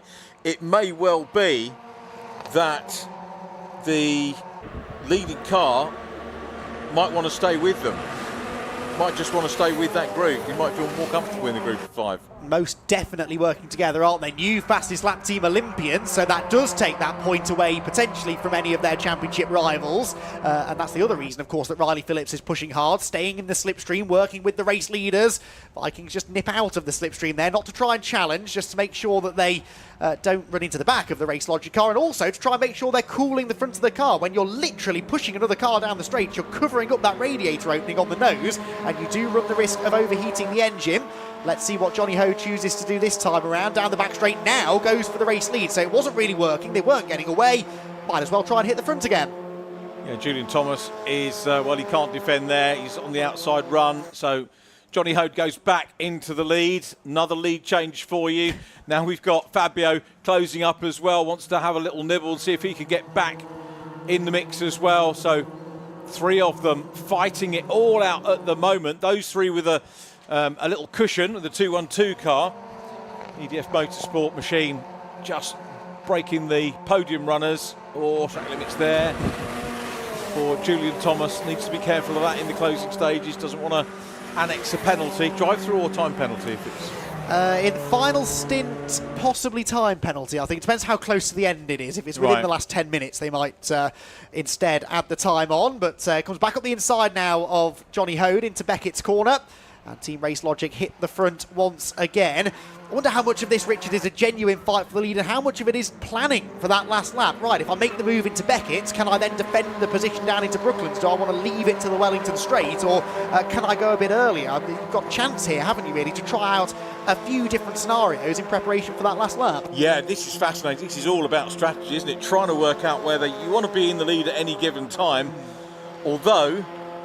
with so many changes on a lap, it's not even about the last lap, is it? No, not really. I mean, you could even slipstream past someone between this point and the timing line on the final lap if you get a really good run out of Luffield corner. So it's another thing I'm sure they'll be practicing. Uvio still sat in third, but struggling to go with them. Again, once they get into clean air and they lose that toe, they're just not quite as quick as the 2 cars ahead. It's looking increasingly likely that either Team Viking or Race Logic are going to get the victory. Race Logic led that lap, but the Vikings are back up the inside of them again as they head for Cops Corner.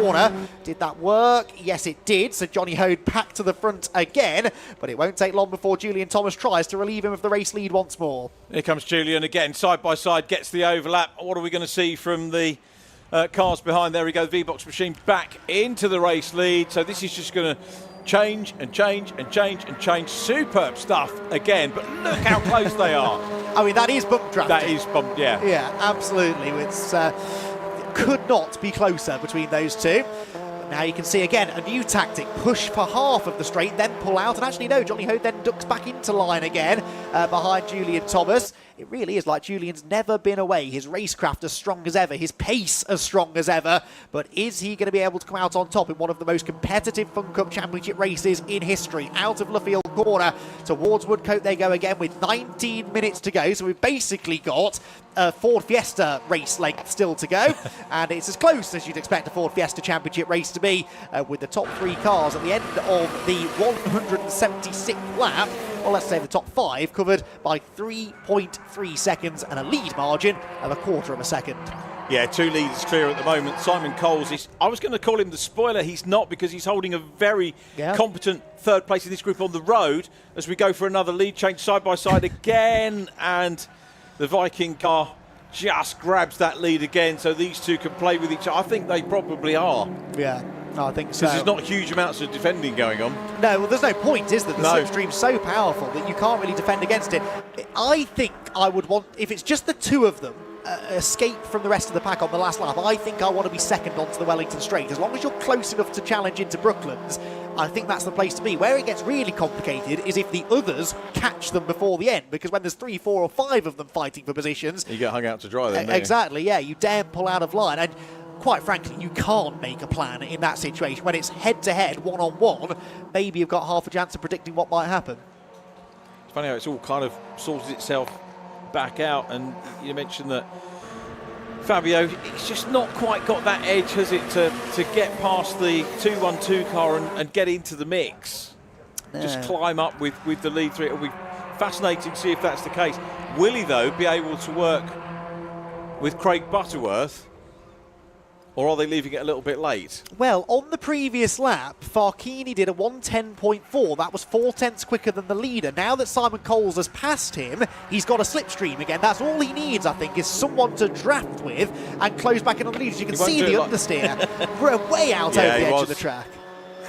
He was, yeah. Yeah. As long as that's not seen as persistent track limits. What do you mean track limits? It's understeer. Well, yes, I'm not convinced that argument will fly, unfortunately. Now, he might be about to lose third place here. Butterworth not working with him, slips through on the inside line. This could change the complexion of it, couldn't he? Now Absolutely. We've got Butterworth up there. Yeah, Butterworth's quick, isn't he? And will he then work with Coles? I think that's the thing to do, because Coles is definitely catching the top two. This gap is going to come down. It was 1.3 seconds between second and third places a lap ago. It's a new third place man now, Craig Butterworth in the number 1 GCI racing car. What is the gap this time around?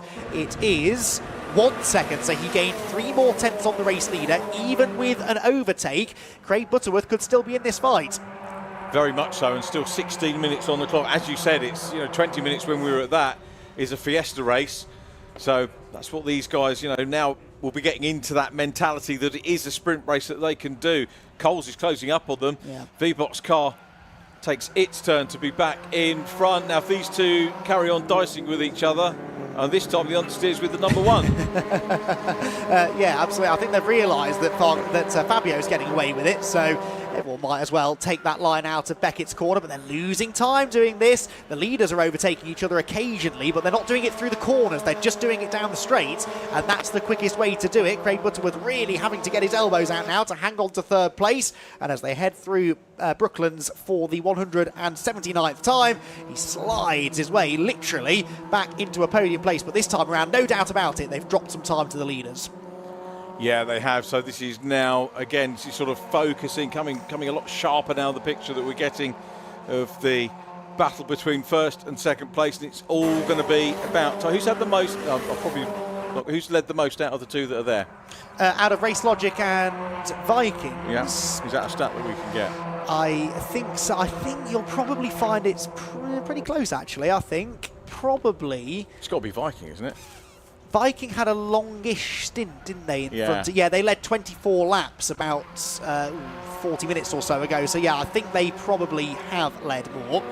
Unfortunately, TSL timing doesn't actually tell me definitively. But, yeah, I think you're right, because Race Logic have led a couple of laps at a time, but they've not had one long stint in front, have they? And they still can't get a long stint in front because the Vikings are back up the inside again. Yep, another very neat pass, and those guys absolutely superb. This is the podium battle now, of course, with these two. Mind you, I can't write them off with 15 minutes to go, but...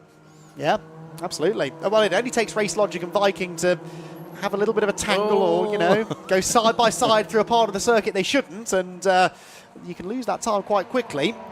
But yeah, Fabio and Craig not working together, and I think that's going to be their downfall in this one, really.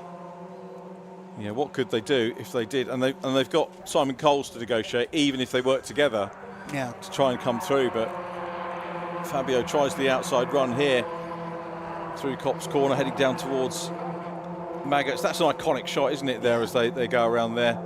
Beautifully taken, lots of marbles on the outside. Race lead changes again to the V-Box car back in front. Julian Thomas trading the lead with Johnny Hode. Great racing from all of those drivers and their teams throughout the 3 hours 45 plus that we've had so far in this one. Now, is this where we're going to see the next lead change? They're going to do it all again. Absolutely fantastic, isn't it? We're on 34 lead changes now in this race. Now, I did have a look at this. I think the second most we've ever had is 35, so we're getting very close to that now, aren't we?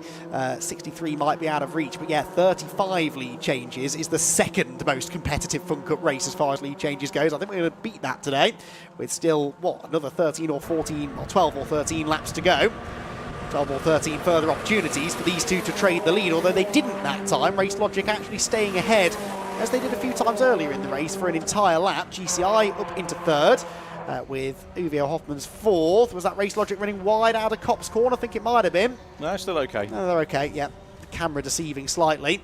It's a shame that the EDF car isn't on the lead lap, because I think they're the fastest car on track right now. They're looking pretty good, aren't they? Yeah. The whole thing seems to have come together in the closing stages for them, and it would be a bit of a scout to get past, wouldn't it? And as you said, fastest, because they're not dragging the other two. He's not dragging the other two cars with him. Yeah, no, absolutely. Or three cars now, because we've got the Greenheath car on the back of that trio. Greenheath could yet get a podium out of this race. I think that is realistically what that second group are fighting for, though. It's going to be true Vikings versus Race Logic for the victory. So from what you're seeing then, Richard, what do you think? Where do you want to be on the final lap, leading or second? Going on to the final lap, I think second. I agree with you entirely. The best move is down into Brooklands, isn't it? Yeah, no, I agree. That seems to be the logical thing to do. How much of a spoiler will Simon Coles be, though? Is he going to, if they start battling on the last lap, is he going to try and unlap himself? There's no sense in doing that, really, but you never know. Spits and spots on the camera lens there on our locked-off camera on the gantry. That's a great shot, by the way, isn't it, as they come over the line. And Fabio getting second wind or even third wind, had a little bit of a bang there. Was that a backfire rather than the clout of the wall? Yes, it was the MJ Tech car pitting, I fear, for retirement at this stage of the race. They don't make... I do love Fun Cup cars, I really do, but they don't make a very nice noise when on the pit limiter, do they? Right, they do sort of pop and bang their way down the pit lane. I suppose from a safety perspective it's good, because you will always hear them coming if you're in a busy pit lane, but there is the MJ Tech car, and I fear that might be their day done. That's a real shame. Another car that could easily have been a contender today. Yeah, very much so. Simon Cole's going to go for a bit of glory here and get some... well... try and get to the checkered flag. That would look good, wouldn't it? Absolutely. I mean, that really would be... That would complicate matters, wouldn't it, for Race Logic and Viking? And Viking staying in front again for a lap here, so managing to keep hold of the race lead.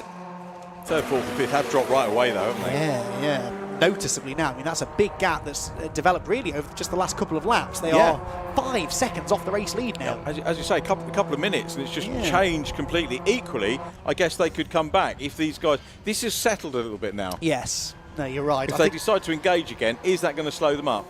They've figured out a way to overtake each other without losing each other time, but the closer you get to the end of the race, perhaps the more physical the battle continues. And I don't mean contact, but, you know, you might contest that lead, you might defend a bit more heavily to try and keep the track position advantage. But as we've said, I don't think you really need to do that. I think being second place on the last lap is not a bad place to be, and I reckon maybe Julian Thomas has figured that out as well, just stayed in the wheel tracks of the race lead at that time down the Wellington Straight. So are we done with trading of positions for the lead for the time being, with exactly 10 minutes to go? Perhaps attention very much now turning to what is going to happen on the final lap. Another complication, though, here, Richard, could be a little bit of lap traffic. I just saw a couple of back markers off in the distance, catch them at the wrong point, and that can lose you a heap of time. Yeah, you need that knowledge. So it's not going to get wet enough, I don't think, but you can see little spits and spots. No wipers working on the cars yet. One hopes that it will stay at bay for the next 9 or so minutes, 9.5 minutes to go. Simon Coles getting closer to the lead trio, and we just saw going out of shot the traffic that Andy was referring to, and this might make a wee bit of a difference. Well, yes, because if you catch a back marker on the last lap down the Wellington Straight, being in the lead is a good place to be. You get that little bit of a slipstream from the back marker, and maybe you use that to defend the lead position. So it depends when they catch them. You can definitely see it's getting a little bit greasy out there, I think, now, isn't it? The windscreen wipers coming on a few cars. Here comes the Race Logic car up the inside. They do now choose to move to the front of the pack, as here Uvio moved back ahead of GCI Racing for third place in the background as well. Don't lose sight of that battle in the traffic, though. Race Logic, I think Julian Thomas wanted to be the first to catch the back markers. There's always a chance here, isn't there? You can use the lap traffic just to put a bit of a buffer between yourself and second place. Yeah, it can give you a cushion, can't it? But that's not going to be the way it pans out at the moment. Oh, no! That's Uvio. Broken right rear suspension on the Uvio car, and this could be crucial for the championship. They've already had that crash at Alton Park. They've used their drop score joker, if you like, and they really need to make sure that they keep that car going. There's damage on the 49 as well further back, but what has happened to the Uvio Hoffman's Motorsport car? 49 cars worked its way back up into 10th position at the moment without problems. Race leaders, whoa, there's that cushion. Yeah, that's it. That one little moment, Race Logic getting blocked by the fueled-up racing car. I don't think it'll cost them too much, though, because Vikings actually ran wide on the exit. I think it's getting a bit slippery up there at Beckett's, and so Race Logic right back in the slipstream. Simon Coles is there with them as well in the 2-1-2, and we could even see Julian Thomas challenge for the race lead now. 7 3/4 minutes to go. Down the Wellington Straight they will head. Lots of weaving going on in the background. The smoke pouring off cars further back, and I fear, Richard, that Uvio car is limping back to the pits. Yeah, that's a big shame for them. They were gamely holding on. It was going to be, but that we didn't know it. I wonder if that was the ailing suspension that caused the problem. That's all part of the setup, isn't it? Particularly if you've got that understeer that's causing the problems. Could well be the case. Looks like as Neil Plymouth managed to deal with the 103 car again. Yeah, yes, you might be right, actually. Back into 6th place. Yeah, that now becomes 5th place because the Uvio car is going to have to pit, and this is going to cost them. We've still got time for about 6 or 7 laps. They're going to drop down towards about 15th place or so. And like I said, they've already had that bad result at Alton last time out. That could be their championship hopes perhaps ebbing away. Speaking of which, have Race Logic's chances for a race win ebbed away? I think they've had another bad run in traffic there. Vikings further ahead now than they have been. Yeah, there is a gap there. A little bit of rain affecting things. We've got the traffic. Oh, no. It's stopped. Are we going to finish under safety car? How many times has that happened? Not very often. Not very often. That would be a real shame. Not the climax of the race that we wanted. If they're going to need a safety car, throw it now. Get it done early so that we still have a chance to get a green flag finish here. That car isn't moving, and I think we might well have no choice but to go safety car. But if they move it now, they've got half a chance of a couple of laps of racing still, and that would bring GCI and Greenheath and Axiometrics, would you believe, right back into the picture. That would be incredible, wouldn't it? From a lap down, they could yet fight at the very least for a podium if we get a safety car. I see no option here. They've just gone through, haven't they? Yeah. Yeah. Right then. Yellow flags. Not yet. I think that's... Oh, that's not out, is it? It's stored. Yes. I think the direction of travel is the other way. No, I thought the same thing there. That's double wave yellows. Here comes the fight for the race lead, though. Race Logic up the inside into Beckett's corner. Could be the decisive move. If we finish under safety car, then you want to be in front when that safety car period is called for. Out of Beckett's they go then. Race Logic back to the front. Now remember, there's a yellow flag at Luffield, but not into Brooklyn, so the Viking car could still make another move down the straight. Here it comes to the inside line, they will go, and then they duck back in line again. That was interesting. Didn't feel that they had the momentum maybe to pull the move off. Yeah, taking a wider run in, and that may well result in momentum which they could perhaps carry through Woodcote and onto the main straight. That might be the thinking here, and then maybe make a move into Copse. Brave Marshals getting ready to work on the infield, whistles blowing, get them out back to safety. The bonus point here is that all the cars that are going through know that that car is there. They're all aware. They all should remember, and they'll see the marshals out ready to recover or attempt to recover the car.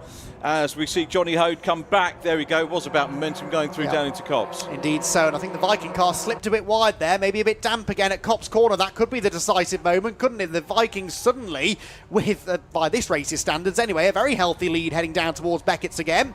And now Julian Thomas has to try and regroup. 4.5 minutes to go. Looks like maybe we're going to try and just finish this race with yellow flags at the final turn and not create a safety car. The Marshals are going to try and push it out of the way. Are they under yellows? This is very, very brave stuff, but they might just get it on the grass, get it far enough out of the way that we can just keep the race going. And that, in fairness, if it works out, is heads up stewarding that from Julian Floyd. Yeah, do you know what? Our race officials, they really, I mean, they get criticism for making the odd wrong decision here or there, but they're doing several things. They're trying to keep everybody safe. They're trying to give everybody value for money if they can on track time, and the viewers and spectators entertainment, which we've very much had. Yeah, well, see, if I was in control of this race, I'd have thrown a safety car. That would have been the wrong thing to do. We've got the car out of the way. We don't even need yellow flags anymore at Luffield, and we can carry on the race unaffected. So 3.5 minutes to go. Game on between Team Viking and Race Logic. Race Logic are still just about within slipstreaming range. They're regaining the time that they lost with that moment here at Copse Corner a lap ago, and Julian Thomas still has a chance at winning on his return to the championship. He does, he's having a look, here he comes, shows the nose, draws level, side by side, and up in towards Beckett's we go. Another lead change is done. We thought the race was over, it is far from done. With 3 minutes on the clock, Viking are going to try and fight back. Now the run down the Wellington Straight, where is there going to be a gap? There is, he's going to go for it. We saw this move earlier on, putting a wheel on the white lines, and that is defensive. We were talking about being defensive earlier on, but now Viking manages to get the sweep. There's a clatter of bodywork, Andy. Oh, this empty contacts are bouncing over the curb there for Julian Thomas. Gathers it together, and the Vikings are back in front, but Julian knew if he was going to lead down that back straight, he was going to have to defend the position. If that had been the last lap, he had no choice but to leave the inside door, option closed, and it didn't quite work. The Vikings swept round the outside. There was definitely paint traded, and for the second time in about 3 or 4 laps, Julian Thomas has a bit of a gap now to try and close. I've no doubt that he'll do it, but he'll probably spend a lap now getting back into striking range, and that gives him limited options then to try and get the lead back before the flag. That was fascinating to see, because when you see in any other championship, when you see somebody defend that inside line on the left-hander, they don't lose that much momentum, but you do here. Yeah, exactly. And it was such a wide line for Johnny Hode. He just carried that momentum beautifully. Julian, though, in fairness, is right back with him again, so it took him less than a lap to get there. We're going to have, I think, 2 more at the end of this one, aren't we? So you've got to position yourself right. Where do you want to be on the last lap? That dictates where you are on the penultimate lap and the lap before. And Julian Thomas wants to get the lead back. He's now trying the outside line. Door to door, into Brooklands they go. 190 laps have been completed, and it's neck and neck for the race lead. Somehow, though, Johnny Hode manages to hang on. Yeah, Johnny Hode, is he going to be able to hold on to the flag? He knows he is very definitely in the run to the flag. All the work, all the teamwork, all the driving work, over 4 hours comes to these 2 cars neck and neck in the closing stages, but it's the Team Viking car still out there as they go across the line again. Back towards Copse Corner they head once again into the right-hander. Still a few drops of rain, but the track conditions staying basically okay. A little bit greasy in spots maybe. Well, that's a shame. That is the 106 car, isn't it? That's Harvey Ryby who's just jumped out. That car's not going to be running at the flag. Down towards Beckett's we go. Here comes Race Logic to the outside this time. That was interesting. I don't think that move was ever likely to work. Maybe just trying to outfox the Viking team. Maybe leave Johnny Hode wondering what they're going to do next.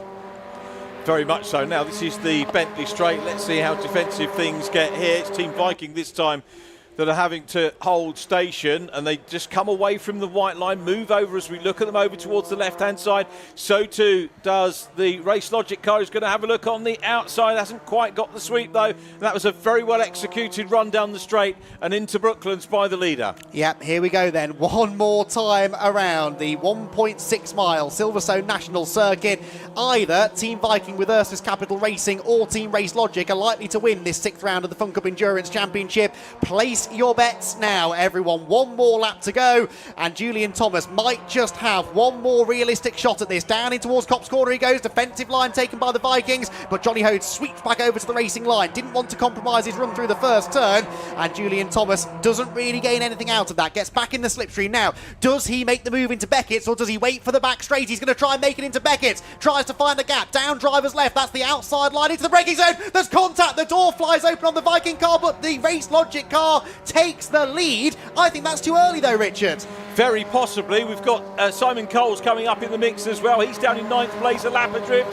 But here's the move along the inside as they come down the straight. The Team Viking car is going to try and get the lead back. Down towards the final big braking zone of the lap, the final big braking zone of the race. The Vikings are back in front, and that might now be it. Through Brooklands they go for the final time. The checkered flag is waiting for one of these two teams, both of whom have spent large periods of this race trading the lead right the way throughout the 4 hours. It's going to come down to the final few metres. Is there enough time for Race Logic to get the slipstream and beat the Vikings to the line? I don't think they're quite going to do it. They're closing all the time. The timing line comes up quite quickly. It is just about going to be Team Viking by 9/100ths of a second who claim the victory here at Silverstone. It is by a country mile the closest finish we've ever had at the home of British motor racing, and it is Team Viking with Ursus Capital Racing who come out on top. Race Logic second, and Axiometrics from a lap down midway through the race are on the podium of the checkered flag. What a result. Wow. Incredible. Lawrence Davies just going out of shot. I've got to say, hats off to our director for getting that thumbs up as well as they went side by side. Absolutely superb spotting and delivering that wonderful shot. Yeah, amazing race. I was interested in Fun Cup before. It's drawn me in even more, Andy. It really has. Would you believe that is only the third closest finish we've ever had? There was an even closer one at Zandvoort and at Donington back in 2015, but that was a hugely competitive and hugely enjoyable race. Yes, we had a few safety car periods, but we didn't really need them, did we? It was going to be close anyway, I think, regardless of those safety car interventions. Had a bit of everything, didn't it? It really did, Really good race. Lots of strategy, lots of sort of comers and goers, people moving up the order, slipping back again. Bit of contact. Little bit of contact, yes. I'll be interested to see if anything comes of that little door banging that they had into Beckett's. I really hope not, because that was a terrific battle, and I think in the end the right team won. Vikings, I just felt always had a bit of a handle on that lead battle, and Race Logic just come up short. But what a return to the championship that was for David Denyer and for Julian Thomas. Right, I need to go and have a lie down. Let's quickly head down to Jamie Peters-Ennis, who I think is with our race winners.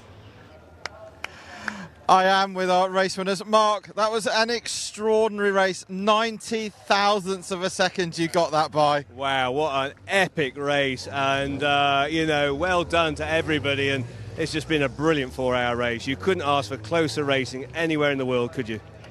Lap 2, 5 abreast, and you were in the middle of it. No, I mean, lap 2, I don't know, I've had that much Red Bull today, I don't even drink the bloody stuff. And, I'm ecstatic. And brilliant for Johnny as well. And Colin, I hope he's watching in Montenegro getting a suntan. But yeah, what an epic day's racing that's been for everybody, real good. But to take the win and a bit of luck in the championship now, that's got to help our chances a little bit now. Well, congratulations. Go and have a drink. You will earn it. Right, let's go and have a word with David Denyer, who came second, was part of the Race Logic team who are making their return. As the cars are coming in, as the rain starts to fall down, we'll try and dive across the pit lane now. All the cars are being told to go to Parc Fermé as I get increasingly wet down here. So we're just going to quickly do some running across the pit lane. Right, let's find David Denyer. He's just here now, so we'll have a quick word with Dave. 3 years ago you last sat in one of these. 4 years ago you last sat in one of these. That was mega. That was, absolutely brilliant. I think drive of my life. I think fighting with all the top cars at the front there, and and Julian's done a stellar job in the last stint. Kept it clean and had a sniff at first. I think we were in the lead, very close to the end there, but couldn't quite do it. But anyway, that is absolutely brilliant. Very pleased with that. Well, congratulations, and hopefully we'll see you back out for some more maybe next year. Yeah, I hope so. Yeah.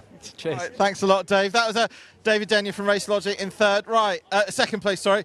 Third place was Axiometrics GRD Racing, who got the third place on the line. Chris, what a race. Wow. I don't quite know what to say, One of the best ever. Do you know what, mate? There's so many races the best ever. From my point of view, phenomenal to have had, doing so well as we had been, and then to be dropped down with a puncher and everything else, and then to come back to third. I think just fantastic, and just what a great team. Just worked so hard, didn't give up, and just brilliant by everyone. I think we can safely say the beer pump's going to be getting lots of hard work tonight. Yeah, I think we'll definitely have something to celebrate. So, but there we are. Yeah, but I mean, from the highs to the lows to the highs, just fantastic. And I mean, typical Fun Cup. All comes down to what happens on the last lap. Just phenomenal. Well, congratulations. That's Chris Weatherall from Axiometrics GRD Racing. There's your top 3 on what was, as I always say, an epic 4-hour thriller. I've been Jamie Peters-Ennis down here at a very soggy Silverstone National Circuit. I'll be back at Donington in 3 weeks' time for our penultimate meeting of the year. We hope you've enjoyed it, and I'll hand you back to Andy McEwen and Richard John Neal. And from down here in the pit lane, it's good night from me. Well, to sum that race up in 60 seconds or less, Richard, will take some doing. What a fantastic example of endurance racing at its very best. Yeah, as we said before, Jamie had his little outro there. It had a bit of everything, a bit of contact, a bit of reverse grid always helps. We had a manic opening lap, opening section. Each individual section was superb, and we saw some absolutely great racing. And we saw comebacks, we saw overtakes, place swapping, records being broken, you name it, we've had it. 40 lead changes we ended up with, most of them coming in the final hour and a half or so. That now means it is the second most competitive race in history, and it was the third closest finish. What more can you ask for after 4 hours of drama here at the home of British Motor Racing under leaden skies? But my word, what a dramatic finish we had. Team Viking and Ursus Capital Racing claimed the victory after 193 laps of racing by 9/100ths of a second. Team Race Logic on their return to the championship finished second, ahead of Axiometrics with GRD Racing finishing the podium places, nicking that third place from GCI Racing, the reigning champions on the line. Team Green Heat, solid race that to 5th position, and PLR, they'll be a bit disappointed, I think, with 6th, having led in the early part of the race. Team Ratters Racing really happy with 7th, ahead of EDF Motorsport's 2-on-2 car. 8th, 9th for the Signature RV, powered by BPC car, and the Vape Club with EDF Motorsport's car completes the top 10. Then it was Team 3 Motorsport, Team Fueled Up Racing, EDF's 158 machine in 13th, and the Britain West Motorsports car that started on the front row finishes in 14th. GT Radial then were 15th. Uvio Hoffman's Motorsport, what a shame that was, might realistically now be their championship over with a 16th place finish. Red River Sport was 17th after ending in the Cops Gravel Trap, and Team Seed Data were 18th after their early dramas. That car, remember, missing the entire rear bodywork for about 3 hours and 45 minutes, and they still finished in 18th place. 19th for MJ Tech, they brought about our final safety car period. Team Olympian clashed with DW Motorsport, powered by BPC at Beckett's. They finished 20th and 21st respectively, and it's EDF Motorsports who complete the 22 runners. Well, we, as Jamie said, will be back with more Fun Cup racing in a few weeks' time at Donington Park. Again, back on the TCR UK bill, and that will be the 100th championship race for this incredible series.